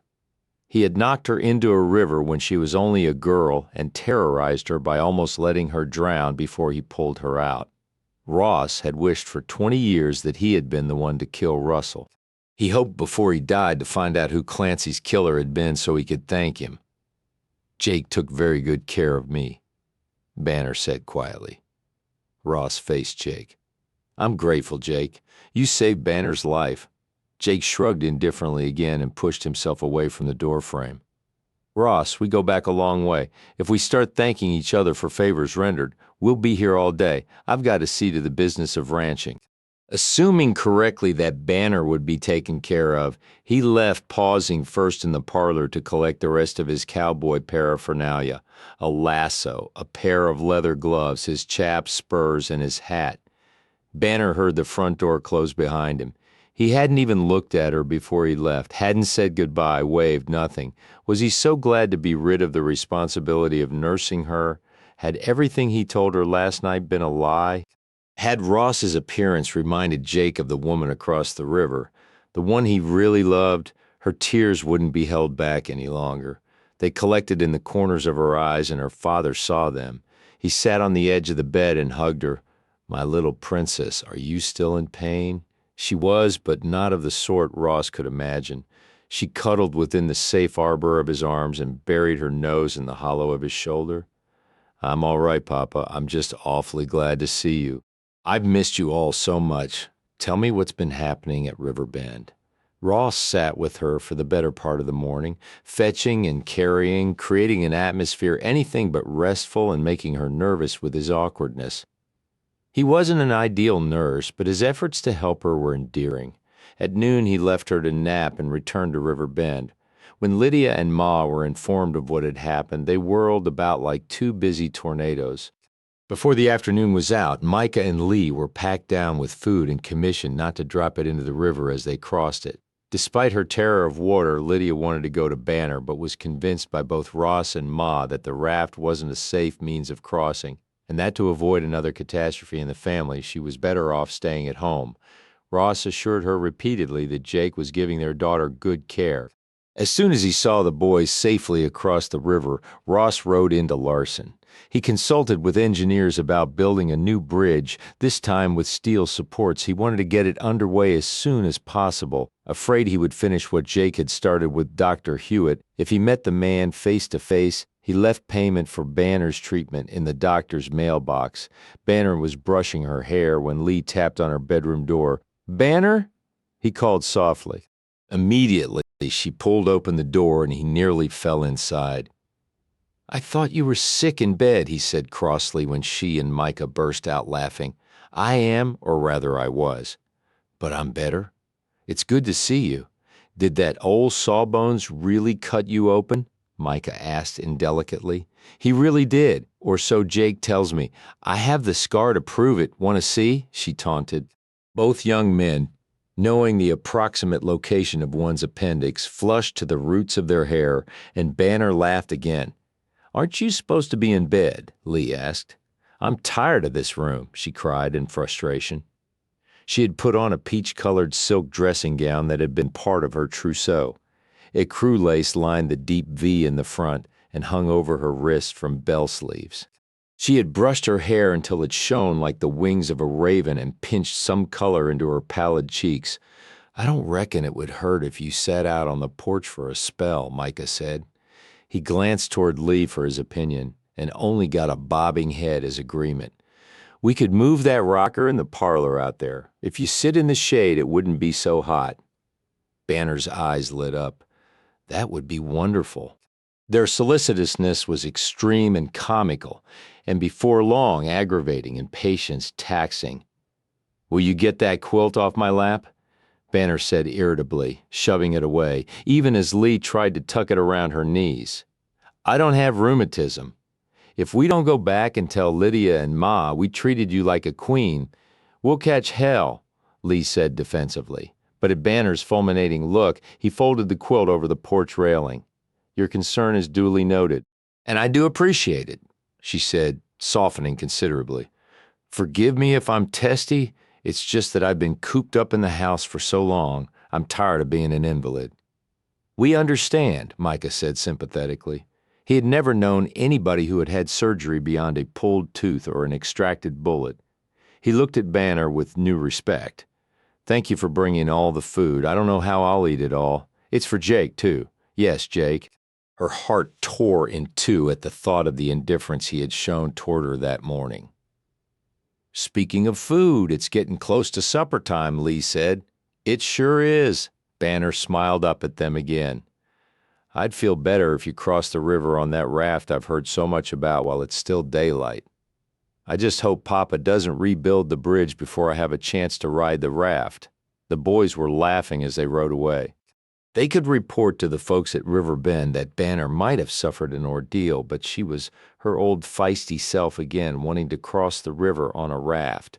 She was still sitting on the porch in the rocker when Jake and his 3 hired hands rode into the yard and reined in their mounts at the edge of the porch. "What are you doing out here?" he asked without preamble. "Getting some fresh air," she snapped. Jake was vexed that she was sitting in plain sight of the other 3 men wearing a dressing gown that would turn the stoutest man's heart to mush. She looked so damned feminine, touchable, with her skin glowing from the warmth of the sun and a breeze lifting her hair around her face. The sinking western sun formed a halo around her. The men spoke to her respectfully and inquired how she was feeling. Randy, typically bolder, slid from his saddle and stepped onto the porch carrying a bouquet of roses in his gloved hand. "I'm glad you're out here, Banner. These roses were brave enough to poke their heads out today after all that rain. I was going to ask Jake to give them to you. Now I can give them to you myself." Delighted, Banner reached for the flowers. She carried them to her nose and sniffed daintily. "Thank you, Randy. They're beautiful." She blessed him with a dazzling smile so potent he stumbled on his backward descent down the steps. Jake ground his jaws together. Banner knew damn good and well that she looked as pretty as a picture sitting there, swathed in lace and bathed in sunlight. She had done it on purpose to drive him crazy, and she was playing the scene to the hilt, looking as vulnerable, helpless, and frail as those damned roses that he should have picked for her himself. "We've got a busy day tomorrow. Meet me here at dawn. We'll ride into Larson and herd the cattle back." That was a foreman's dismissal, and the three cowboys recognized it as such. They doffed their hats to Banner and rode off, the hooves of their horses tossing up clods of drying mud. Jake dismounted. Banner stood up for the first time that day. They looked each other straight in the eye. "How are you feeling?" he asked at last. "Better, much stronger. Is your incision bothering you?" She shook her head and turned toward the door. "I'll get supper on the table while you wash up." "You don't have to, Banner." She whirled on him angrily. "Our mothers sent over enough food to feed an army. You might as well eat." With that ungraciously extended invitation, she went in, slamming the front door behind her. Jake entered the kitchen by the back door a while later. Having taken care of Stormy and washed, the atmosphere in the kitchen was thick with hostility. Banner glanced at him when he came in, but didn't speak. He glared at the roses, which had been placed in a vase and given a position of prominence in the center of the table. He had spent so much time in the kitchen recently, cooking for her, he was at home in it. He went to the stove and poured himself a cup of coffee. Bracing his hips against the dry sink, he sipped it. "We didn't find any permanent damage from the storm, though the ground will be soggy for a while in the shady spots." "You're bringing the herd there tomorrow." "Yeah, but the horses will have to stay at River Bend until the new bridge is built." "Well," she said, sighing, "I can't ride for a while anyway." "You weren't kidding about all the food," he observed. There were several napkin-lined baskets scattered around the kitchen. "We're having fried chicken tonight. Ma plucked it fresh this morning," Micah said. "By the way, she asked about you. I sent her your regards and told Micah to tell her you were fine." There was a question in her eyes as she looked at him. He only nodded and took another sip of coffee. She turned back to the chore of getting food on the table. The baskets contained jars of preserved vegetables and fruit, a ham, a crock of pinto beans, pickles and jellies, several loaves of bread, a pound cake and tea cake sprinkled with sugar the way Banner liked them. She had already sampled them and they had melted on her tongue like butter. Only Ma could bake them like that. But her pleasure in the mouth-watering food was diminished by Jake's reticence from beneath her lashes. She studied him. He hadn't taken off his chaps. They disturbed her. The chamois flopped against the outsides of his legs when he walked. But where they buckled onto his lean hips, they fit with disturbing accuracy. The opening framed his sex, called attention to it, emphasized the bulging fly of his pants. Thinking back to the way he had held her close the night before made her stomach feel weightless when she looked at that spot. Aggravated with herself for remembering so vividly what he had obviously forgotten, she lashed out. "You could at least have taken off your chaps before coming to the dinner table." "Do they bother you?" Yes, they bothered her, but not in the way he meant. "Oh, leave them on, I don't care." "No, no," he said gratingly. He wrestled with the buckle, then yanked at the lacings around his legs. "I don't want to upset the princess." He tossed the chaps on the floor by the back door and flung himself into a chair at the table. Banner ground her fists into her hips as she glowered at him. "Why are you being so mean to me? Didn't last night mean anything to you? Hasn't this week changed things between us?" He stared at her incredulously. "Me? You wouldn't even look at me this morning. Because you wouldn't look at me. You were short-tempered and grouchy.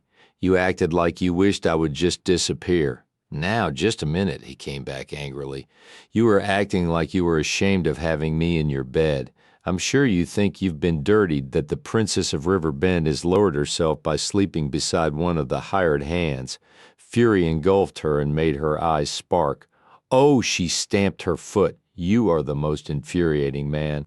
I could kill you for being so stupid. I love you, Jake Langston. I love you.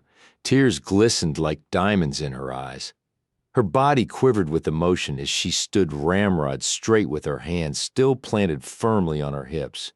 She looked more gorgeous than ever, and desire speared through Jake like a white-hot brand. With one swift motion, his arm shot out, caught her around the waist, and pulled her forward. His arms locked around her, and he pillowed his head between her breasts. Do you, Banner? Do you? His voice had a serrated edge. It came from the depths of his soul, working its way up through years of disillusionment and despair, hopelessness and bitterness, self-recrimination and regret. She bent over him, sheltering him with her hair. Her arms clasped his dear head and held it tight. Yes, yes. Are you blind, Jake? How could you not have known? His head came up, and if his incisive eyes had ever demanded the truth from anyone, they did so now. He saw it shimmering in the tigerish depths of her eyes. His hand cupped the back of her head. He embedded his fingers in her hair and pulled her head down for a kiss that seared their souls. It was hard, almost brutal in its passion. Banner, Banner. He tore his mouth free and nestled his face beneath her chin. His mouth worked its way down. Hot and moist, it moved over her skin. He pulled free the tie belt of her dressing gown and, laying his hands over her breasts, moved the silk aside. She was wearing a chemise beneath the robe. The sheer cloth did nothing to hide her loveliness. Her breasts with their dusky crowns beckoned to him, thrusting against the fabric in brazen invitation. He touched her, moving his hands over her front in an attitude of reverence, but too wildly to be religious. His head rutted against her like a child seeking sustenance. Her body responded. She arched her back and offered herself up for his seeking mouth. It scoured her, rubbing, gently gnawing, nuzzling, kissing randomly with a pagan hunger. She raised one of her knees to the rim of the chair seat and pressed it to his groin. She ground it lightly against his erection, and he nearly vaulted out of the chair. Tongue flicking, he touched the tip of one breast, and a bolt of lightning shimmied through her. Her head fell back on her shoulders. Her hair swung down her back. It was as free and untamed as the hands that opened the tiny pearl buttons of her chemise. He worked a magic on her breasts with his mouth. His hands slipped inside her robe and cupped her derriere. He urged her closer, and she responded. He nipped at her waist with his teeth.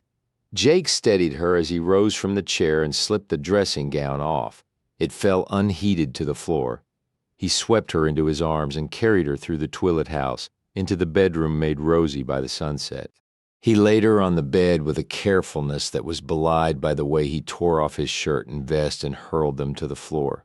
His boots were kicked aside as he worked his feet free of them. He unbuttoned his pants and came to her, lying beside her, facing her and drawing her precious body to his. Their mouths met in another fiery kiss. He caressed his way down her side and lifted the hem of her chemise. Her thigh was smooth beneath his palm. Banner rolled on her back. She reached for his hand and lowered it over herself, cupping his palm to fit the feminine delta. My God, he whispered, squeezing his eyes closed. He felt an urgent need to confess his small transgression. The other morning. Yes, when I woke up, I know. His eyes came open and rained blue fire over her. You knew? She nodded. I swear I didn't do it on purpose, Banner. I guess I just reached for you in the night, and she stilled the flow of words by laying 3 fingers against his lips. Why didn't you say something? I thought I was dreaming. I thought I was too. What would have happened if I hadn't been sick and if you had known I was awake? Like now, you mean? Yes, like now. His hand wedged itself between her thighs. They eased apart. His fingers began to move. He separated and probed, lightly and gently, until he found her wet and warm. She sighed his name. He lowered his head and covered the peak of her breast with his mouth. His fingers sliding inside her were as deft as his tongue on her nipple. Together they caressed until she was twisting restlessly, her legs sawing against his. He moved carefully, positioning himself between her thighs. Her eyes were hazy, but they opened to gaze deeply into his when she felt the tip of his manhood breaching the petals of her sex. "Tell me if I hurt you?" She nodded her head. He penetrated her, then her eyelids sank closed. The emotions were too riotous to contain. Jake filled her. Jake hard and thick and warm and smooth, moving, stroking. He whispered instructions. She complied and felt even more of him. Of their own accord, her hands moved to his hips, his buttocks. She slid them inside his clothing. The sleek muscles rippled against the palms of her hands as his body rhythmically pumped into hers. Jake gritted his teeth against reaching his peak too soon. He watched Banner's face, loving the rapture he saw there. He absolved himself of taking an untutored virgin before.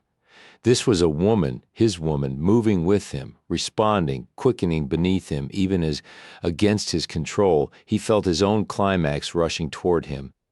Banner's eyes opened wide, and she clutched at his back.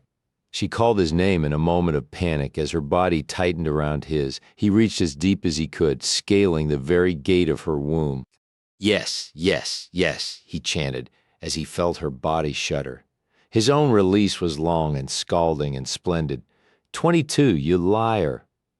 When she opened her eyes, they were deeply green, but alight with gold flecks. "What?" he laughed. "You said you were no larger than other men." "No, I didn't. I said it was none of your business." "You're huge," she whispered.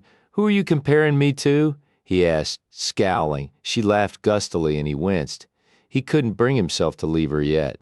He was still snugly burrowed in that silken sheath. "No wonder all the ladies talk about you." His face became serious.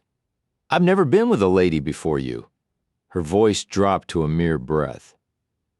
"You're a legend at making love." He kissed her softly. "And this is the first time I've ever made love." Eyes tearing, she reached up to touch his face, his mouth. "Is it always like this the second time?" "It's never like this. Banner, never before." He bent his head to kiss her again, and despite her protesting groan, eased himself away from her and rolled to his side. Their eyes met and locked across the pillow. His fingers lightly plucked at the buttons on her chemise. "You're beautiful, Banner Coleman. So are you, Jake Langston." Self-effacingly, he shook his head. "I'm old and beat up, scrawny as a scarecrow, a saddle tramp." She leaned forward and kissed him softly. "Not to me, you've always been my Lancelot." "Who's he?" One white eyebrow cocked. She traced its arch with her fingertip and laughed softly. "You'll have to read about him sometime, but I assure you you'll be pleased with the comparison." Then her smile turned into a frown. Lancelot had loved the king's wife. Would Jake still love Lydia after tonight? Banner pushed the thought away. She wouldn't let anything distress her tonight. Jake was here, loving her, accepting her love for now. That was enough. She touched his shining hair. "It makes me angry for you to talk about yourself that way." "What way, old and scrawny?" "You're not. You're beautiful. And why do you say you're a saddle tramp?" He looked away, uneasy. "I don't think too much of myself, but why?" He shifted, putting one arm behind his head and gazing at the ceiling. "It all happened a long time ago, Banner. In another lifetime. You don't want to hear about it." "Yes, I do." He turned his head, caught the love so evident in her eyes, and sighed. She would probably think less of him than he did himself when he told her.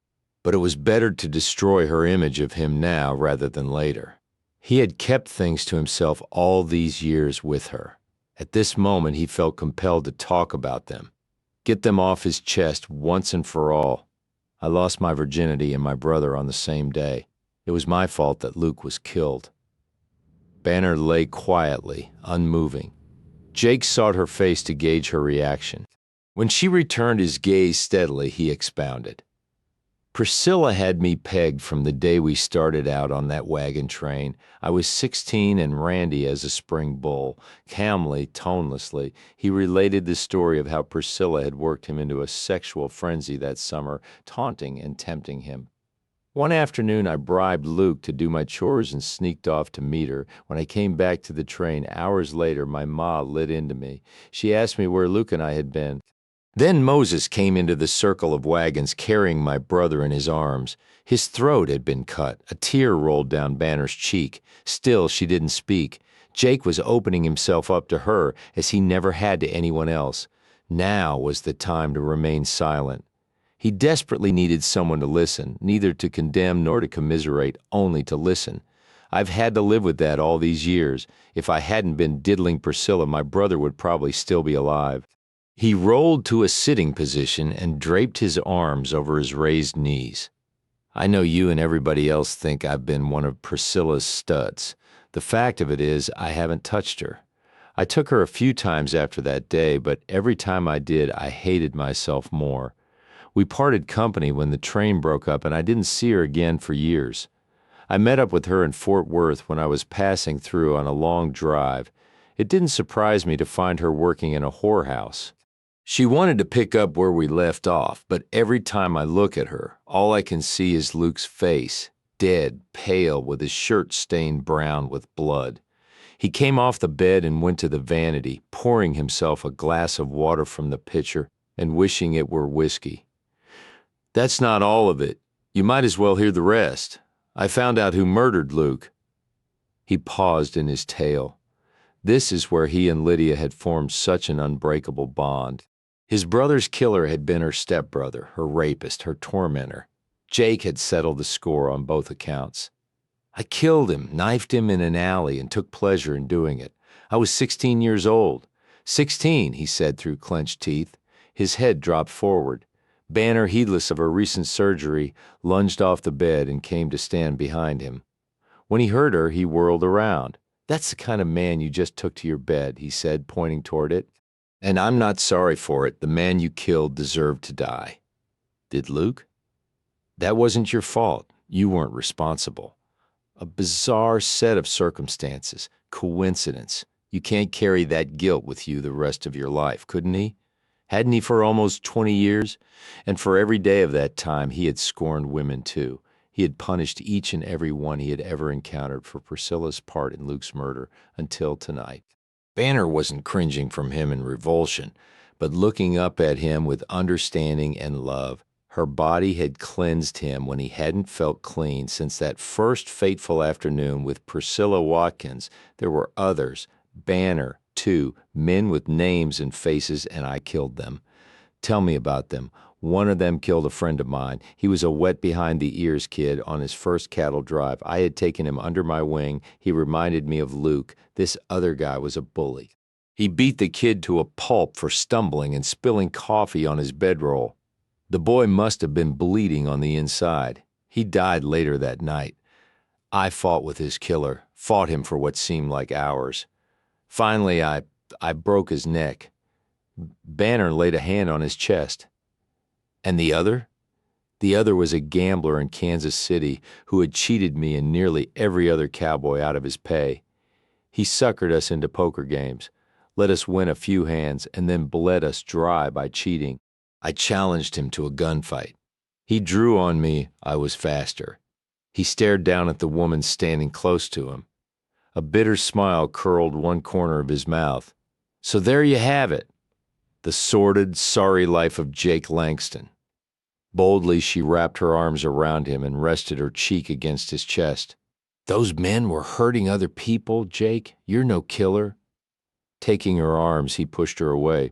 "But don't you see, I might do it again if I deemed it necessary. I would expect you to.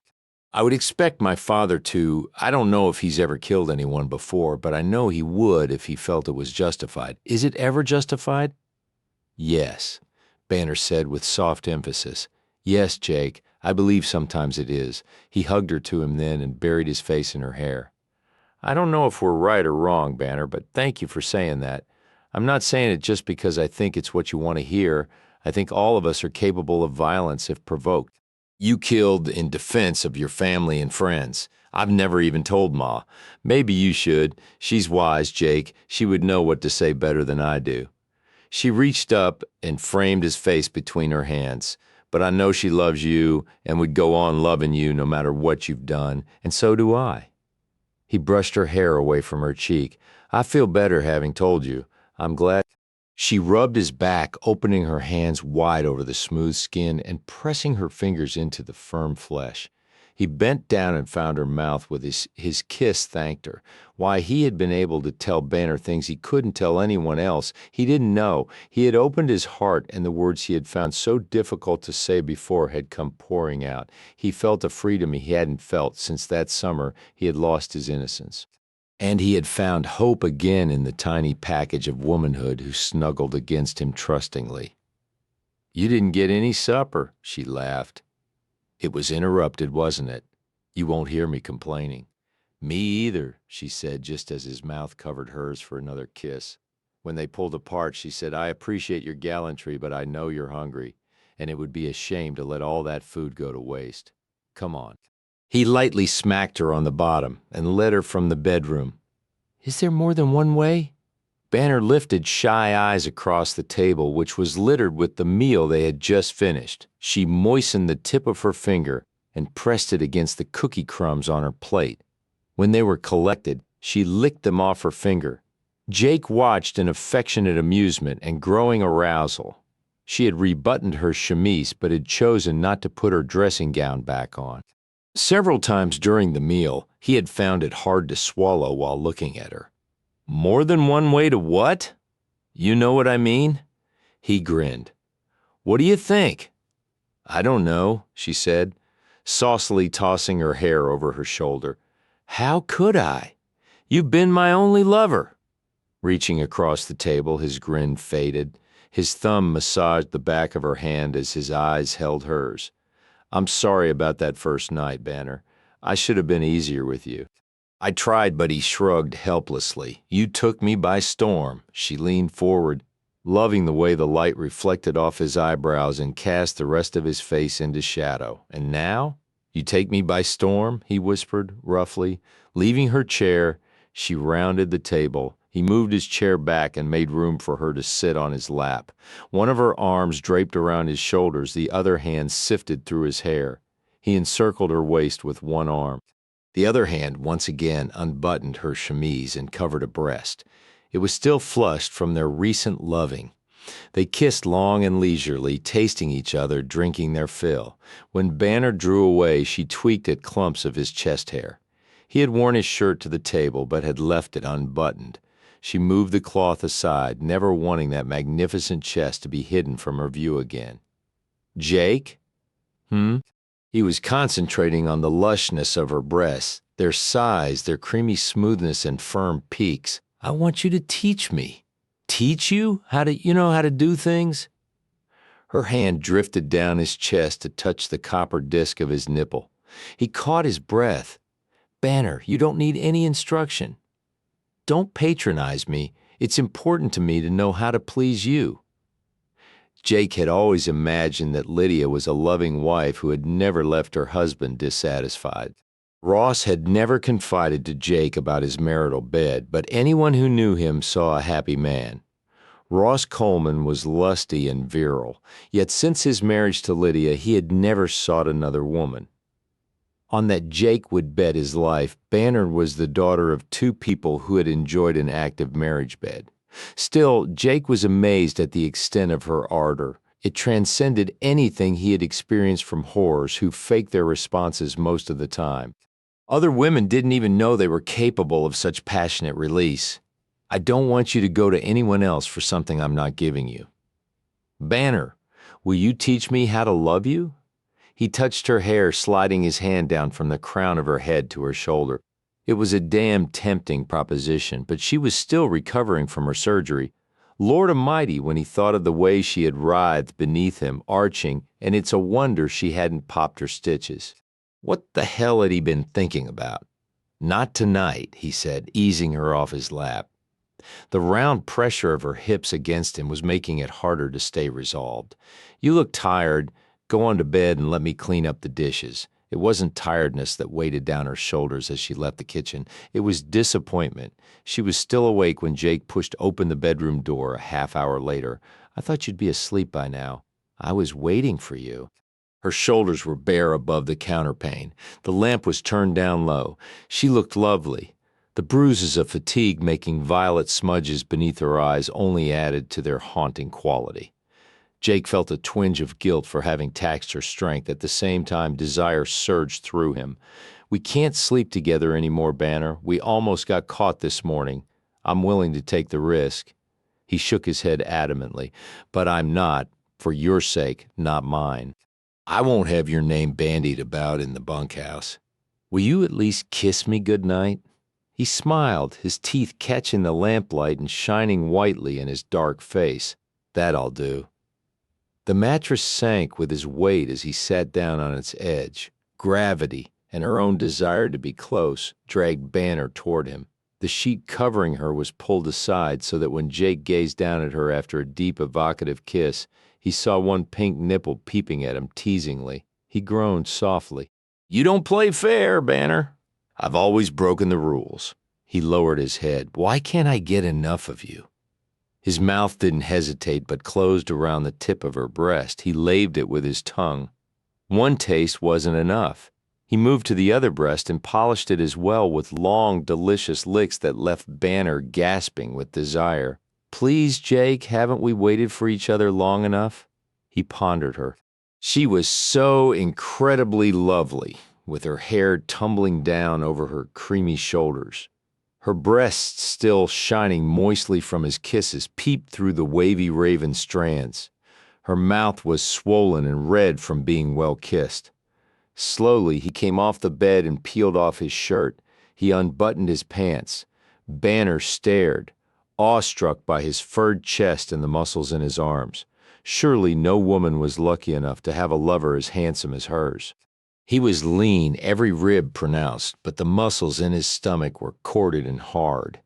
Veins showed in his arms that bunched with developed muscles every time he asked the merest motion from them. He eased the pants down his hips and legs and bent slightly to pull them off when he straightened. Banner gasped softly. Her attraction to his nakedness was purely carnal, for he was beautiful with the lamplight gilding his bronze skin and golden white body hair. Our eyes tracked his tapering chest into a flat stomach and narrow hips. His thighs were long and lean, his calves as hard and round as apples. Her eyes fluttered back up to his sex, where the blonde hair clustered darker and denser and curlier around his impressive organ. Jake leaned down and drew the covers back, finding her, as he had thought, naked. He lay down beside her and gathered her close, holding her tenderly, aware of her bandaged incision. But the personality of their kiss wasn't restrained. It was savagely intent, totally undisciplined, passionately unbridled. He took her breast beneath his hand and loved it, first with his fingers, then with his mouth that followed close behind. His lips skated down between her ribs. He kissed her navel with an intimate introduction of his tongue and a light scraping of his teeth. His lips drifted toward the bandage on her abdomen. He kissed it with utmost tenderness. The fever in his blood heightened, his heartbeats accelerated and thrummed against his eardrums. Banner's fingers tunneled through his hair. What would have previously alarmed her now elicited thrills that rushed through her body as unchanneled as a flooding river. Feeling the foreign touch of his lips on her body was shocking, but his caresses promised only joy and indescribable ecstasy. He nuzzled her belly with his nose and chin. He kissed the white square bandage again, then moved to the shallow groove between her thigh and abdomen. He dragged his tongue down it, raising his head slightly. He focused on the nest of silky black curls. His breath touched her first, then his lips, whispering endearments.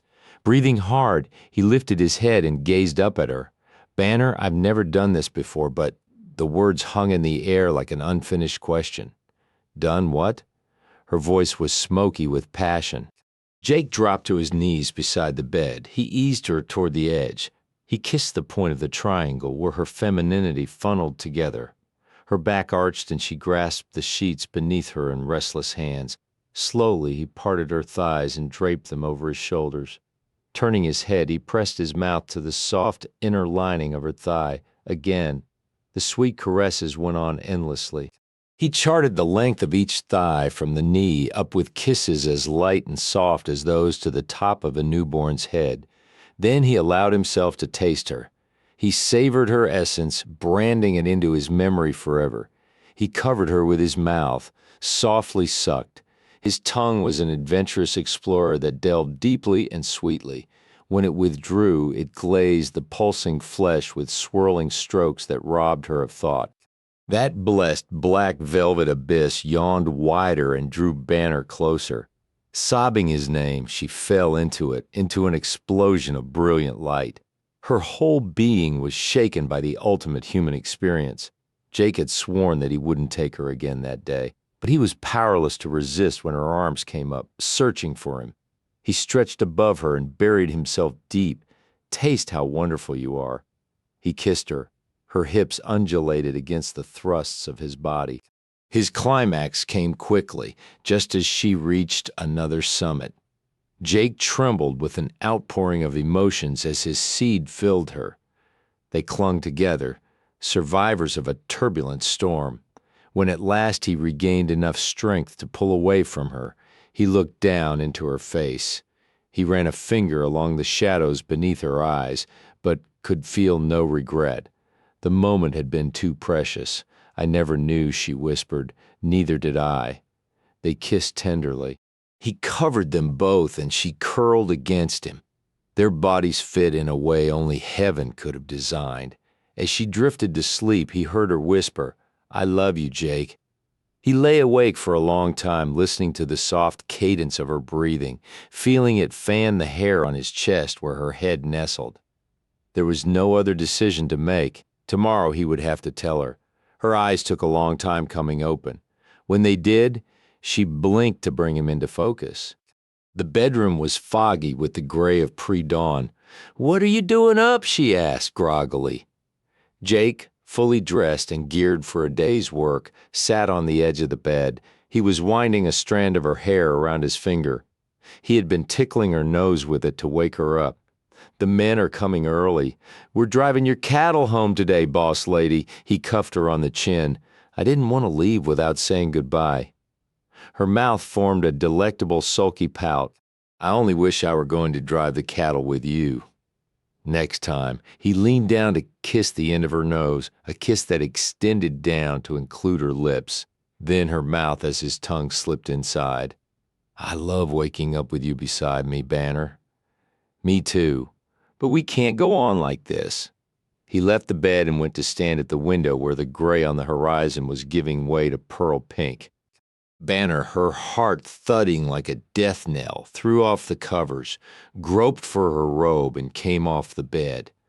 "What do you mean?" She wrapped the robe around her and lifted her hair out of the back of it. "We can't go on sleeping together. I care too much for you to cheapen you like this. Besides that, I'm lying to Ross and Lydia every time I touch you. They entrusted you to me." Her heart was pounding at an alarming rate. He couldn't be telling her he was leaving. If he were, she would die on the spot. Slowly he turned nervously. He shifted the brim of his hat through his fingers. "Banner, I think." He stopped to clear his throat. She stifled a sob. "I think we should get married."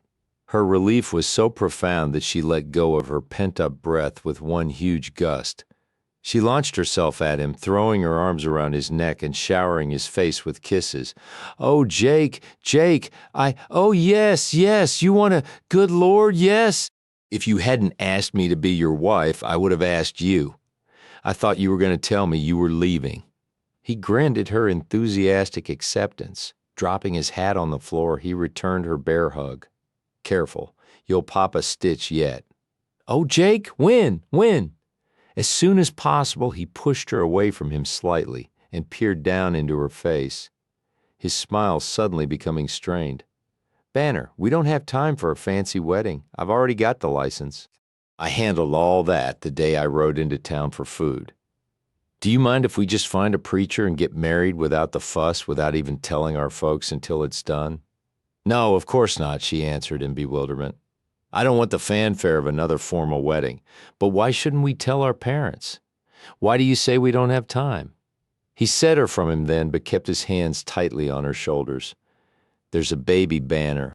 She stared back at him too, stupefied to respond. You're carrying my baby? A baby, Jake's child. It must have happened that first night in the barn, he went on.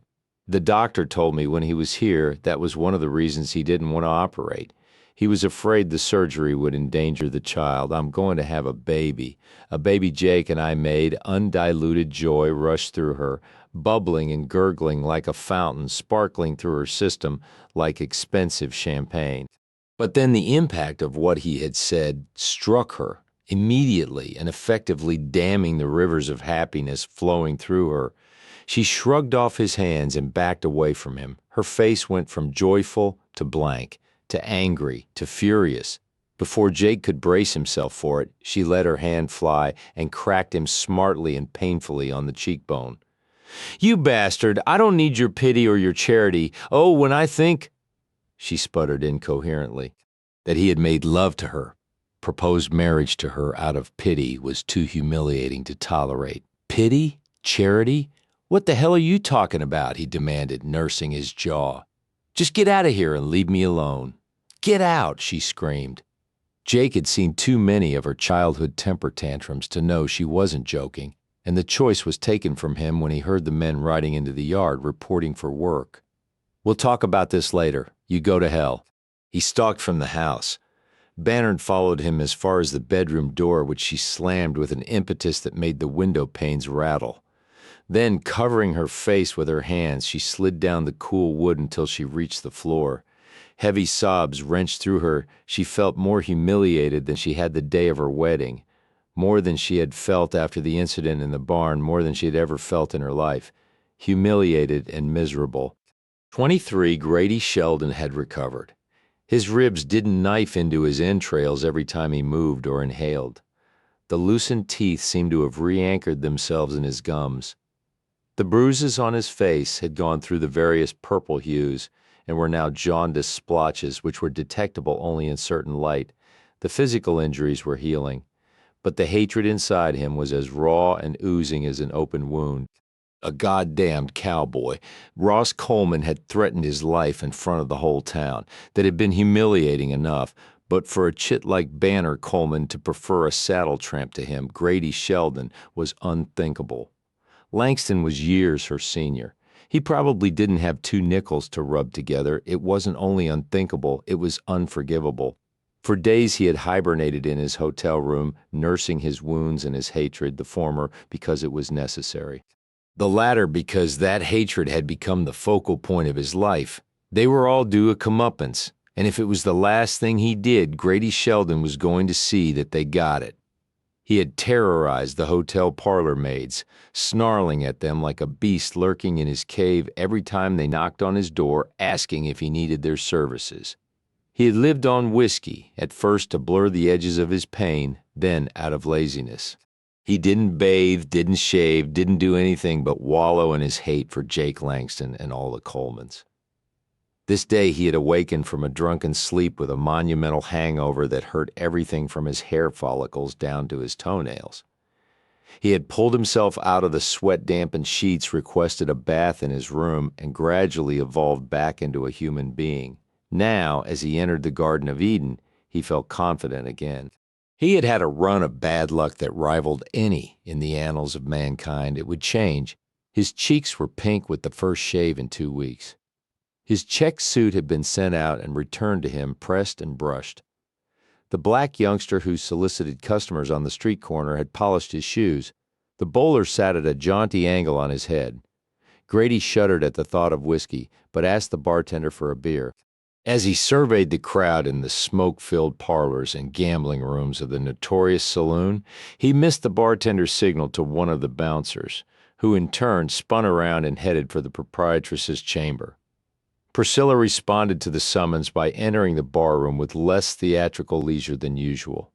She had anxiously awaited word of Grady Sheldon's whereabouts. No one had seen him for weeks. She had mailed a letter to Larson but had received no answer. What she had to tell him wouldn't keep much longer. Now, when she saw him leaning against the bar, sipping the foamy head off his beer, She rushed toward him. "Grady!" She tapped his arm with her fan. "You naughty thing, you! Where have you been? I've been dying to see you," he beamed down at her. She had missed him that much, had she? His heart swelled with pride. He had the most salacious and insatiable whore in the state lusting after him. I met with some trouble. For an instant his brown eyes clouded with the memory of every blow he had received from Jake's fist, as well as Banner's final rejection of his marriage proposal. No doubt they had had a good laugh at his expense afterward. Sensing his troubled mood, Priscilla laid a comforting hand on his arm and pressed her bosom against his chest. "I hope it's over now." The words came soft and soothing to his bruised spirit. "Not yet." Then he smiled lazily. "But you can take my mind off my problems, can't you?" Seductively, she lowered her gaze to his lips. "You bet I can. I've missed you." In a way that was the truth. Male companionship had been notably lacking in her life recently. Apparently Dub Abernathy was angry with her and keeping his distance. He hadn't been to the Garden of Eden since she had approached him on the street. She hadn't had a man since Jake had rejected her. She called him a filthy name in her mind, but her body flamed hot with sexual hunger at the memory of his long, hard thighs straddling her bathtub. She arched her neck and gazed up at Grady with smoldering eyes. Her fingers wandered inside his coat and vest to scratch his shirt front lightly. "Come with me, Grady.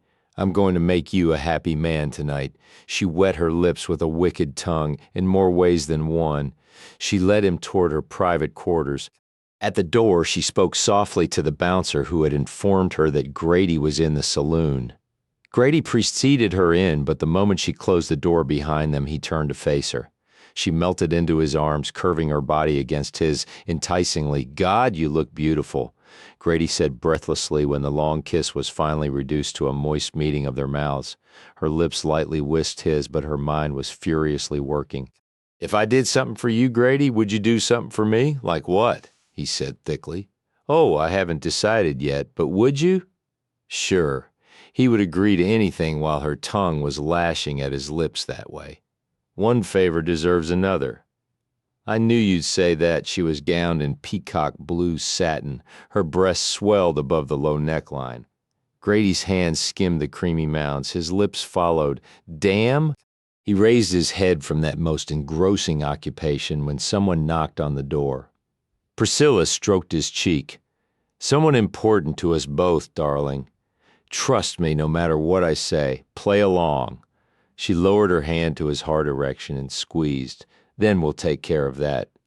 Her whisper held such provocative promise that Grady didn't even have the willpower to object when she slipped from his embrace and went to answer the door.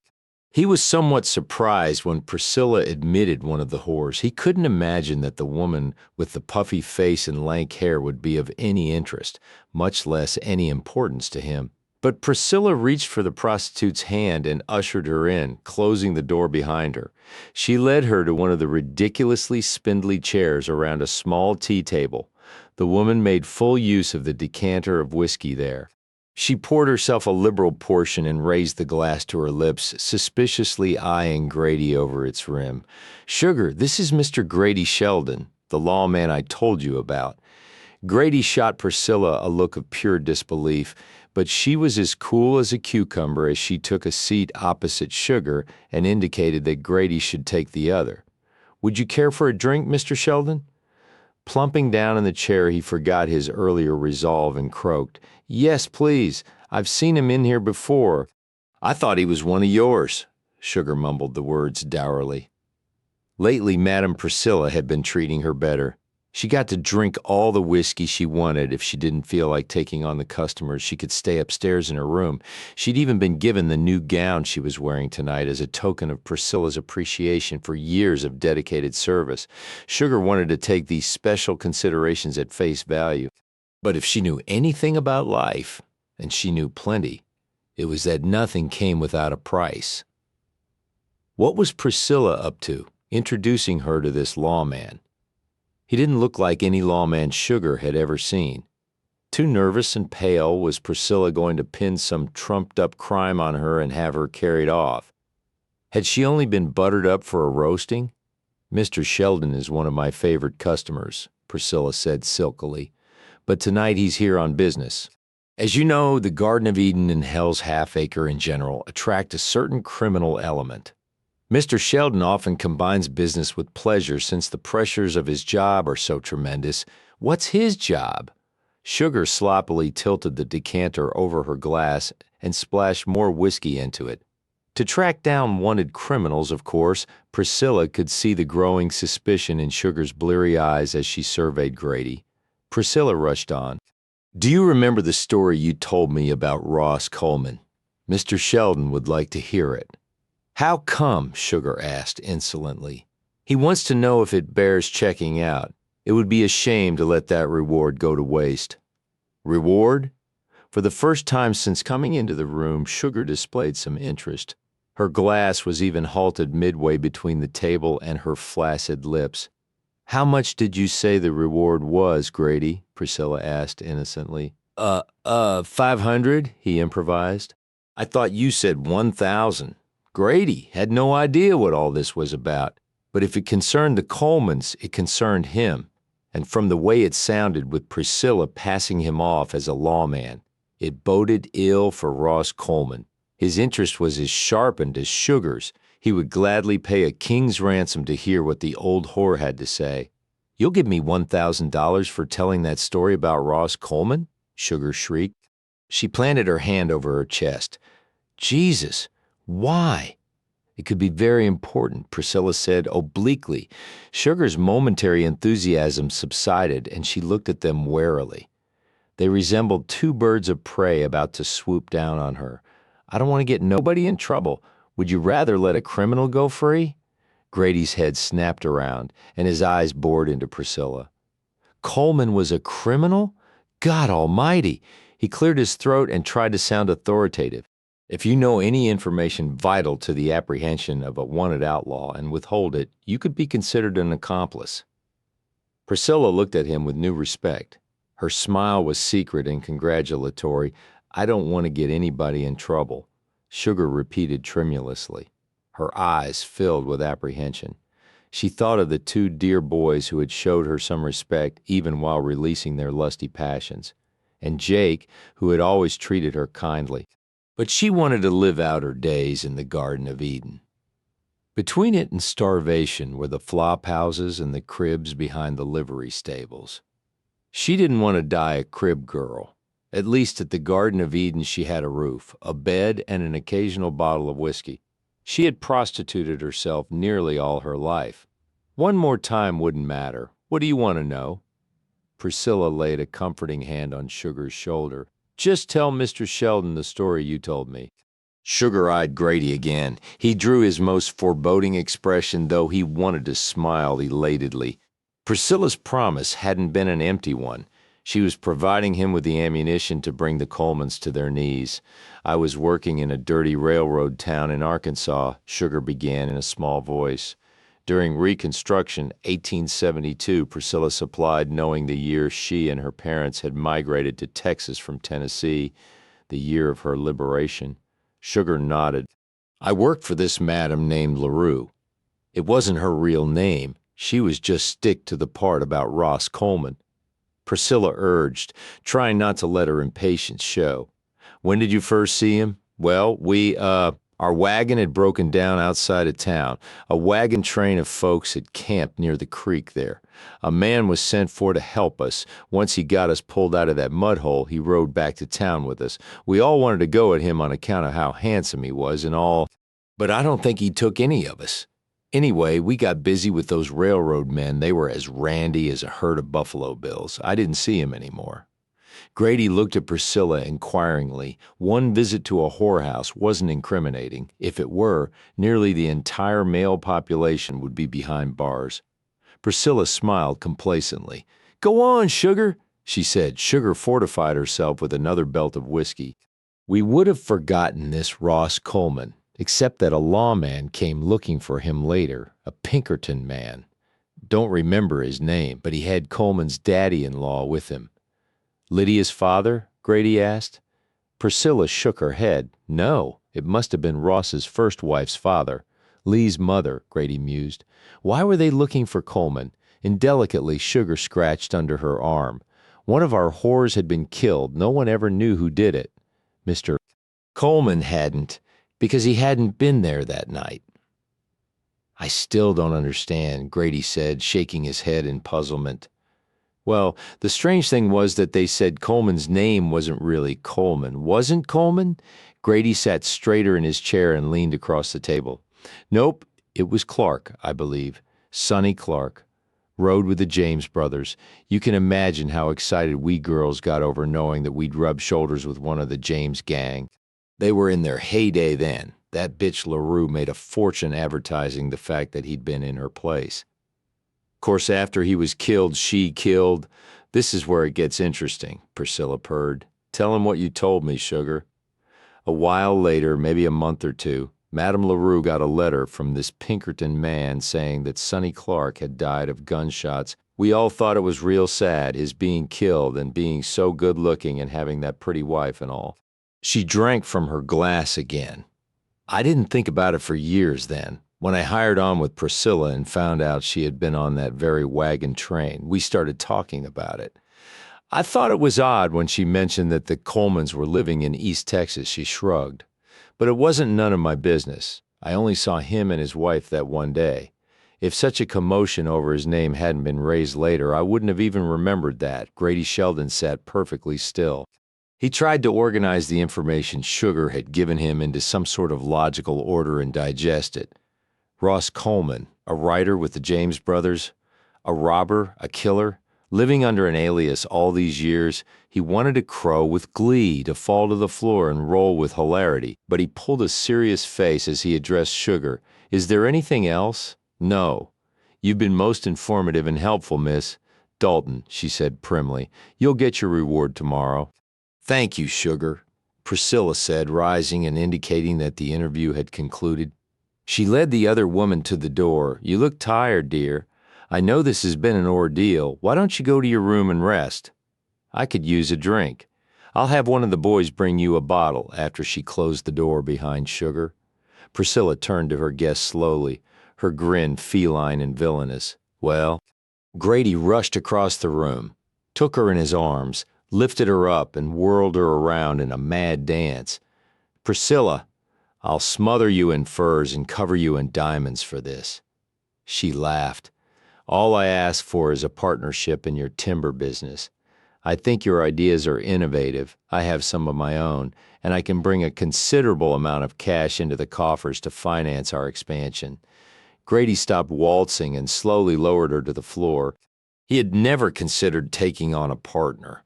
He had certainly never considered going into partnership with an infamous whore. But he'd work all that out later. Right now, he felt like celebrating. I'll give you anything you want, Priscilla. You've made me the happiest man alive. Then his smile collapsed. What if she's just a drunken slut who's making up fairy tales to get attention? Everything Sugar had said fit. It had always been curious to him that the Colemans didn't have any in-laws. Ross's temper wasn't that of an ordinary man. Grady could well imagine him a trigger-happy outlaw. Still, he couldn't take any drastic action until Sugar's story was checked out. I've already documented it, Priscilla assured him. Her eyes grew animated as she told him what she had uncovered. The sheriff here is a friend of mine. He checked his file of wanted papers, but they didn't go that far back. I had him wire Memphis. There was an outlaw named Sonny Clark. He was no more than a wild kid when he rode with the Jameses. He disappeared and was given up for dead in '69. 3 years later, his name resurfaced and lawmen were on the watch for him living under the alias Ross Coleman. He was reported to have been killed by a Pinkerton detective named Majors. That would have been 1872. The year coincides with Sugar's story. Grady paced the room, slamming one fist into the opposite palm as he concentrated. There are still gaps a mile wide in the story. Why would the Pinkerton man report Coleman dead and close the file forever? Priscilla had come this far. She wasn't going to let a panty waste like Sheldon get cold feet and ruin everything. She needed him to do her dirty work, to get back at Jake for his rejection of her, and to get even with that cat-eyed, black-haired girl he fancied himself in love with. Who knows? She cried. Who'll care when you bring him down? Imagine, she said, firing his imagination. All those people who laughed at you for having to marry that moonshiner's daughter will respect you and look at you with fear and awe. You'll bring one of the James gang to justice. You'll be famous. She thrust herself against him and let her eyes shine up into his face. It makes me breathless just to stand close to you. His mouth swooped down on hers. Sex, power, and lust for revenge surged through his body and concentrated in his loins. He carried her into the bedroom and virtually ripped the satin gown to shreds, getting it off, in no less a frenzy. Priscilla disrobed him as their heaving, naked bodies came together on the bed. Priscilla panted, "You know what you have to do, don't you, Grady, darling?" He plowed into her yielding body, bucking wildly. "Yes, I'll leave for Larson tomorrow." She clutched his hair, pulling so hard tears came into his eyes.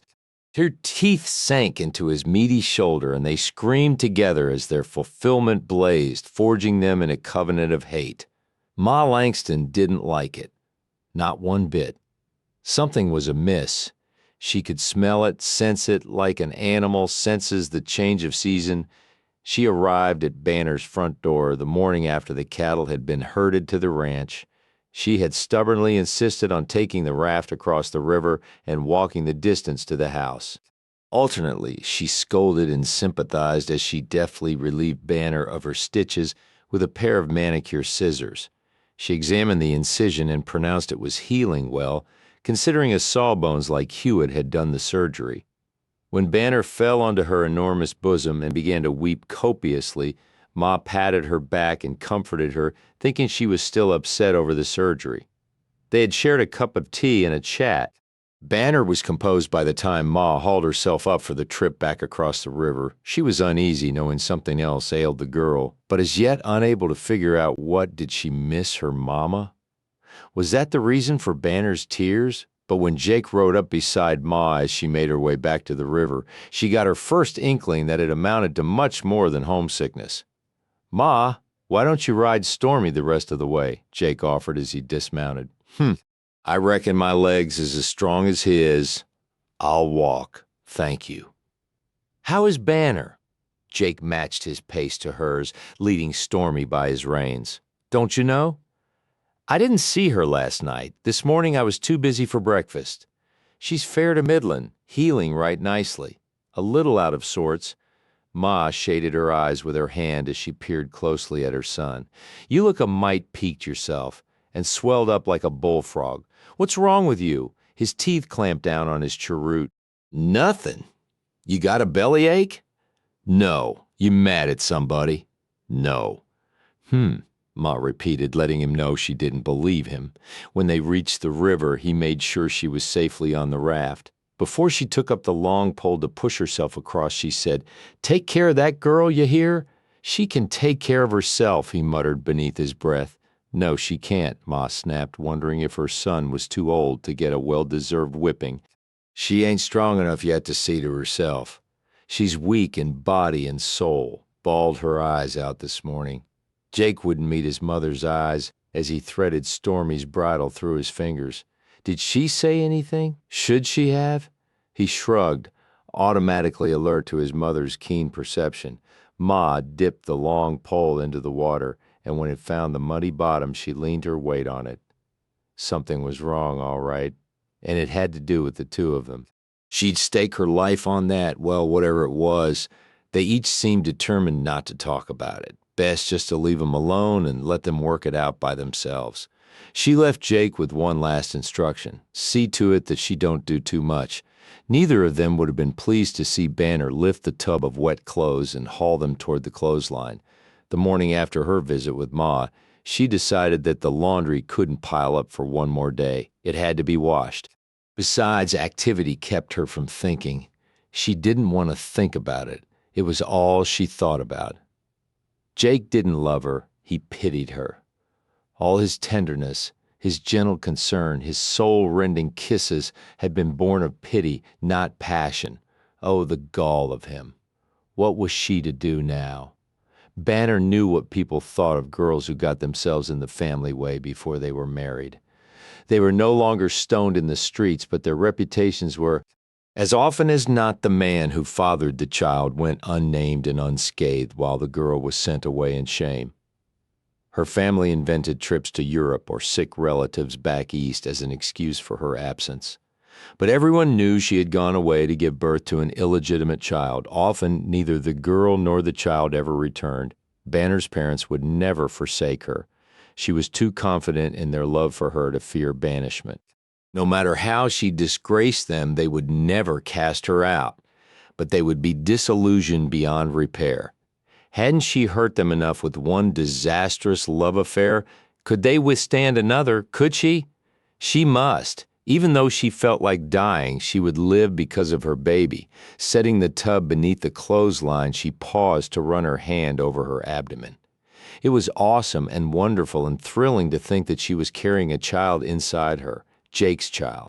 She sniffed as a tear trickled down her cheek. He would probably think no more of it than he did her. It would be a liability to him just as she was. He hadn't become her foreman because he wanted to. He had stayed out of a sense of responsibility for what had happened in the barn. He felt he owed it to her parents for tainting their daughter. He was making recompense for taking her virginity. Well, she didn't need pity from a sorry sort like Jake Langston. Who did he think he was to pity her? He had ruined everything for her. She couldn't even find joy in seeing her herd of curly, red-haired Herefords being driven into the fenced pastures. For the benefit of the hands, she had smiled and waved and whooped from the front door as they drove the cattle past the house. For Jake, she had had nothing but a cold stare full of all the contempt she felt for him. He had taken the hint. He hadn't shared a meal with her since their argument. He hadn't even approached the house. Jake, Jake, Jake. Why wouldn't he leave her mind? Why couldn't she forget his sweetness as he tended her? His soft voice, the touch of his hands, the taste of his lips. She had no pride. Her body yearned for him even as her mind rejected him. Why was she so stupid as to go on loving him when she should despise him? She bent at the waist and reached into the basket for a garment, wincing as she stood up too quickly and pulled at the tender flesh surrounding her scar. She laid the petticoat over the line and held her hands there, resting, drawing in deep breaths to ward off the fatigue which would weigh her down into immobility if she surrendered to it. Of course, she had wondered about the cessation of her monthly periods. She had dismissed it as being due to the stress she had been under after the wedding and the exhaustion of moving to her own ranch and setting up her household. That she was carrying Jake's child had never occurred to her. But as though to prove to her it was real, her pregnancy had begun to make itself manifest now that it had been acknowledged. Her shortness of breath and debilitating lassitude weren't only remnants of the surgery or the after effects of ether. Sometimes she was rocked by waves of dizziness, as now, 24. What the hell was that? The three men, occupied with notching the ear of a cow for identification, straightened from their task. They froze while the cow wrested herself free of their loose ropes. Randy had spoken aloud the question uppermost in their minds. Sounded like 3 pistol shots Pete offered. It was. Jake started running towards Stormy, tethered just outside the fence. He scrambled under the barbed wire. When he noticed the others were right behind him, he said, "Stay here. The shots are coming from the house. If Jim or I aren't back in 5 minutes, one of you cross the river and fetch some riders from River Bend. The others sneak up to the house and see what's going on." He vaulted into the saddle and spurred the stallion into a gallop. Only a few minutes earlier he had sent Jim to the barn for some pliers. Were the gunshots a summons for help? Had something happened to Banner? The thought thundered through his mind with each of Stormy's hoofbeats on the turf. The worst possibility was realized when he rode into the yard. The older cowboy was bending over a prostrate form beneath the clothesline. Jake was off Stormy's back and running before the horse had come to a complete standstill. What happened? Don't know, Jake. I seen her a lying like this when I come out of the barn. She sure looks poorly. I fired the pistol to get you here quick. You did the right thing, Jake said, relieved that the gunshots had only been a signal. He knelt on the ground, his chaps stretching over his knees. Banner? He put one hand behind her head and raised it slightly. Get some water. Jim rushed to do his bidding. Jake was struck by how pale she looked. There were dark violet smudges beneath the fans of her eyelashes. He remembered his mother's warning. Banner wasn't supposed to be doing any hard work. Why the hell had she taken it into her mule head to do the wash? When Jim returned with a pail of cold well water, Jake dipped his hand in it and sprinkled it over Banner's face. Her eyes fluttered and she moaned slightly. He sprinkled her again. This time she lifted the back of her hand to her face and brushed the droplets away. "She's coming round," Jim said.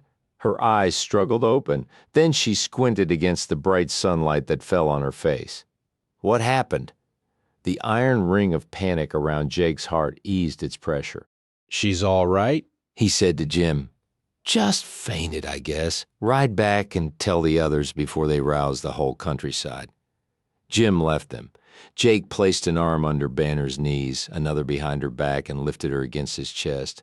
"I can walk. You couldn't crawl. Put me down. No, I'm all right now." "Shut up," Jake growled down at her. "Don't talk to me like that. I'll talk to you any damn way I please." When they reached the porch, he set her down, then pushed her lightly into the rocker, which had been left there for her. He wasted no time, but launched right in. "Why the hell were you out here in the sun doing the wash?" "I needed some clean clothes." "You couldn't wait and ask me to wash them tonight?" "No, I wouldn't ask anything of you. Why?" "Because I don't want to be beholden to you. I don't want your pity. I can take care of myself." "And the ranch? And the baby?" Her chin went up a notch. "If I have to," he cursed beneath his breath, then pointed an imperious finger at her. "Now you listen to me, young lady, and you listen good. You're a spoiled brat, stubborn as a mule, headstrong, reckless, and proud. But this is one argument you lose, Banner. We're getting married. You fainted today, for God's sakes. You might do it again. The hands will start to talk, and your surgery will be an excuse for only so long." He paused to draw a breath. "Pretty soon someone will figure it out. And what about when you start showing? What did you plan to do then?" Her lip had begun to tremble. "I'll think of something," she said bravely. "You won't have to, because by then we'll be married." His eyes took on a fierce, possessive light. "And as your husband, I'll kill any man who breathes a bad word against you." He pulled himself up to his full height and said sternly, "Now go put on whatever frock you want to get married in, because we're going into town today. That's all there is to it. And one more thing," he said, punching the air with his finger. "If you ever smack me again the way you did the other day, there'll be hell to pay. Do you love me, Jake?" Her soft question took all the starch out of him. His posture wilted, his eyes warmed, the firm lines around his mouth softened appreciably. He came down on one knee in front of the rocker and covered her hands with his, mindless of the leather work gloves he still wore. He shook his head, chuckling softly. "If I didn't love you, how the hell could I put up with you the way I do?" She fought a battle with a smile and lost. "If I based my acceptance solely on the proposals, I should have accepted Grady's." His was much more romantic and flattering. She reached down and took off his hat. Her fingers combed through the hair as white as moonlight. "He came courting me with flowers and candy, telling me how pretty I was. He said God had robbed heaven of one of its angels when he sent me to earth." Jake was skeptical. "That jackass said all that?" Words to that effect. He studied her face. He caught the middle finger of his glove between his teeth and pulled it off, then laid his hand against her wan cheek. When he spoke, his voice was vibrating with emotion. "You know, I think you're pretty. You're more woman than I deserve. I love sharing a bed with you. For the first time in my life, that means something. I want to go to sleep with you every night and wake up with you lying beside me. I want to see you nursing my baby." He leaned forward and kissed her breast softly, then pressed his face into the soft fullness. Moving his head down, he nuzzled her lap. "I couldn't believe it when the doc told me. I was so worried I was going to lose you. I couldn't even think about the baby. But later, when I sat with you while you were sleeping, I'd think about him and get to feeling so warm and mushy on the inside I'd want to cry. I never thought I'd have a kid of my own. If he's a boy, I hope he takes after Luke. And if it's a girl, well, I'd kill any Sonophabich that did to her what I've done to you." He kissed her stomach lingeringly, then raised his eyes to her face. "I'm not very good husband material, Banner. I haven't got anything to offer you, but I'm willing to break my back to make something of this place for us and our baby. Now, if you're willing to take a saddle tramp on those terms, you'll be Mrs. Jacob Langston by nightfall." His words were poetry. They fell on Banner's ears like the lyrics to the sweetest love song. She should take him now so he wouldn't have time to reconsider, but her pride wouldn't let her. "You're not just marrying me because of the baby, are you? I don't want a martyr sitting across the hearth from me on a cold winter's night, Jake miserable because he isn't out carousing with his cowboy friends. Do you know one red-blooded man who would rather be out carousing with his cowboy friends than going to bed with Banner Coleman?" His teasing worked to soften the frown between her brows, but he answered her seriously, "No, Banner, it's not because of the baby." He ducked his head with an endearing shyness, to tell you the truth. "I'm glad I've got the baby as an excuse for us getting married. I had given some thought to the idea, but it seemed impossible." She slid from the chair onto her knees so that she was kneeling with him on the porch. "Jake, I love you so much." They kissed lightly at first, testing their truce. Then the desire that seemed an ever-present living and vital part of them urged their mouths to meld with heat. When at last Jake pulled away, he smiled down at her. "Go do whatever a bride should do before her wedding? I'll tell the men we're going into town. How long do I have?" "Half an hour." Banner dashed into the house to wash and dress. It was while she was brushing her hair that she realized he hadn't actually professed to love her. "Where are we going?" "Just sit pretty, will you, Mrs. Langston? I want to show you something." They were in the wagon. Jake was driving. He was taking a different route home. A surprise? Consider it a wedding present. "I already have one," she said, proudly holding up her left hand on which Jake had placed a thin gold ring when the preacher had called for it. "When did you get it?" "The same day I got the license. You certainly were confident that I'd say yes." "Hopeful," he countered, and leaned over to plant a soft kiss on his bride's parted lips. He groaned when he felt the warm, wet touch of her tongue on his lips. "Have you no shame?" "Not where you're concerned. I never have." She pondered the scenery for a moment. "I guess I'm no better than Wanda Burns." Jake's head swiveled around. "I ought to paddle your butt for comparing yourself to her. It's true, she was having a baby with a man she wasn't married to. So was I. What's the difference? There are hundreds of them," he shouted. "You were with only one man. That's the main difference." The fight went out of her. It was too lovely a day, and she was too happy to argue. Banner snuggled against his arm and rested her head on his shoulder. "Yes, I was with only one man, and I must have already loved you when I came to the barn that night. Otherwise, I never could have done that. I'm glad I was available," he whispered into her ear before kissing it. Moments later, he pulled the horse to a halt in front of an arch made of two stout tree trunks joined by a crossbar at their tops. The arch bridged the road leading to her house. They hadn't come this way on the trip to town, so she hadn't seen it earlier. "What is this?" The surprise, when she would have jumped from the wagon with her usual exuberance. Jake rushed to lift her down. "You'll have to be careful from now on, sweetheart." She thrilled to the way his dark hand moved to her stomach and pressed lightly. He kissed her mouth gently while his fingers caressed the place where his baby slept. The warm sensations were still dancing in her body as he ended the kiss and led her beneath the arch, then turned so she could gaze back at it.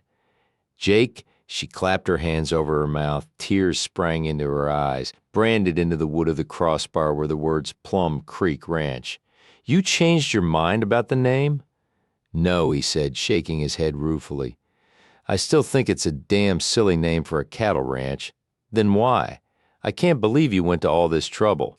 With his hands on her shoulders, he turned her to face him. "I wanted to do one thing that would make you happy, one thing that would make you smile instead of cry. I brought you a lot of misery, unintentionally, but misery just the same. For once I wanted to make you happy." She fell into his arms. Had he not been so strong, they would have toppled backward. His arms went around her and hugged her possessively. He buried his face in her neck, breathing deeply of her perfume which smelled like jasmine and sunshine. They held each other for a long, quiet while before he set her away. "Should we picnic out of the basket that preacher's wife fixed us?"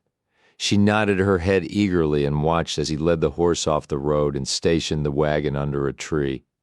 Reaching beneath the seat, he took down the basket. "How did you bribe her into doing that?" Banner wanted to know. Jake had wisely sought out the minister of a country church outside Larson. If he had consulted the pastor of the church where the Colemans were members, word would have spread like wildfire, and Ross and Lydia would have known about the wedding before he was ready for them to know. Thankfully, the pastor hadn't recognized him or Banner and had been only too glad to officiate. His stout wife had played the organ while his spinster daughter acted as witness. As they left, the wife had handed him a basket and blessed him with best wishes for a long and happy life. "I didn't bribe her. I think she just liked my looks," he said arrogantly, as he located an area of thick, soft summer clover beneath a grove of pecan trees. Honeysuckle and pine scented the air. A mild south breeze and the shade provided by the sprawling branches of the trees warded off the heat. "Are you talking about the wife or the daughter?" Banner quipped tartly. "She was looking at you with covetous calf eyes. I didn't notice. I was looking at you." He dropped onto the clover and pulled her down beside him. He didn't even give her time to regain her balance before pushing her into a reclining position. His lips moved hotly and surely over hers. His tongue stoked passionately, evocatively. He massaged her breast gently beneath him. Banner moved, restless and wanting. When he sat up, she complained with a whine, "Jake, come back. If I tumble you here in the clover, you'll mess up your pretty dress." Sighing discontentedly, she let him pull her to a sitting position. She yanked off her hat and tossed it aside. "I don't care about my dress." He tweaked her nose. "Then you haven't grown up much. I remember when every dress you owned was missing a button, or had a tear, or had its hem straggling down." She laughed as she took the pins from her hair and let the coil on the back of her head free itself into a cascade of ebony waves and curls. "I kept Ma's mending needle busy, but it's unchivalrous of you to remember." The basket that had been so graciously prepared for them proved to be filled with goodies. Slices of smoked ham, a loaf of oven-warmed bread, a jar of plum jam, and fresh peach tarts, the pastry of which was so flaky they licked the crumbs from their fingers. As Jake sucked the crusty flecks from his fingertips, he said, "You look like a buttercup sitting there." She had worn a yellow dress as pastel and soft as the flower he compared her to. "Thank you, husband." How could she ever have imagined herself to be in love with a man like Grady, any man for that matter, when Jake Langston walked the earth? He was tall and lanky, all lean muscle and sinew. He moved with the loose-jointed, hip-rolling saunter of his profession. But beneath that indolence lay a dormant power that made her shiver with expectation. His brows, almost bleached white by heredity and years in the sun, shielded the world from eyes so blue it was sometimes sweetly painful to gaze into them. She loved every weather-etched line in his face, his strength of character, even his stubbornness. Watching him, she sighed languorously. "Tired?" She shook her head. "Ready to go home?" Not necessarily smiling. He propped his back against the tree trunk. "Lie down." He pulled her head into his lap. It was summertime. They were warm, but not hot. They had just eaten a delicious meal and were pleasantly full. Bees buzzed nearby in a thicket of honeysuckle.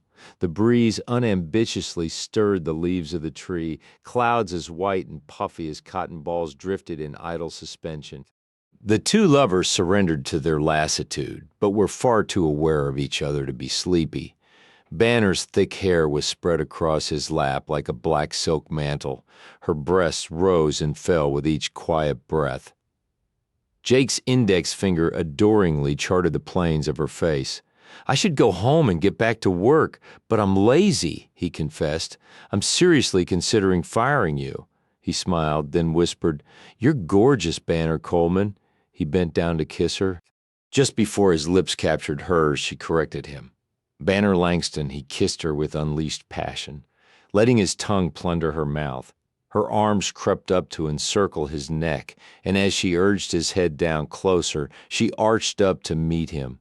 Unfastening only a few of the buttons on her bodice, he shifted the material until the tip of her breast rose up to him like the center of a delectable flower from its cushion of sheer batiste lace and satin ribbon. You sweet, sweet girl. He caressed with his fingertips, then his lips, then his tongue softly, erotically, wetly. Banner whimpered with animal pleasure and twisted her head with sublime agitation. Suddenly Jake's head came up, his back pressed rigidly against the trunk of the tree, while his head ground the bark beneath it to powder, moaning in protest that he had stopped. Banner turned her face into his lap. Then she knew the reason for and extent of his agony. Jake, her voice wavered. Tentatively, she touched the fly of his pants. His breath hissed through his teeth. I'll be all right in a minute, only what? Banner, he said hoarsely, lift your head away from me. Why? Every time you move, ah, God, and I can feel your breath. That's not helping the situation, sweetheart. She gazed up at his tortured face for a moment, then lowered her eyes to what was directly in front of them. Her hesitation lasted no longer than a heartbeat. She kissed him softly. Ah! His fingers tunneled through her hair until all 10 settled on her scalp and held her head. But he didn't push her away, nor did he urge her forward. He looked like a man who couldn't decide what to do, like a man torn by agony but experiencing ecstasy. His breath rushed raggedly through gnashed teeth. His eyes were pinched shut.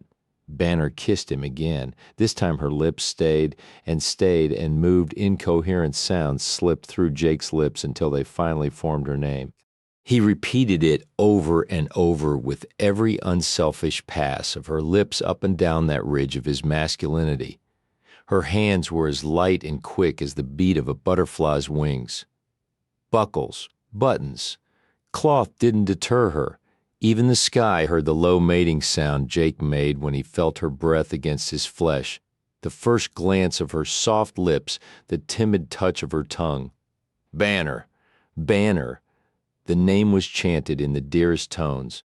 So sweetly did she caress him he wanted to die, for life would never again afford him such pleasure. One of his hands disentangled itself from her hair and combed down her throat and chest to fondle her breast. Then, working his way under the layers of petticoats, he found her knee above her garter, the smooth length of thigh, the lacy edge of her pantaloons. His hand wandered blindly upward, grappling with ties and buttons until he met with flesh as smooth as warm satin. The nest of dark hair ensnared his caressing fingers as surely as her being had trapped his heart. Then he found her soft and yielding, liquefying against his fingers, responding to his caresses with movements as elemental and old as time. Her mouth gave him a prolonged glimpse of heaven, but man can only stand so much bliss, and Jake's heart and loins were bursting with it. When he had almost exceeded his limit, he repositioned them and covered her body with his. He found that sweet channel with one swift thrust. Their eyes met and locked while long, slow strokes carried him deep within her, brought him back to the portal, only to sink into her again. Never had their loving meant more. Her body echoed each loving motion of his. It was as though they were being rocked in a giant cradle. It overturned and tipped them into a shining new universe when the time was right. They sailed, they soared, their hearts sang, the celebration seemed endless. Then they gently glided back into this world.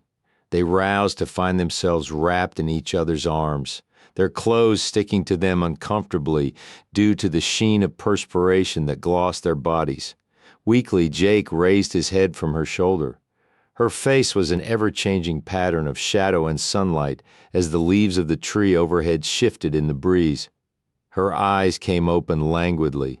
Swirling combinations of green and gold captured each sunbeam, still sheathed by her.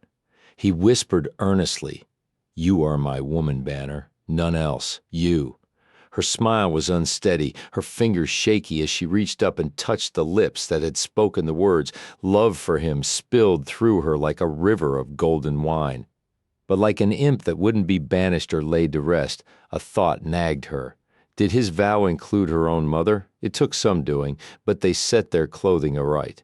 Banner did her best to brush twigs and leaves from her hair. There was no help for the green stains on the yellow dress. She helped Jake gather the remains of their picnic and walked with him hand in hand back to the wagon where the horse stood by peacefully grazing.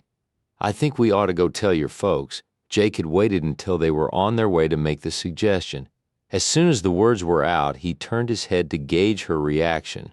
I'd like that. I want to shout it to the whole world. He was less optimistic. They might not take it too well, Banner. We'll have to break it to them gently, maybe tell them about getting married. But save the news about the baby for another day. They love you, Jake. They have since they've known you, not as a son-in-law. I'm particularly worried about Ross's reaction, he said grimly. Banner smiled confidently. Let me handle Papa if he proves difficult. Then she laid her hand high on his thigh. It won't make any difference if they approve or not. You're my husband and nothing's gonna change that. Her optimism was infectious. By the time they parked the wagon and poled across the river on the makeshift raft, Jake was feeling relieved that he wouldn't have to hide his feelings for Banner any longer. He could touch her whenever he wanted to without glancing over his shoulder first. By God, she was his wife, and he couldn't wait for everyone to know it. He assisted her up the incline and kept his arm around her as they walked toward the yard. When they reached the gate, he bent down and softly kissed her mouth. Does my hair look too bad? He plucked a clover from the recalcitrant strands. No, liar. Do you think they'll know what we did between here and town? He leaned down and laid his mouth against her ear. Do you care? No, she giggled. He hugged her to him tightly. Just what the hell is going on? Ross's voice boomed around them. They jumped apart guiltily. Ross had been sitting on the porch, smoking the pipe. Banner had brought him from Fort Worth. When he saw them coming up the lane, delighted that they had come in time for supper, he had made his way toward them. But before he could hail them, he witnessed the intimate exchanges. He didn't see his daughter with his old friend. He didn't see the tender, loving expression on their faces. All he saw was his daughter in the embrace of a man who had no right to be touching her like that. Ross's blood had already reached a boiling point long before he strode through the gate and faced them like a warlord. Get your hands off her, Papa. That's Jake you're talking to. I know damn well who I'm talking to. Ross, Jake began. Banner, go in the house, Ross ordered. He intended to beat the hell out of Bubba Langston, and he didn't want his daughter to see it. I will not. And stop glaring at us. I'm not a child, Papa, and you're my child, he roared, and I won't have any man pawing you like some common crib girl. That's enough, Ross, Jake said tightly. Calm down and let me explain. I don't need an explanation. I know what I saw. We're married, Jake announced quietly. I married Banner this afternoon. Ross was in the act of stepping forward threateningly. He came to a halt so suddenly he swayed. Married, his eyes sawed back and forth between them. His chest began heaving. He dropped the pipe into the dirt and his fists clenched at his sides. You're old enough to be her father. But I'm not. I'm her husband. Let's go in the house. You must have had a damn good reason for getting married, he snarled. I know how you feel about women. They're all fair game for that pecker of yours. Papa, stop, Banner cried.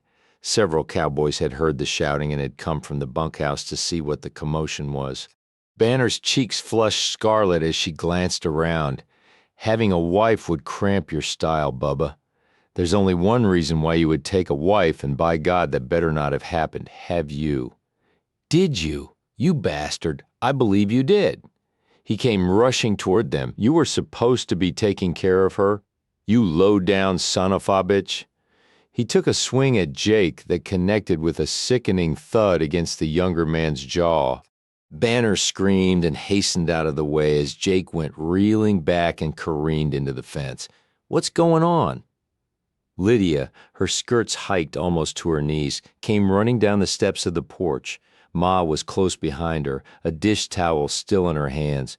Lee and Micah rushed forward to take Banner by the hands and pull her protestingly out of the way. Jake hadn't had time to recover from the first blow before Ross's fist found his belly and sent him flying sideways into the dirt. He rolled to his knees and shook his head to clear it. He hurt all over but thought he should be grateful that Ross wasn't wearing his gun. He would be dead for sure by now. And he supposed it was just as well he hadn't strapped his holster back on after his and Banner's picnic. Any minute now he was going to get mad. Ross, I don't want to fight you, but if you hit me again, he never got to finish. Another powerful fist came flying toward his head. He deflected it before it could do more damage than split his lip open. That was all his temper would let him take without fighting back. Doubling over, he barreled into Ross with a vengeance. They fell to the ground, a melee of thrashing limbs, flying fists, kicking feet, gouging knees. Blood and sweat mingled in the dirt beneath their twisting, grappling bodies. Their spectators stood in speechless dismay at seeing the two friends fighting. Lydia twisted her hands. Tears rained from Banner's eyes. Micah stood with a pained expression on his face, knowing intuitively what the fight was about. Ma shared his intuition. Her mouth set, Lee couldn't believe his eyes. Everyone was so engrossed in the fight that no one noticed a horseman who reined up just beyond the gate. He was surprised himself by the spectacle that greeted him, but he smiled. In a few moments their fight would be of little consequence. He went unnoticed until he called out in a loud voice, "Sonny Clark!" Ross's head snapped up. Befuddled, his eyes scanned a half-circle of faces surrounding him. They stopped on Lydia. Dreamlike, everything went into slow motion. He saw her eyes go wide with disbelief, saw the color drain from her face, saw her look of horror as she raised her eyes from his to gaze at a point beyond his shoulder. He saw her lips form the word no. Ross leaped to his feet in a crouching position. Even as he turned in the direction of Lydia's gaze, he slapped his hip, instinctively reaching for the holstered pistol that wasn't there. He got a vague impression of a man on horseback with a rifle raised to his shoulder. Then the blast rent the air. Lydia and Banner screamed. Some of the hands ducked for cover. Others groped for weapons. Jake was the only one who acted reflexively. He lunged for Micah. As he knocked the unsuspecting boy to the ground, he whipped Micah's pistol out of its holster. Rolling over twice, he came up on one knee. With an aim Ross Coleman had helped him perfect. He planted a bullet square between the eyes of Grady Sheldon. 25, Sheldon was dead. His gloating expression became his death mask. Jake didn't wait to see how long Sheldon's body sat astride the horse before it finally toppled to the dusty ground. He wheeled around and rushed to Ross's side. Lilia was bent over him, screaming his name as she frantically clutched at his hand. Jake shoved the dumbfounded ranch hands out of the way. "Oh, Jesus," Jake breathed. It amazed him that Sheldon could have gotten off such an accurate shot. If the bullet missed Ross's heart at all, it couldn't have been by more than a hair. The bullet had punctured a small, neat hole in the middle of his chest, close to another scar above his left breast. Jake shuddered to think what his back looked like. "Lydia?" The garbled liquid sound bubbled from Ross's mouth. Lydia raised her head. Her face was devoid of color. Her eyes looked vacuous and sightless. "He's hurting, Bubba. Do something," she pleaded, almost silently. Jake looked down at his friend. Ross's eyes were closed, but he wasn't dead yet. "Let's get him in the house." He motioned his brother and some of the other hands forward for assistance. Lee seemed to be petrified with shock. He was standing nearby looking at his father as though he had never seen him before. Banner stood beside her half-brother, clutching his arm. Her face was white. Jake knew the risk they were taking in moving Ross, but he wasn't going to let his friend die in the dirt. With a man at each shoulder, 2 at his hips, 2 at his feet, and Jake holding his head, they lifted Ross up and with slow, measured steps carried him into the house. Lydia followed them like a sleepwalker. They didn't dare take the stairs, but carried Ross into his office. Ma, as though perceiving beforehand what Jake had intended to do, was already spreading a quilt over the leather sofa. The men lowered Ross onto it gently. "Go get a doctor, that younger one," Jake ordered. No one in particular. He tore open Ross's blood-stained shirt. "And the sheriff? Let Sheldon rot in the sun till then." The cowboys shuffled out respectfully, muttering softly among themselves. "What do you need?" Ma wedged her way to the couch where Jake worked over Ross. He was unaware of the bruise over his own eye, his swelling lip, and the bleeding abrasion on his cheek. He didn't even remember their fight. Jake glanced up at his mother. His eyes told her that there was nothing they could do. Then they shifted to Lydia, who looked as pale as her husband and as severely wounded.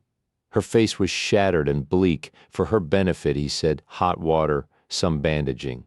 Ma, without comment, headed for the door. She called upon that strength within her that was as enduring as the mountain that had spawned her. She had buried 5 children and her husband. Just when she had been sure she would die of grief, she had surprised herself by continuing to live. She glanced back at Lydia and offered up a prayer that the younger woman would find some source of courage to survive what fate had deemed she must. "Will you cut the bullet out?" Lydia asked Jake in the small, high-pitched voice of a child. His eyes locked with hers. "No, Lydia. It's too close to his heart. That would kill him for sure." A sob escaped her trembling lips, and she collapsed to her knees beside the couch. Again she pressed Ross's hand between her own. "He's strong. He'll live. I know it." Ross had blessedly slipped into unconsciousness. Now his eyes fluttered open. He seemed to have difficulty focusing on anyone except his wife. His eyes went to her unerringly. Somehow he found enough strength to reach up and touch her hair. "Stay with. I will. I will." Tears ran down her cheeks and into her lips. She licked them away and leaned over to kiss Ross. "I'll never leave you. I'll always be with you. Always." Banner was standing at the end of the sofa, with her hands clasped beneath her chin. She stared at her father's massive chest. The skin that was usually tanned and healthy now looked spongy and pale. The carpet of black hair covering it was a stark contrast. The wound was below the scar that she had always been curious about. Her parents had told her he had been wounded in the war between the states. Now she wondered, because everyone had heard Grady call out another name just before he fired the rifle. Sonny Clark, her father, had raised his head. He had recognized that name. Mama had too. What was the secret that bound them? Who had fathered that baby her mother had born in the woods before Jake found her? And who really was Papa? Did it matter? Lord, why had she dwelled on that for all these years? Why had she let such a trivial thing bother her? Her papa was about to die, and it didn't matter what his name was or how he had come to marry her mother. She loved him, and a vital part of herself would die when he did. Life without Papa, without his strength, without his flashing white smile beneath the mustache that tickled when he kissed her. No, and oh God, they had been arguing just before Grady shot him. "Grady, Grady, may you burn in hell," her mind screamed. Tears blurred her vision. She closed her eyes. The tears ran unchecked down her cheeks in twin streams.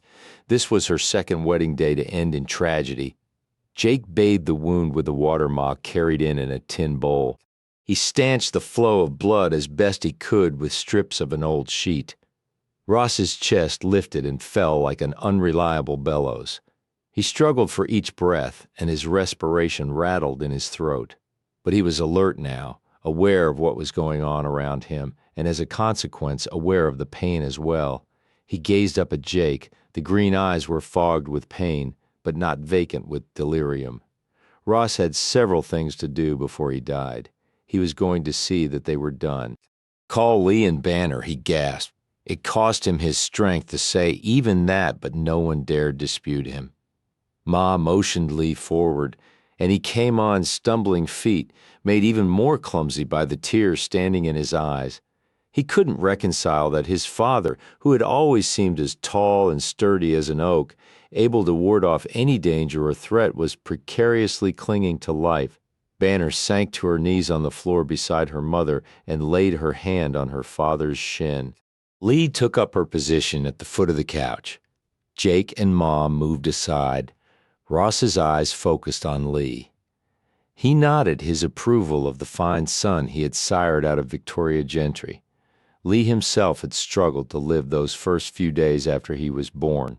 It had made him strong. The green eyes traveled to Banner. Ross smiled, remembering all the times she had crawled into his lap, begging him to tell her a story. He could still smell her flannel nightgowns fresh from the clothesline and remember the feel of her little pink toes as he warmed them in his hands. Now she was a woman, a beautiful woman, as vibrant as her mother, Lydia. He looked at her now. It seemed he had been engaged in that occupation for as long as he could remember. Looking at Lydia, her face filled his declining vision. God, how he loved her, how he hated to leave her. Nothing in heaven would compare to the joy he had found with her. For the first time, he was angry about what had happened. Furious, impotent rage surged through his dying body. If he hadn't been fighting Jake, if he had been wearing his gun belt, if he had had nothing to hide in the first place. If. That was an exercise in futility, and he didn't have time to indulge it. He should have died over 20 years ago, riddled with gunshots after a bank robbery. God had seen fit to let him live, had granted him a second chance, had given him the marvelous gift of the life with Lydia. He had no argument with divine will. Tell them, the words came out on ragged breaths that required all the strength he could garner. Lydia didn't have to ask what he meant. Are you sure? He blinked once in affirmation. Better that his children understood why he had had to die violently than to remain forever in the dark. What good was keeping the secret now? Would they love him less? He gazed at their tear-glossed eyes. No, he didn't think so. Lydia touched his hair. Her fingers barely sifted through the raven strands sprinkled with silver, but she loved the texture of it. A smile ghosted over her lips. I love you, Sonny Clark. She kissed his forehead, then looked at her children. Your father's real name was Sonny Clark. His mother was a prostitute, and he was raised in a brothel. After the war, he became an outlaw who rode with Jesse and Frank James.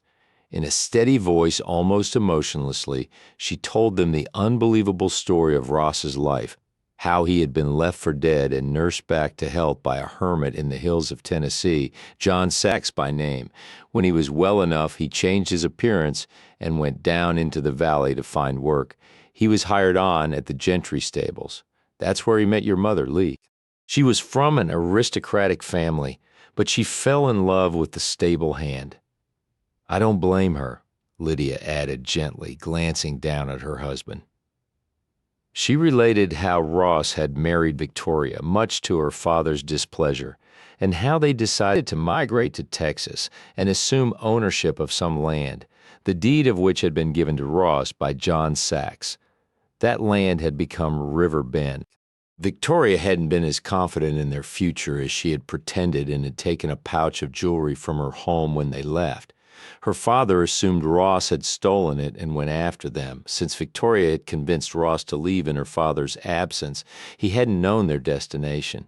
He didn't even know she was pregnant with you, Lydia told her stepson, nor did he know that she had died until he caught up with us in Jefferson. In the meantime, he had found out about Ross's past. He didn't believe that you were his grandson and tried to kill your father out of vengeance for Victoria's death.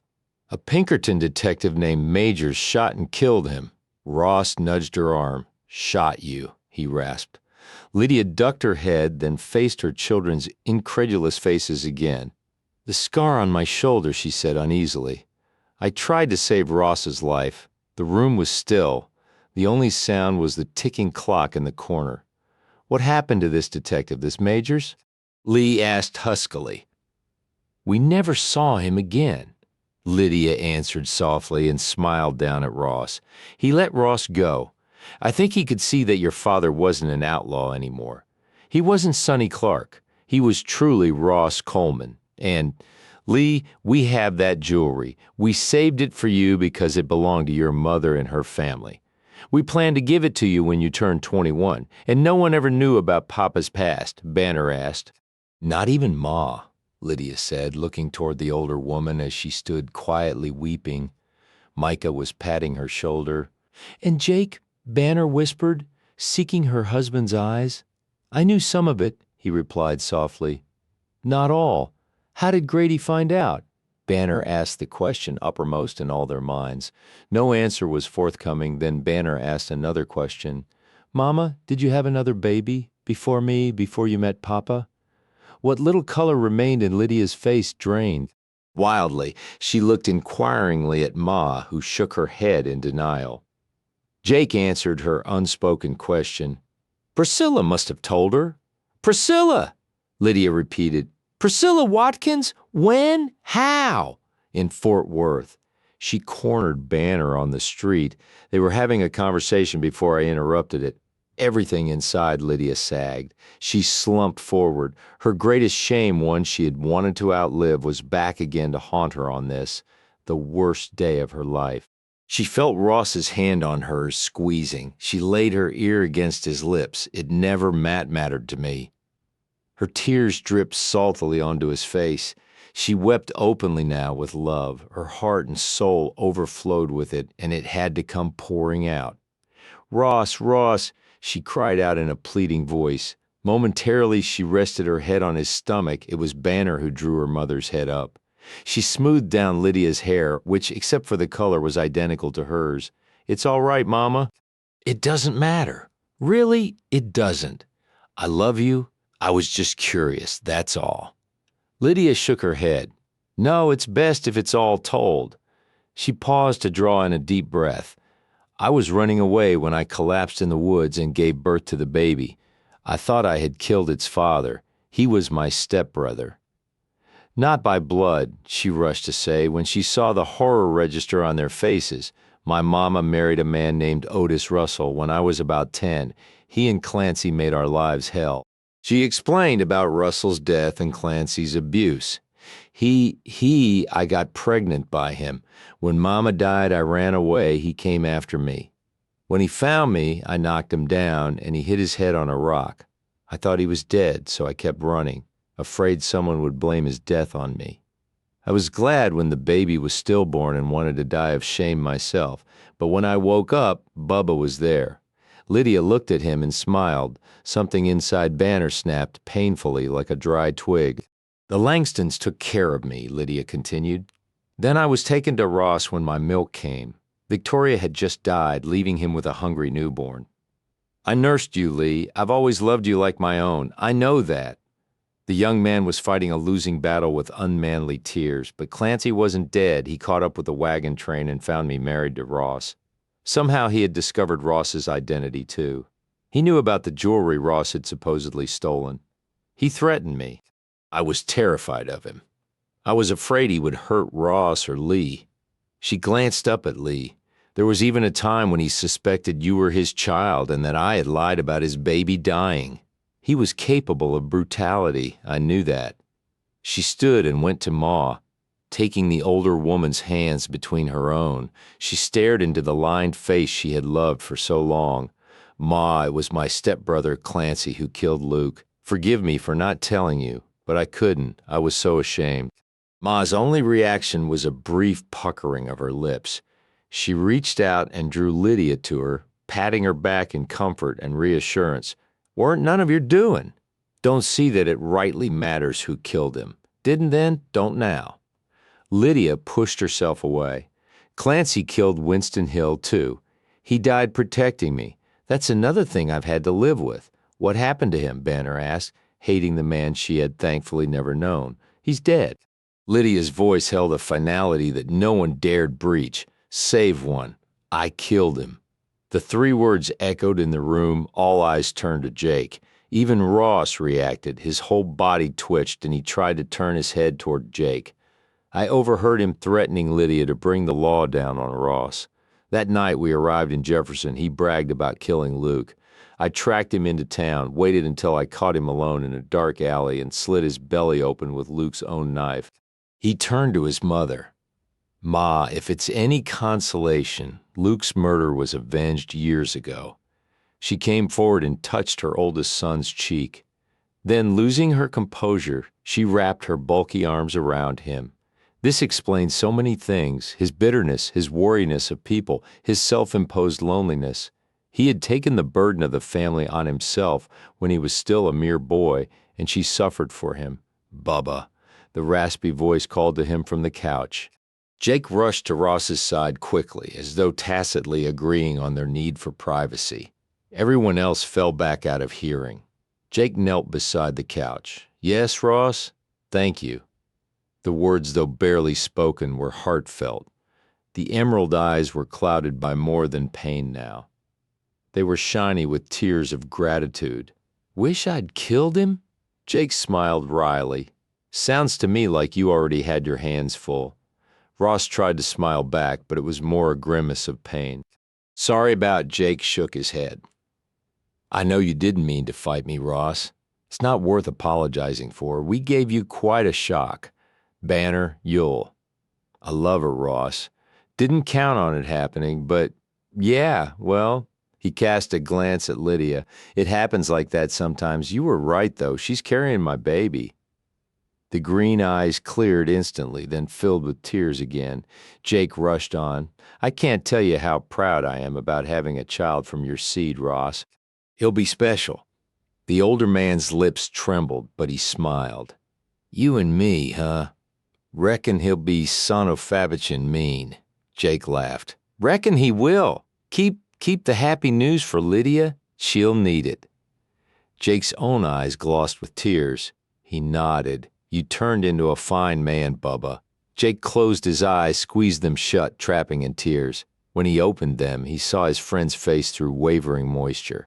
"Remember me telling you that I never liked a man as much as you, except maybe my brother?" Ross smiled and moved his head in a facsimile of a nod. "That still holds. I'm going to miss you like hell." The two men clasped hands, years of friendship and unspeakable understanding passing between them. "Watch over Lydia, and—" "I will. Goodbye, friend." "Goodbye, Ross." "Lydia," Micah spoke from the door, "the doc just got here.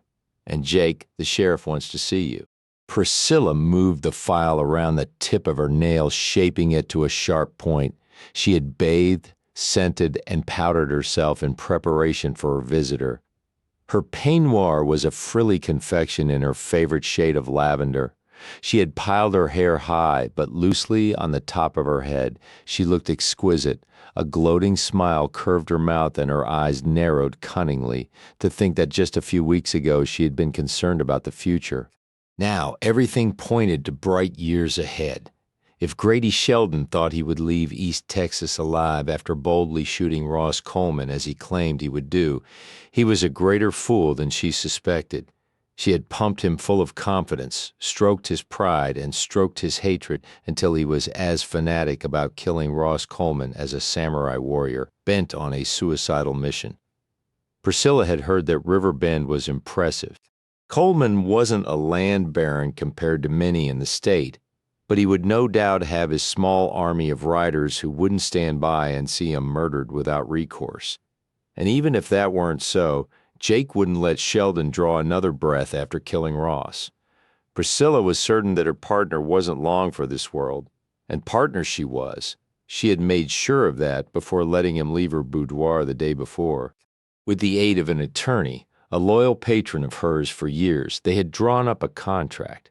Grady had been so drunk on power and lust that he hadn't read all the clauses she had surreptitiously instructed the lawyer to include in the document. One stated that in the event of the death of a partner, all capital assets and the ownership of the company reverted to the other.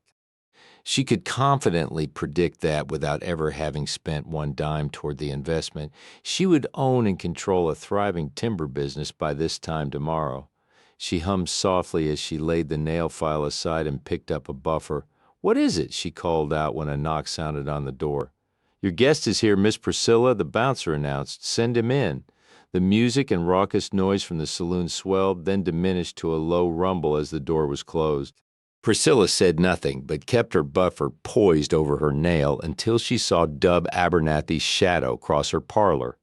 She was a picture of docile feminine perfection when he entered the bedroom. She tilted her head up and gazed at him through her lashes. "Are you angry with me?" she asked softly.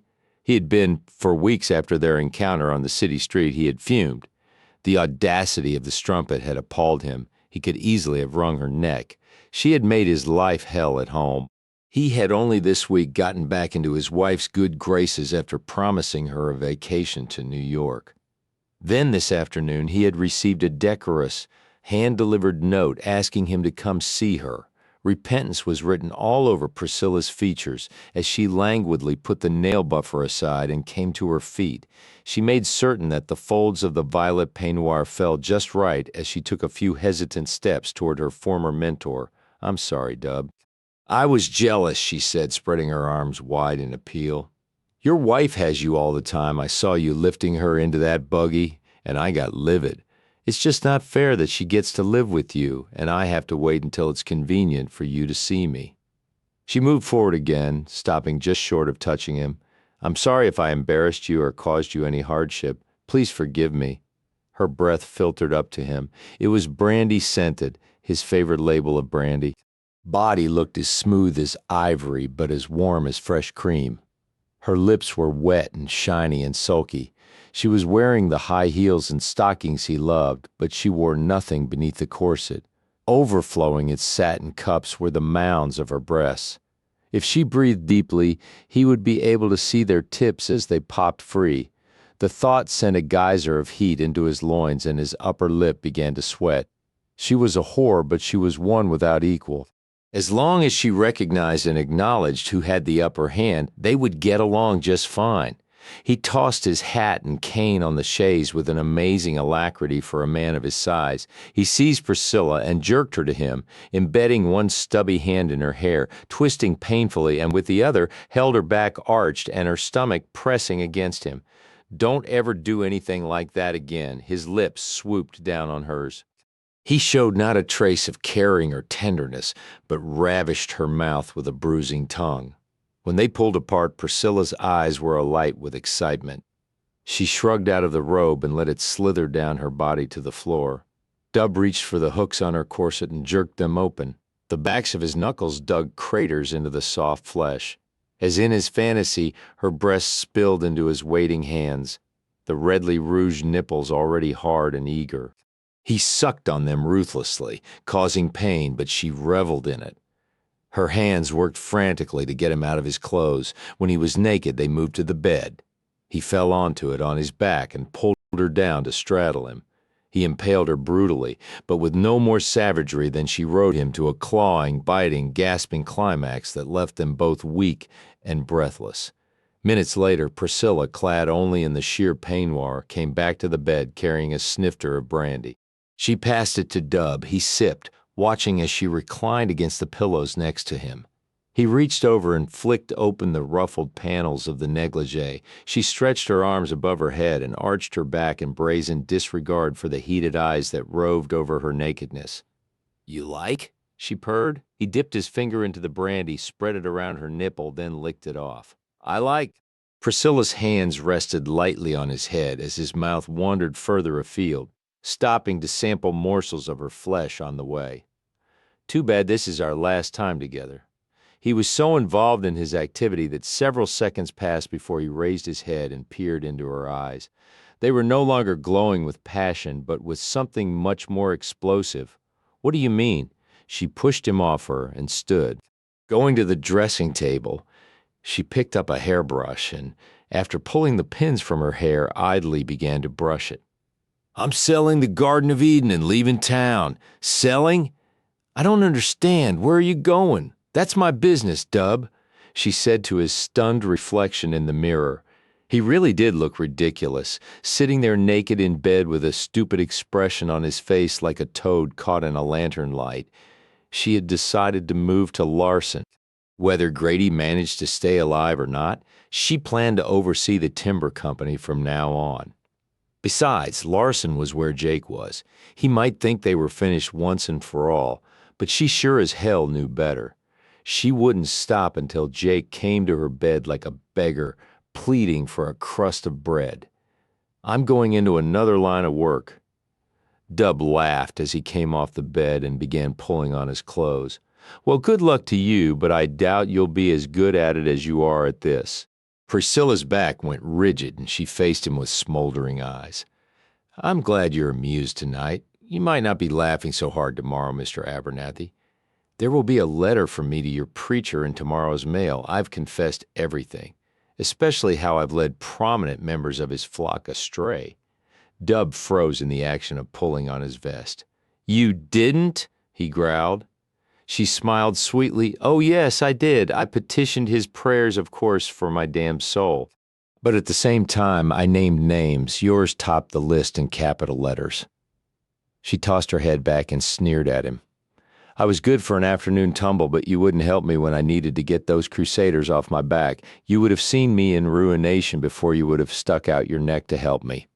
On a public street, you look straight through me. Well, it's about time you and those of your ilk, you hypocritical sons of bitches, paid a premium for my services.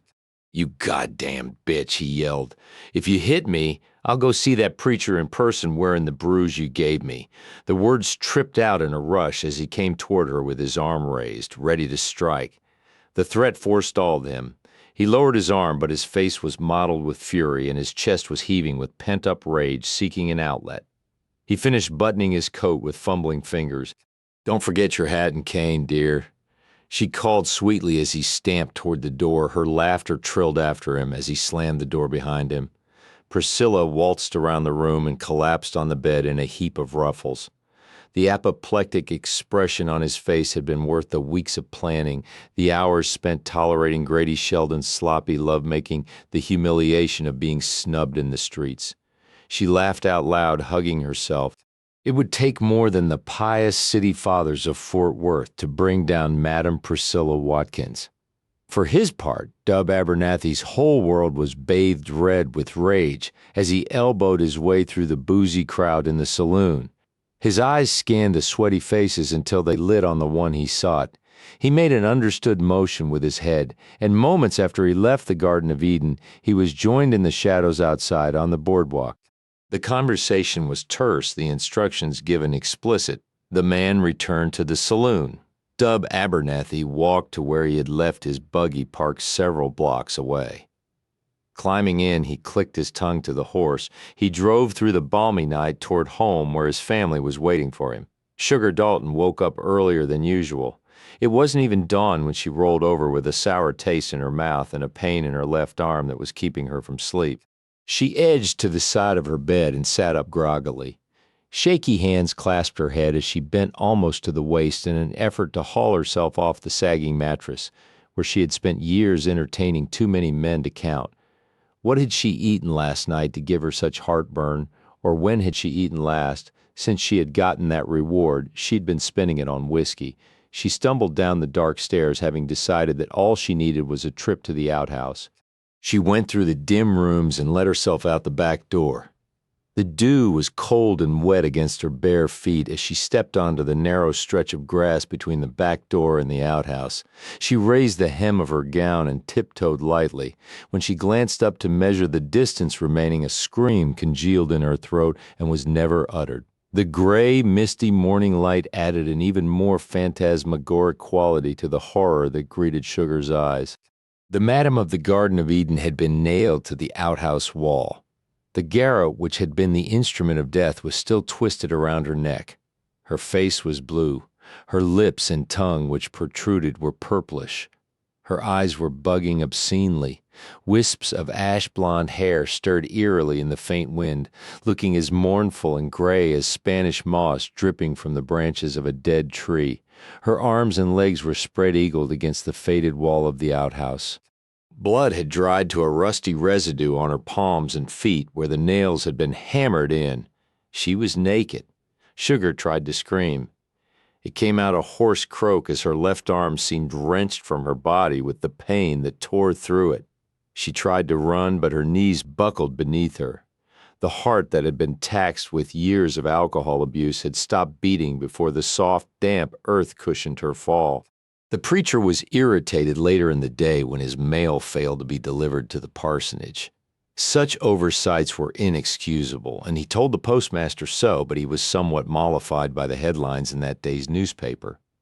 The ghastly deaths of Priscilla Watkins and Sugar Dalton would provide him with fuel for the hellfire and brimstone sermon he was writing for this Sunday's service. Citizens all over Fort Worth shook their heads sadly over the grisly accounts they read in the newspaper. 2 soiled doves had died, one violently. They were to be pitied, but it was written that one reaped what one sowed. Later in the day, the 2 deaths were old news. It was nothing new, really.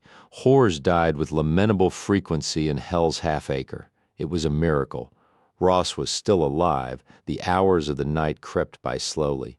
Lydia heard the clock chime, but she didn't move from his side. With every passing minute, his breathing became more labored. Only a supreme effort had kept her from screaming when the doctor sadly shook his head after probing the wound and softly declaring there was nothing he could do. Even Jake, whom the doctor gave a wide berth after hearing of the man's temperament from his colleague, didn't argue.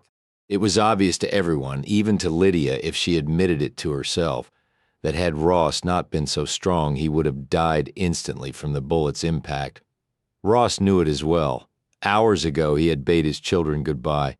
Banner had wept copiously, clinging to her father. Lee had tried to maintain more reserve, but there were tears in his eyes when he fled the house after leaving his father's side. Micah had followed him, saying, "I'd better stay with him." They had ridden out of the yard and hadn't been seen since.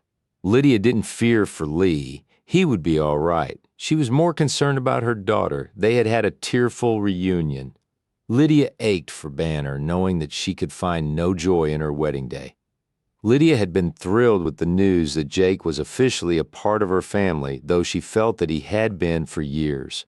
When Jake quietly announced that he and Banner were married and explained why he and Ross had been fighting, there was much weeping and hugging all around.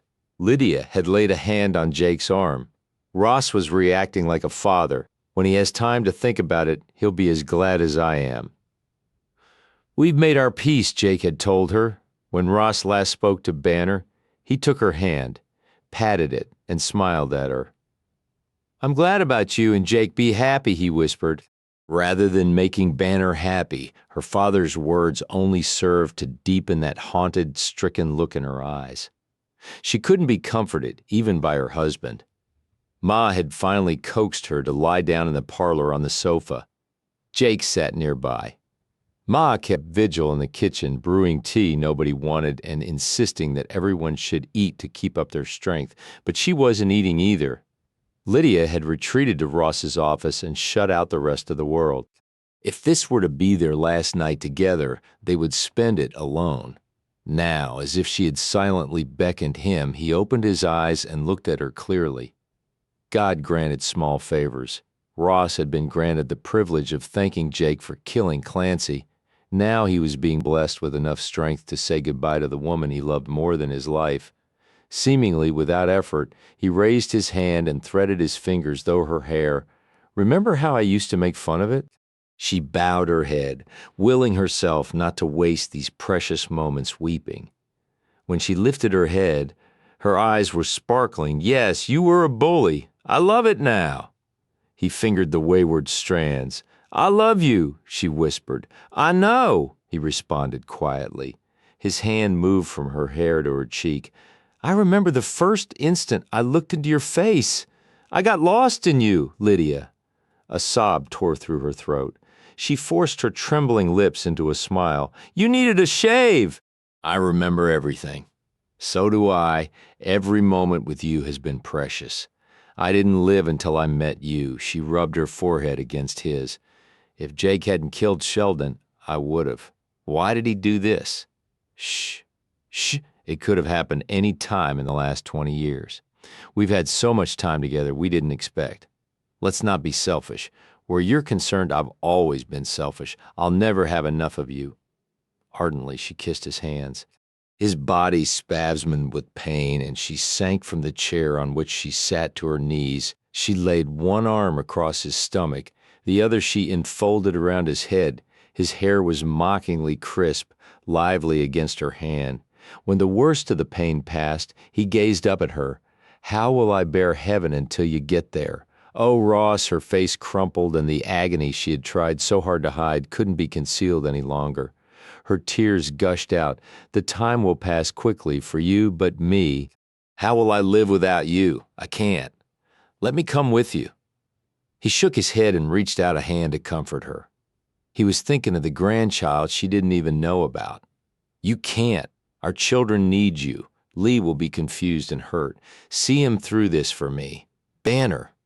Banner has Jake. They love each other. I wish for them what we had.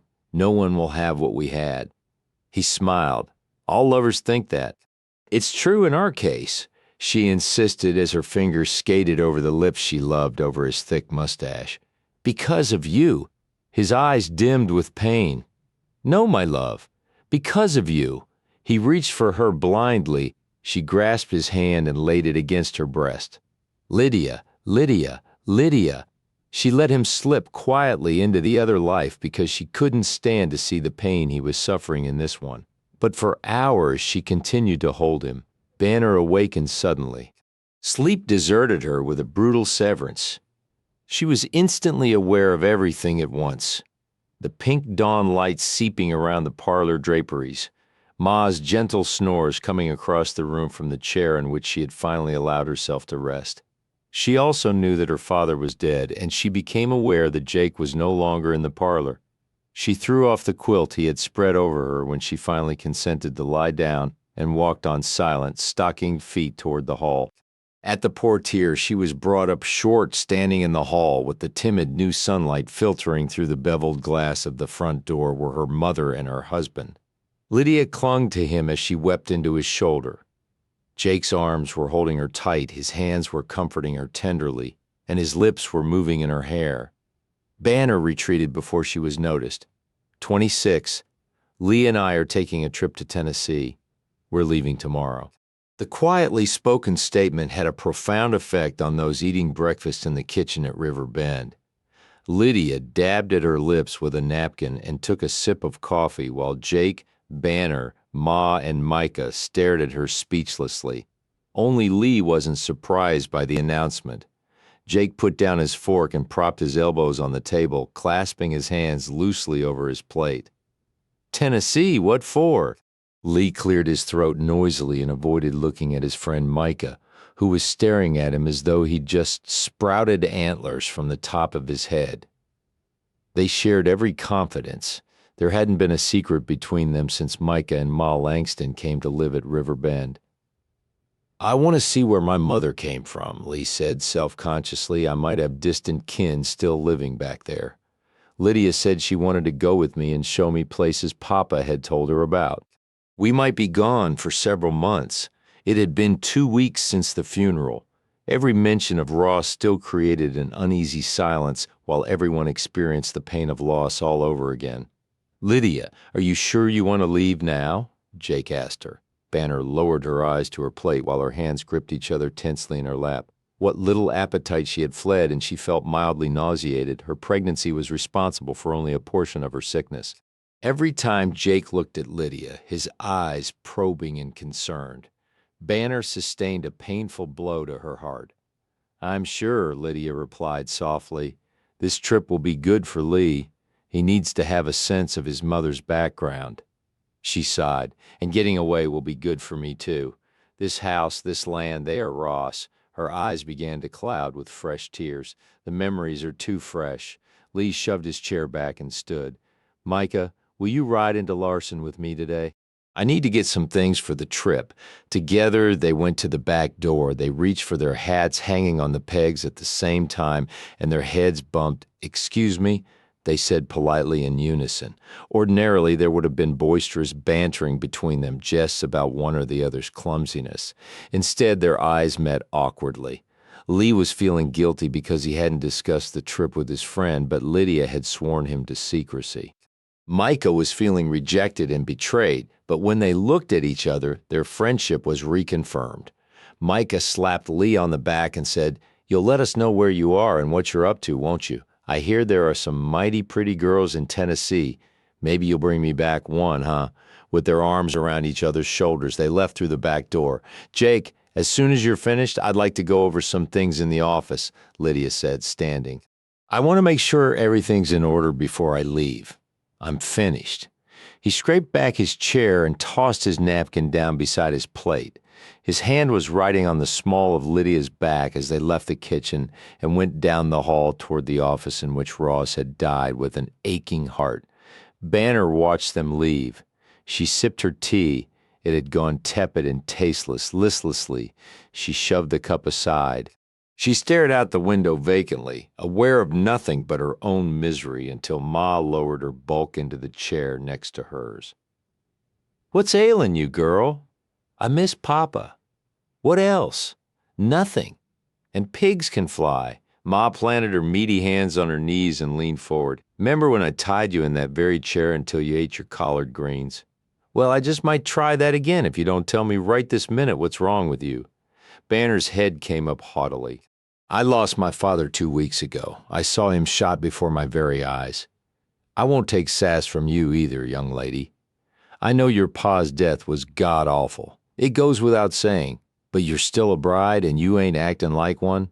Leastways a happy one. Now something ain't right and you're going to tell me what it is. What's wrong between you and Jake?" "Nothing," Banner averred. She wasn't going to discuss Jake's feelings with anyone. It was bad enough knowing them herself. "Have you told him about the babe?" Banner's eyes rounded as she stared at Ma. "How did you know?" Ma snorted. "I've been there enough times myself to know the signs. If your Ma hadn't been so upset lately, she would have noticed too. Does Jake know?"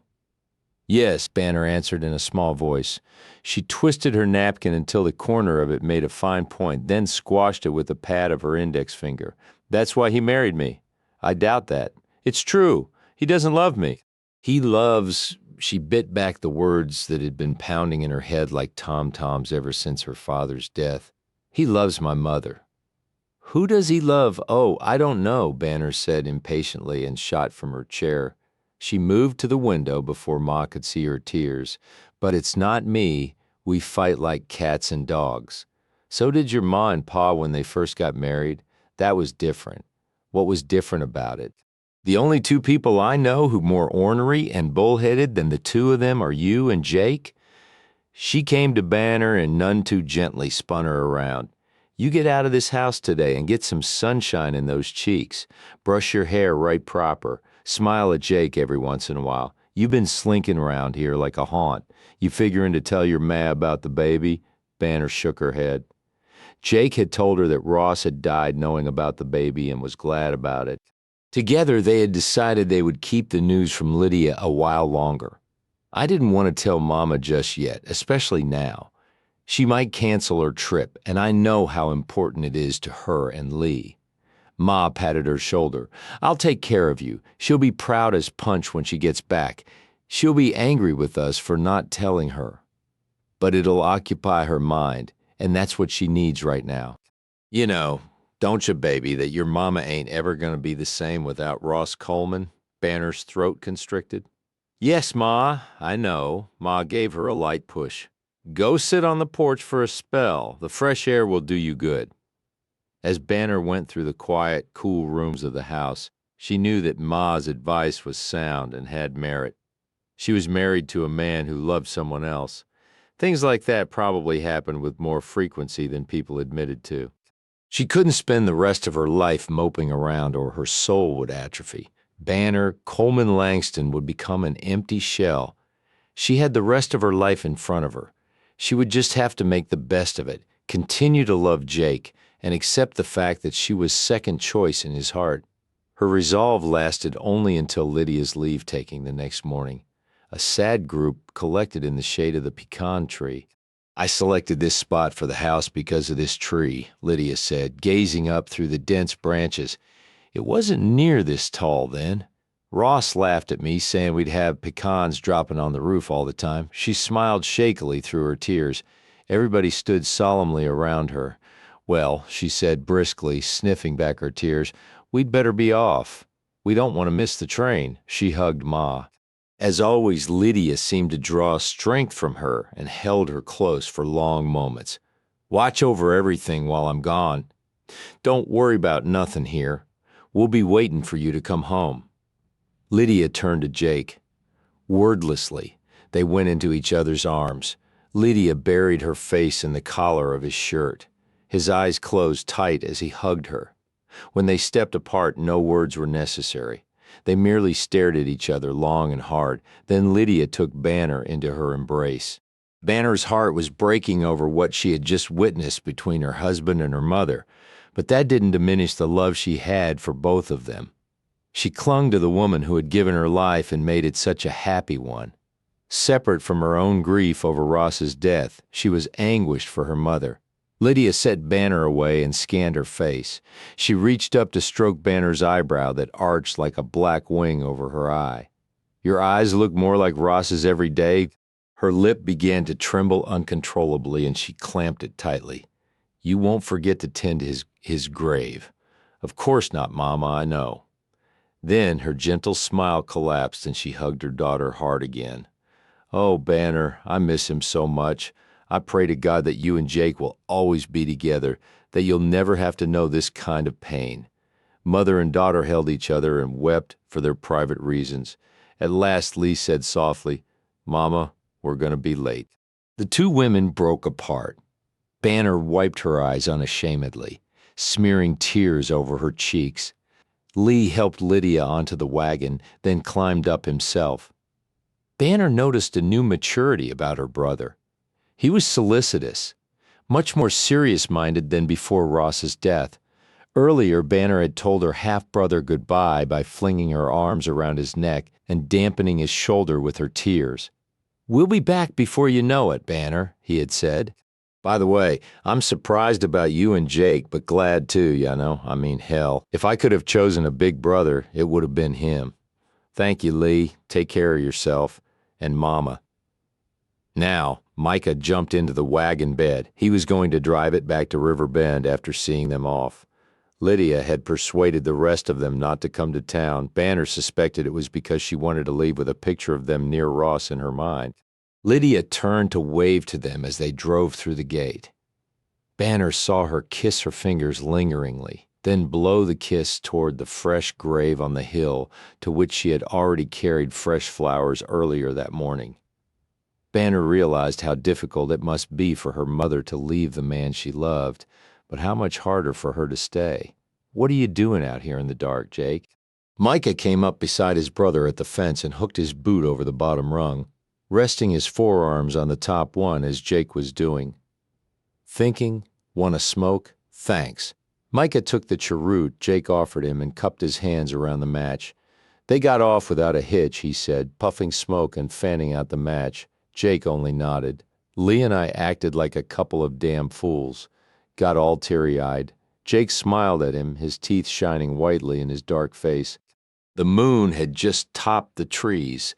There's nothing wrong with a few tears, especially for a friend. Jake finished quietly and returned his gaze to the pasture. The tip of his cigar glowed redly as he drew on it.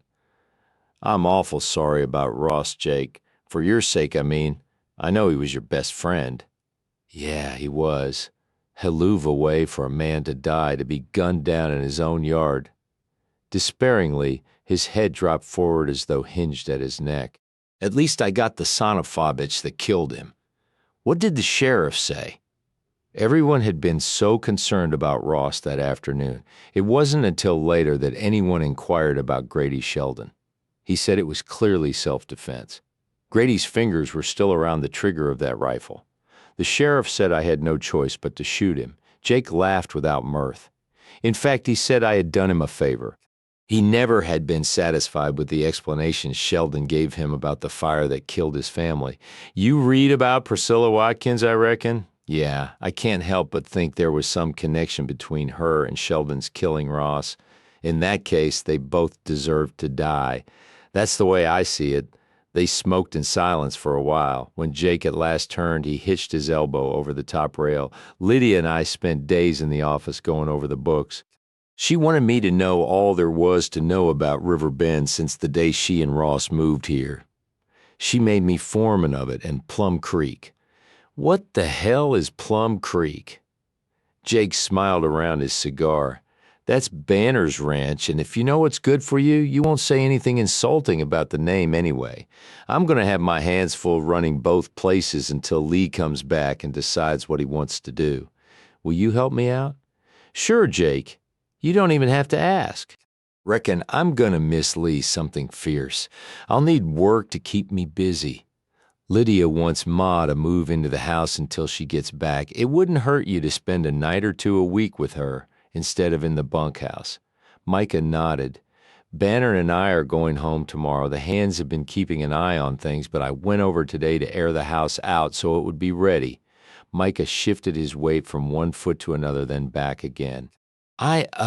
Well, what I mean is, spit it out. I was surprised about the two of you getting married, Micah blurted. Well, I was kind of surprised about it myself, Jake said with a wry smile. How long? I mean, when did it start? Jake shrugged. A while back. He studied his brother in the moonlight and was vividly reminded of himself at that age. Mike could just as well get a bitter taste of the real world now as later. She's pregnant, Micah. He saw his brother swallow hard, but he said nothing. The baby's mine, but that's not the reason I married her. I love her. Do me a favor if you ever hear anybody making a remark about, you don't have to ask me that either, Jake. Micah said adamantly, if any sonophobich says anything about her, I'll set him straight if it means cutting out his tongue. Jake laid his hand on his brother's shoulder. Thanks, it looks like my future is sewed up here. Banner and I will never leave Plum Creek and River Bend. I don't have any use for that 160 acres down in the hill country that Annabeth's husband is holding for me. Why don't I sign the deed over to you? Micah gaped at him. You mean it, Jake? Sure, I mean it. You've spent more time on that place than I have. I need you around here for a while, but when and if you ever get ready to start out on your own, let me know and I'll make it all legal. Lord, oh mercy. I don't know what to say. Say goodnight. It's getting late and we've got a lot of work to catch up on, starting early tomorrow. Thanks, Jake. Micah stuck his hand out and Jake shook it solemnly. Then Micah dropped his cheroot and ground it out. Night! He headed toward the bunkhouse, leaving his brother with only the soft stillness of the night for company. Banner sat curled in the window seat of her upstairs bedroom and watched her husband. How many times had she sat here as a child, contemplating the stars, the moon, her future, and wondering what promises it held for her? How many times had she thought about Jake Langston? She would wonder where he was and what he was doing and when she would see him again, but never, during any of that daydreaming, had she imagined herself marrying Jake, loving him. Having his child, she covered her lower abdomen with her hand. A part of him was growing inside her. She was still awed and humbled by the miracle of it. Every day her body grew fuller with the new life. Apparently the surgery hadn't affected the baby. She knew, with a mother's intuition, that her child would be robust and healthy and the most beautiful baby in the world. Would it have dark hair like hers and Papa's, or would it be fair and flaxen-haired like the Langstons, like Jake?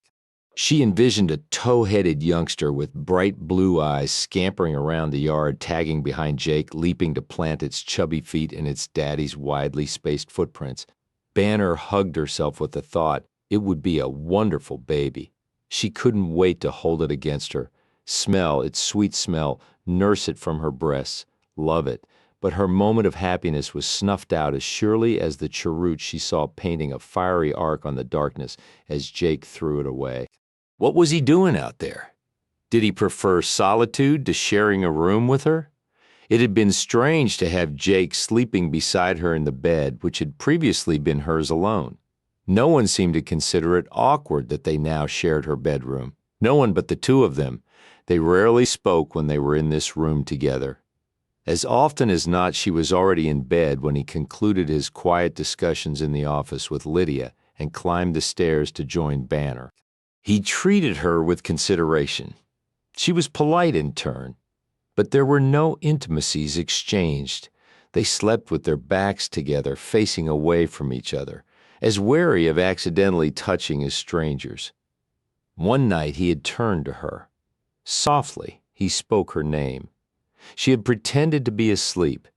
She felt his hand sifting through her hair. felt his light caress on her shoulder, felt his warm breath on her neck. She longed to turn into his embrace. Her body ached for the touch of his. But she couldn't forget that he spent every waking hour with Lydia. She couldn't forget the way he had held Lydia, whispering into her hair the morning after Ross died. Oh, nothing improper had happened between them. Banner didn't entertain that thought. Jake knew that Lydia had loved Ross with her whole being. He had loved Ross himself and would do nothing to insult either Lydia or Ross's memory. But it was no less painful for Banner to know that Jake longed for what was still unattainable. And on this night of Lydia's departure, Jake was morose, abjectly depressed if his posture were any indication. For hours, Banner had watched him out there by the fence, staring into the darkness as though longing to pierce it and catch sight of Lydia. Poor Jake, what irony. He had married the daughter only hours before the mother, whom he really wanted, had become available. How he must be cursing the fates. Suddenly, Banner was enraged with the fates as well. Their dirty trick had been played on her too, and it was the second one she had been dealt. Well, she was tired of being the butt of Fortune's jokes. She was tired of Jake's long, sorrowful face too, and sick to death of his mealy-mouthed platitudes. "How do you feel, sweetheart? You look tired. Why don't you go lie down?" "Sure, you're all right. You look pale." She wouldn't have it. She wouldn't live with him the rest of their lives and have him yearning for another woman. She had told him once she didn't want a martyr across the hearth from her. Well, she damn sure didn't want one in her bed either. If he couldn't have Lydia, let him find another substitute for her. Banner Coleman wasn't going to serve as one. She bounded off the window seat, flew to the door of the bedroom, and ripped it open. She took neither shawl nor robe to cover the white nightgown that trailed after her like an airy veil as she raced down the stairs. Banner had watched her mother bravely leave the man she loved cold in the ground. She had realized then that Lydia couldn't stay and look at that fresh grave every day. It was a constant reminder of the reality that was too agonizing to bear. Banner didn't want to leave Jake either. It would be like cutting out her heart and walking away from it while it still beat. But she would leave him before sacrificing her life by staying. She couldn't stand by docilely and watch him love her mother until they were all old. What kind of miserable life would that be? When would the resentment set in? When would he begin to hate her? Or worse, when her body was heavy and awkward with their child, would he begin to pity her? No. She had more pride than that. She had chased him, thrown herself at his feet, argued and pleaded, but no more. Never again would she subject herself to humiliation. She couldn't make him love her. No power on earth could do that. Better to let go now than spend years in a fruitless pursuit. She ran up behind him, panting with exertion. He heard her even before she caught his sleeve and yanked him around. He blinked in surprise. Her nightgown showed up against the darkness like the sail of a ghost ship. The moon caught her eyes, and they glowed like a cat's in the night. Her hair was a wild wreath around her head, coiling and curling like a black flame. She looked unworldly, a beautiful and furious goddess from Greek mythology. "If you want her, go after her," she cried. "I won't stop you. I love you. I want you. But not like this. I don't want to see your face across my pillow with that naked yearning on it for somebody else. So just go." She spun around and went marching back toward the house, but was jarringly halted when he grabbed a handful of white lawn nightgown. "Let me go." He said, pulling her backward, reeling her in. "It's about time somebody jerked a knot in your tail. Princess Banner. You started this fight, now by God, you'll see it to the finish." Giving him a mutinous look over her shoulder, she wrenched her nightgown free of his hold, but made no move to run away. "All right then," he said in a considerably lower tone of voice. "What's on your mind? For starters, I'm sick of you sulking around all the time." "Me sulking? You haven't put 3 words together in days. And I'm tired of you being nice to me all the time. I'd rather have you ranting and raving than putting cushions under my feet." "I haven't what the cushions," he sputtered. "I think you ought to move into the bunkhouse since you obviously prefer the company of the horses in this pasture to mine." "Who says? And I'll sleep in the house." Thank you. You don't want to share a bedroom with me? The hell I don't. Why do you think I've been sulking and treating you like goddamned royalty, huh? I want my wife back. Her rebellion dissolved and she stared back at him blankly. What? I said I want my wife back. What happened to her on the day we were married? Her father died. So, all right, I could understand her acting standoffish for a few days, but it's been 2 weeks. He made an effort to keep his rising volume under control.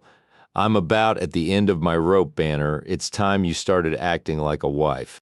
I wish we could go back to that afternoon after we got married and start all over again. He shook his head agitatedly. You do remember that picnic after our wedding, don't you? What you did to me, what we did together. God Almighty, Banner, you run hot and cold. One day you're making love to me like that. The next, every time I come close, you shrink away. I don't understand. How the hell am I supposed to be acting? But you love her. Who, for crying out loud? My mother? He fell back against the fence. The rails caught him at shoulders and hips. His arms dangled loosely at his sides as he stared at her in disbelief. How do you expect me to play the role of wife? Make love with you when I know you love her. I saw you holding her the morning after Papa died. You haven't been 3 feet from her side since then except when you're forced to sleep beside me. Tears were rolling down her face. She dashed them away with her fists. I watched you say goodbye to her today. It was heartbreaking the way you looked at her. You know how proud I am. You've reminded me of it enough times. How can you think that I want to spend the rest of my life with a man who is in love with another woman, especially since that woman happens to be my mother? She's had your heart for 20 years. I can't compete with that. I won't. Are you finished? He asked quietly when she had wound down. His only answer was a long, liquid sniff of her nose and another swipe at her tears. So that's what all this is about. You think I love Lydia? You do. Yes, I love her. I'll always love her, just as I did Ross. We shared something that is impossible to explain. I'm closer to Lydia than I am to my own sisters. On the day Ross died, we grieved together. Why shouldn't we? We held each other to give each other what comfort we could. That's not the kind of love I'm talking about, and you know it. He lightly slapped his thighs in exasperation. Sure, as a kid, I put Lydia up on a pedestal. I thought she was pretty. Everything a woman should be. She became my ideal woman, and for years I fancied myself in love with her. Yeah, and I was jealous of Ross for having a woman like that in his bed every night. He drew a deep breath. But I'm not in love with her now, Banner. Not like I am with you. I was never in love with her like I am with you. Her whole body shuddered and she drew in a ragged little sigh. She opened her mouth to speak, closed it, tried again. You're in love with me? He raised his eyes toward heaven imploringly. What did you think I have been ever since that night in the barn? Why do you think I acted meaner than hell all the time? I was fighting it. That night I felt like I'd been poleaxed and couldn't shake myself out of it. I didn't want to feel that way about any woman, but especially not about you. You were just a kid and the daughter of my best friends. He extended his hand and said softly, Come here. She drifted toward him, a waif in a long white nightgown. Clasping her hand as soon as she was within reach, he drew her to him and pressed her body along his banner. He inhaled the fresh sunshine scent of her hair that he had missed so much. God, you were sweet that first time. You shook me right down to my boots. I've been crazy in love with you ever since, probably long before that. Probably all the time you were growing up, but I couldn't let myself see it. You've never said you love me. I haven't. She shook her head. Well, I'm saying it now. I love you, Banner. He pressed his mouth down on hers. Swiftly their lips parted and tongues touched. Jake groaned deep in his chest. His arms went around her, lifting her until her bare toes stood on the tips of his boots. Her arms locked around his neck and she ground her middle against his. When he raised his head from their lengthy kiss, he gazed down into her eyes where the moon was reflected. For years I pretended to be real tough.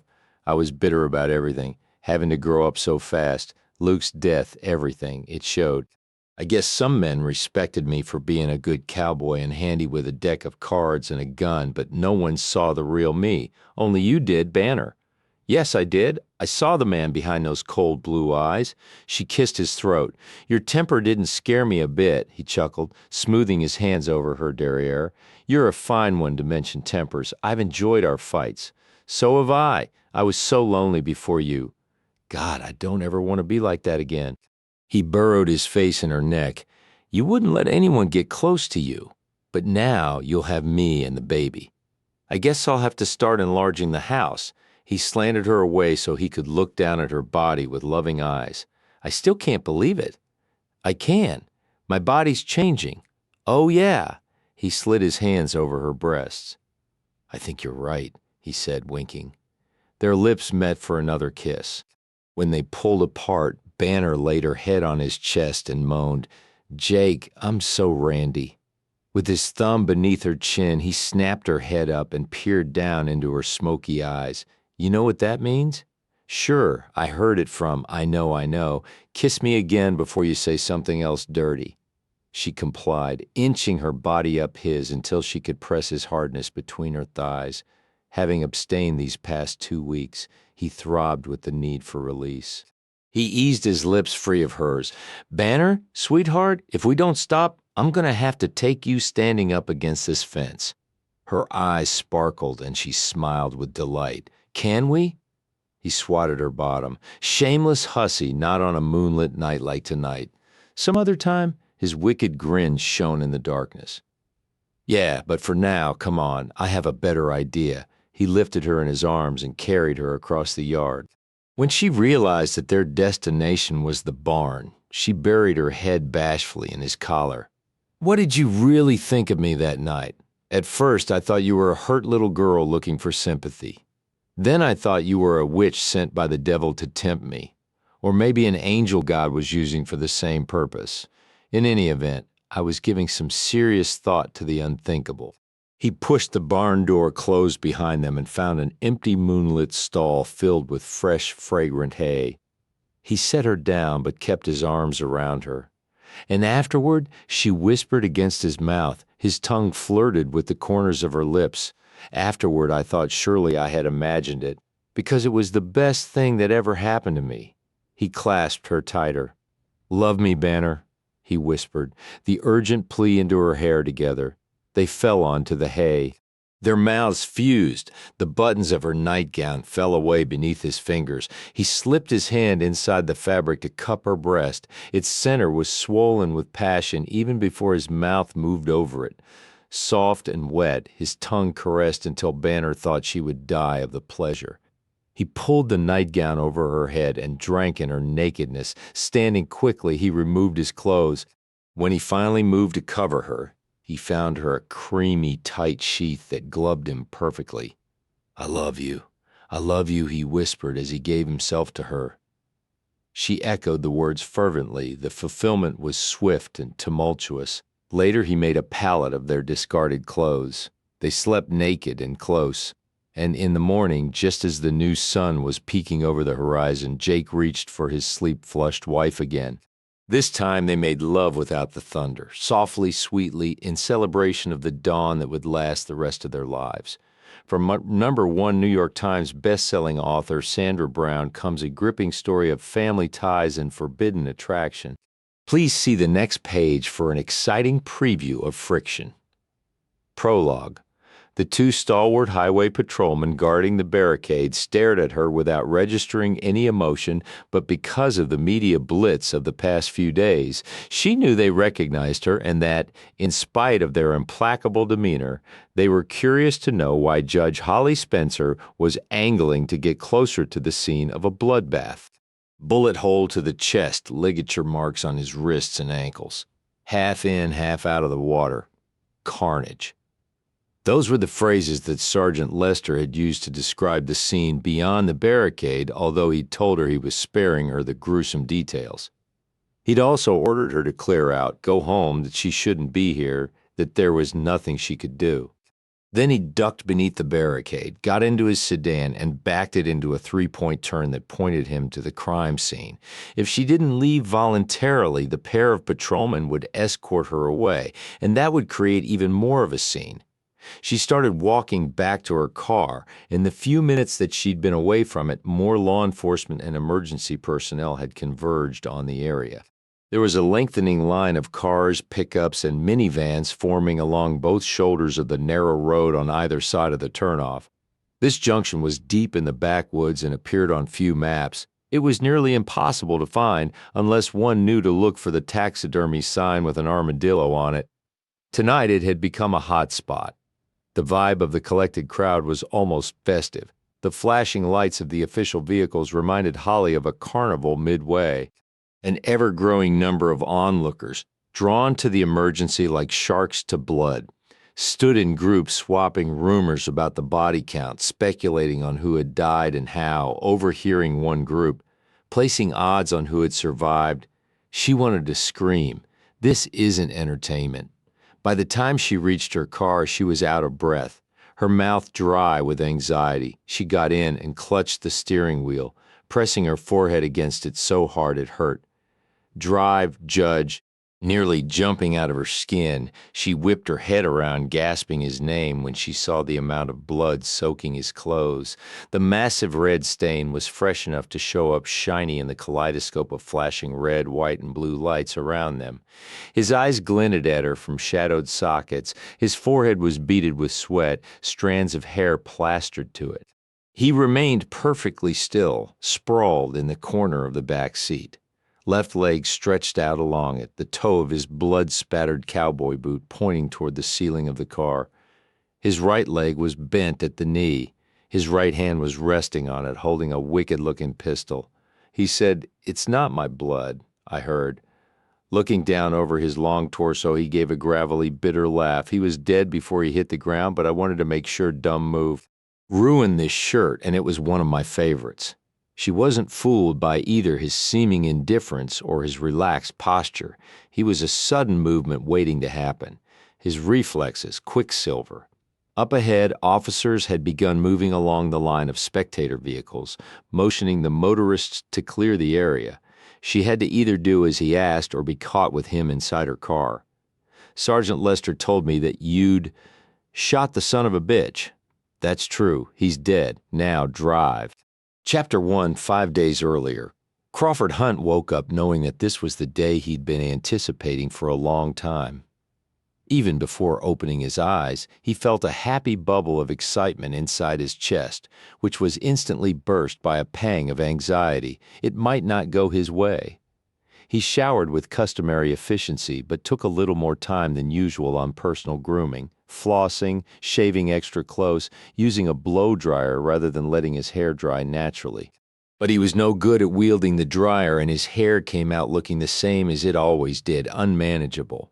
Why hadn't he thought to get a trim? He noticed a few gray strands in his sideburns. They, plus the faint lines at the corners of his eyes and on either side of his mouth, lent him an air of maturity, but the judge would probably regard them as signs of hard living. Screw it, impatient with his self-scrutiny, he turned away from the bathroom mirror and went into his bedroom to dress. He had considered wearing a suit, but figured that would be going overboard, like he was trying too hard to impress the judge. Besides, the navy wool blend made him feel like an undertaker. He settled for a sport jacket and tie, although the small of his back missed the pressure of his holster. He decided not to carry. In the kitchen, he brewed coffee and poured himself a bowl of cereal, but neither settled well in his nervous stomach, so he dumped them into the disposal. As the Cheerios vaporized, he got a call from his lawyer. "You all right?" The qualities that made William Moore a good lawyer worked against him as a likable human being. He possessed little grace and zero charm. So, although he'd called to ask about Crawford's state of mind, the question sounded like a challenge to which he expected a positive answer. "Doing okay. Court will convene promptly at 2 o'clock, right? Wish it was earlier. Are you going into your office first?" "Thought about it. Maybe. I don't know. You should work. We'll keep your mind off the hearing." Crawford hedged. "I'll see how the morning goes." "Nervous?" "No." The attorney snorted with skepticism. Crawford admitted to experiencing a few butterflies. "We've gone over it," the lawyer said. "Look, everyone in the eye, especially the judge. Be sincere. You'll do fine, although it sounded easy enough. Crawford released a long breath. At this point, I've done everything I can.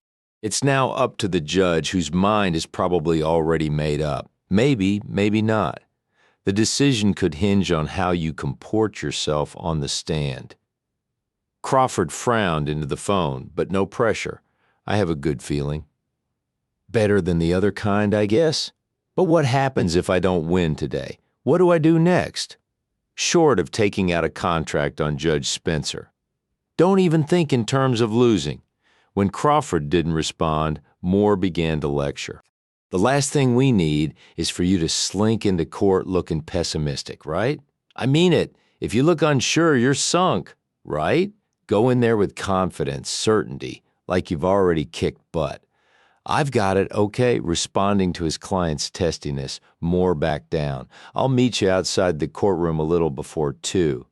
He hung up without saying goodbye, with hours to kill before he had to be in court. Crawford wandered through his house, checking things.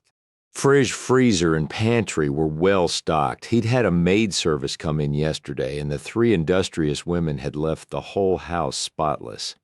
He tidied his bathroom and made his bed. He didn't see anything else he could improve upon. Last, he went into the second bedroom, the one he'd spent weeks preparing for George's homecoming, not allowing himself to think that from tonight forward his little girl wouldn't be spending every night under his roof. He'd left the decorating up to the saleswoman at the furniture store. "George is 5 years old, about to start kindergarten," she asked. "Favorite color? Pink. Second favorite? Pink. Do you have a budget? Knock yourself out." She'd taken him at his word. Everything in the room was pink except for the creamy white headboard, chest of drawers, and vanity table with an oval mirror that swiveled between upright spindles. He had added touches he thought Georgia would like, picture books with pastel covers featuring rainbows and unicorns and such, a menagerie of stuffed animals, a ballet tutu with glittery slippers to match, and a doll wearing a pink princess gown and gold crown. The saleswoman had assured him it was a 5-year-old girl's fantasy room. The only thing missing was the girl. He gave the bedroom one final inspection, then left the house and, without consciously intending to, found himself driving toward the cemetery.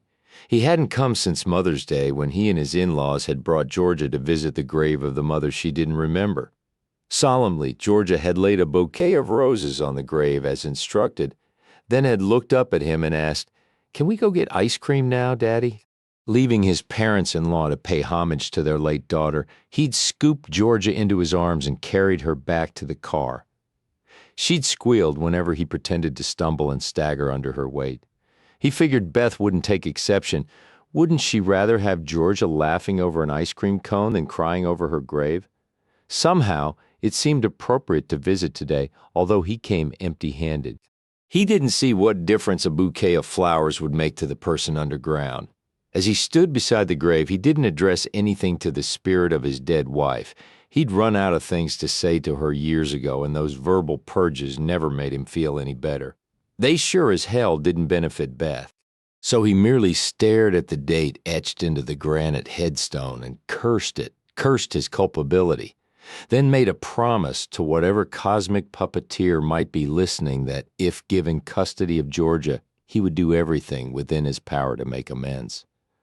Holly checked her wristwatch as she waited on the ground floor of the courthouse for the elevator.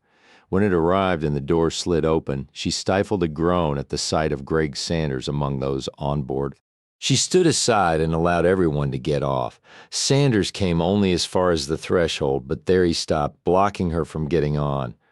"Well, Judge Spencer," he drawled, "fancy bumping into you. You can be the first to congratulate me." She forced a smile. "Are congratulations in order?" He placed his hand on the door to prevent it from closing. "I just came from court. The verdict in the Mallory case, not guilty." Holly frowned. "I don't see that as cause for celebration. Your client was accused of brutally beating a convenience store clerk during the commission of an armed robbery. The clerk lost an eye. But my client didn't rob the store, because he panicked and ran when he thought he'd beaten the clerk to death. She was familiar with the case, But since the defending attorney, Sanders, was her opponent in the upcoming election for district court judge, the trial had been assigned to another court. Greg Sanders flashed his self-satisfied smirk. The ADA failed to prove his case. My client, Holly, interrupted. You've already argued the case at trial. I wouldn't dream of asking you to retry it for me here and now. If you'll excuse me. She sidestepped him into the elevator. He got out but kept his hand against the door. I'm chalking up wins. Come November, he winked. The big win. I'm afraid you're setting yourself up for a huge disappointment. She punched the elevator button for the 5th floor. This time round, you won't have Judge Waters shoehorning you in. They were monopolizing one of 3 elevators. People were becoming impatient, shooting them dirty looks. Besides the fact they were inconveniencing others, she wouldn't be goaded into defending either herself or her mentor to Greg Sanders. I'm due in court in 15 minutes. Please let go of the door. By now, Sanders was fighting the automation to keep it open. Speaking for her ears alone, he said, Now what would a pretty young lawyer like you have been doing for old Judge Waters to get him to go to bat for you with the governor? The pretty was belittling, not complimentary. She smiled, but with exasperation. Really, Mr. Sanders? If you're resorting to innuendos suggesting sexual impropriety between the revered Judge Waters and me, you must be feeling terribly insecure about a successful outcome in November. Without a please this time, she enunciated, let go of the door. He raised his hands in surrender and backed away. You'll mess up. Matter of time. The door closed on his grinning face. Holly entered her chambers to find her assistant, Mrs. Deborah Briggs, eating a carton of yogurt at her desk. Want one? No thanks. I just had a face-to-face exchange with my opponent. If that won't spoil your appetite, nothing will. He reminds me of an old mule that my grandpa had when I was a kid. I can see the resemblance, long face, big ears, toothy smile. I was referring to the other end of the mule. Holly laughed. Messages? Marilyn Vidal has called twice. Get back to her and tell her I'm due in court. I'll call her after this hearing. She won't like being put off. Marilyn, the powerhouse orchestrating her campaign, could be irritatingly persistent. No, she won't, but she'll get over it. Holly went into her private office and closed the door. She needed a few minutes alone to collect herself before the upcoming custody hearing. The encounter with Sanders, and she hated herself for this, had left her with an atypical uneasiness. She was confident that she could defeat him at the polls and retain the judgeship to which she'd been temporarily appointed. But as she zipped herself into her robe, his parting shot echoed through her mind like a dire prediction. Crawford? Having arrived early, he'd been trying to empty his mind of negative thoughts while staring through the wavy glass of a 4th-floor window of the venerable Prentiss County Courthouse. His name brought him around. Grace and Joe Gilroy were walking toward him, their expressions somber, as befitted the reason for their being there. Hi, Grace. His mother-in-law was petite and pretty, with eyes through which her sweet disposition shone. The outside corners tilted up slightly, a physical trait that Beth had inherited. He and Grace hugged briefly as she pulled back. She gave him an approving once-over. You look nice? Thanks. Hello, Joe. He released Grace and shook hands with Beth's dad. Joe's hobby was carpentry, which had given him a row of calluses at the base of his fingers. Indeed, everything about Joe Gilroy was tough for a man just past 70. How are you doing? He asked. Crawford forced himself to smile. Great. Joe appeared not to believe the exaggeration, but he didn't comment on it. Nor did he return Crawford's smile. Grace said, I guess we're all a little nervous. She hesitated, then asked Crawford if he was feeling one way or the other about the hearing. You mean whether I'll win or lose? She looked pained. Please don't think of the outcome in terms of winning or losing. Don't you? We only want what's best for Georgia, Joe said. Interpreted, that meant it would be best for her to remain with them. I'm sure that's what Judge Spencer wants, too. Crawford held his tongue and decided to save his debate for the courtroom. Talking it over with them now was pointless and could only lead to antagonism. The The simple fact was that today he and his in-laws were on opposing sides of a legal issue, the outcome of which would profoundly affect all of them. Somebody was going to leave the courthouse defeated and unhappy. Crawford wouldn't be able to congratulate them if the judge ruled in their favor, and he wasn't about to wish them luck. He figured they felt much the same way toward him. Since both parties had agreed to leave Georgia out of the proceedings entirely, Crawford asked Grace what arrangements she'd made for her while they were in court. "She's on a play date with our neighbor's granddaughter. She was so excited when I dropped her off. They're going to bake cookies." Crawford winced. "Last batch were a little gooey in the center. She always takes them out of the oven too soon," Joe said. Crawford smiled. "She can't wait to sample them. She needs to learn the virtue of patience." In order to maintain his smile, Crawford had to clench his teeth. His father-in-law was good at getting in barbs like that, aimed at Crawford's character flaws. That one had been a zinger. Also well-timed. Before Crawford could respond, the Gilroy's attorney stepped off the elevator. They excused themselves to confer with him. Within minutes, Crawford's attorney arrived. Bill Moore's walk was as brisk as his manner. But today, his determined stride was impeded by dozens of potential jurors who had crowded into the corridor looking for their assigned courtroom. The attorney plowed his way through them, connected with Crawford, and together they went into Judge Spencer's court. The bailiff, Chet Barker, was a courthouse institution. He was a large man with a gregarious nature to match his size. He greeted Crawford by name. "Big day, huh?" "Yeah, it is, Chet." The bailiff slapped him on the shoulder. "Good luck. Thanks." Crawford's butt barely had time to connect with the seat of his chair before Chet was asking everyone to rise.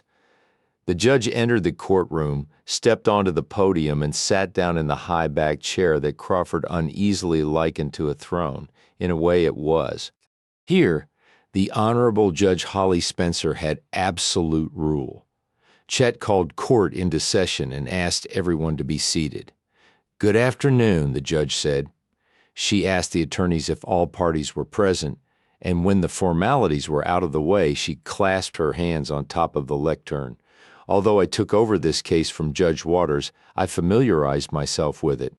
As I understand the situation, in May of 2010, Grace and Joe Gilroy filed for temporary custody of their granddaughter, Georgia Hunt."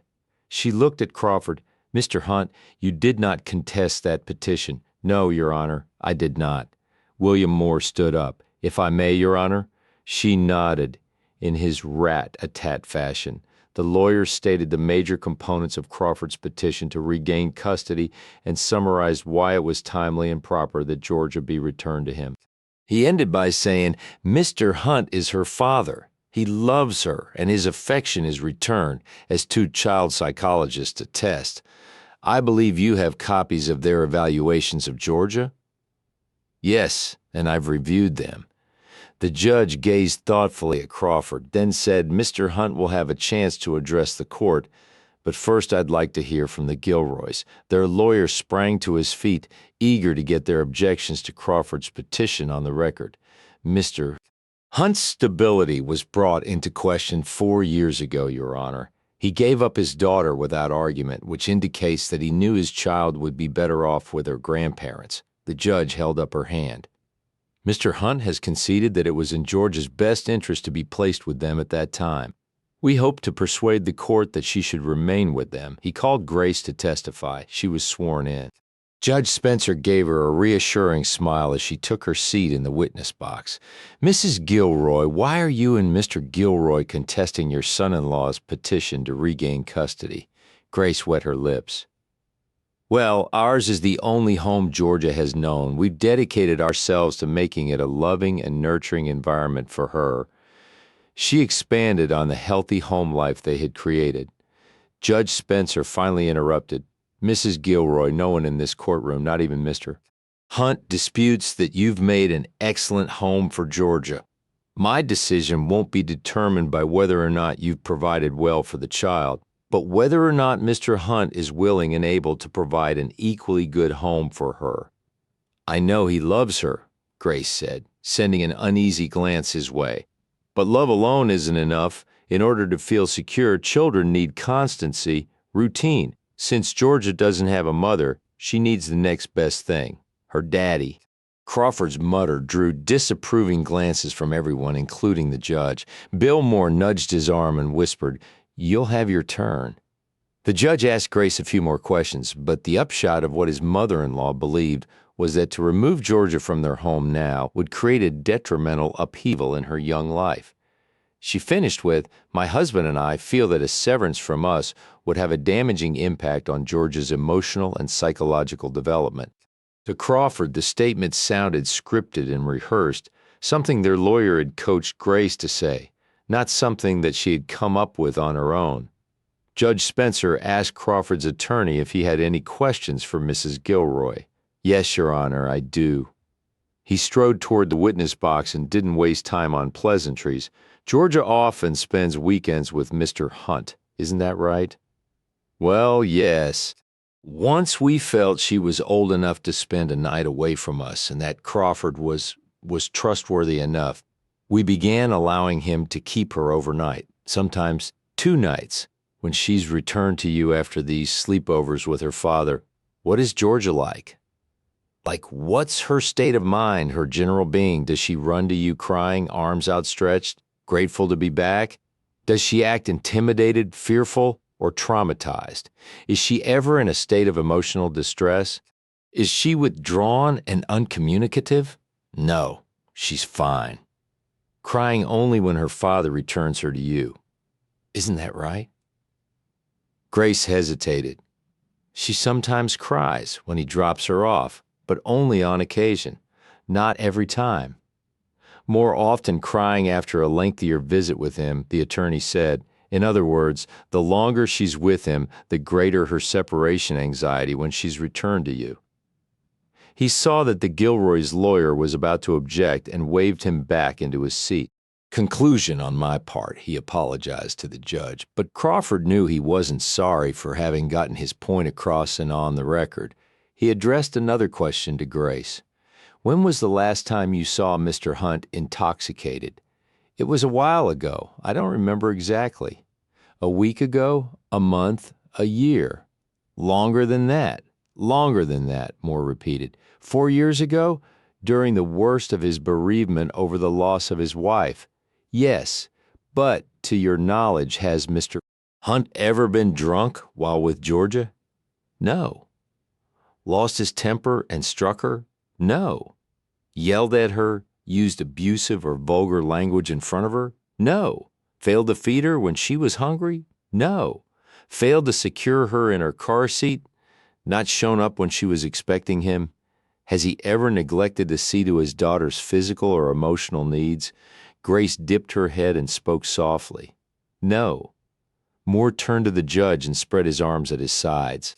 "Your Honor, this proceeding is an imposition on the court's time. Mr. Hunt made some mistakes, which he readily acknowledges. Over time, he's reconstructed his life. He relocated to Prentice from Houston in order to see his daughter regularly. He's undergone the counseling that your predecessor mandated 12 months ago.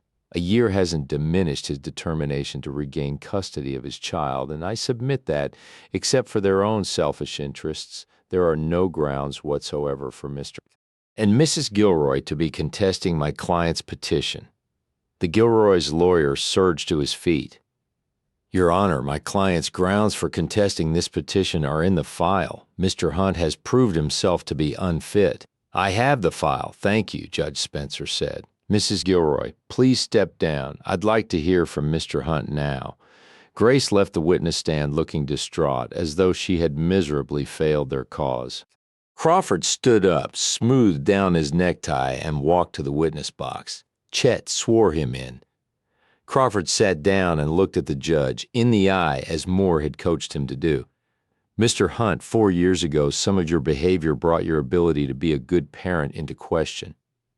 Which is why I didn't contest Joe and Grace being awarded temporary custody of Georgia. She was only 13 months old when Beth died. She needed constant care, which circumstances prevented me from providing. My obligations at work, other issues, serious other issues, that wasn't a question." He kept his mouth shut. The judge flipped through several official-looking papers and ran her finger down one sheet. You were arrested and pled guilty to DUI. Once, you were arrested for public indecency and I was urinating assault. It was a bar fight. Everyone who threw a punch was detained. I was released without. I have the file. He sat there seething, realizing that his past would devastate his future. Judge Holly Spencer was cutting him no slack. After giving him a long, thoughtful appraisal, she again shuffled through the pages of what she had referred to as his file. He wondered how bad it looked with his transgressions spelled out in black and white, if her frown was any indication not good. Finally, she said, "You went to all the counseling sessions." Judge Waters made clear that each one was mandatory. "All 25 of them. I made certain not to miss any. The therapist's report is comprehensive. According to her, you made remarkable progress. I think so. I know so.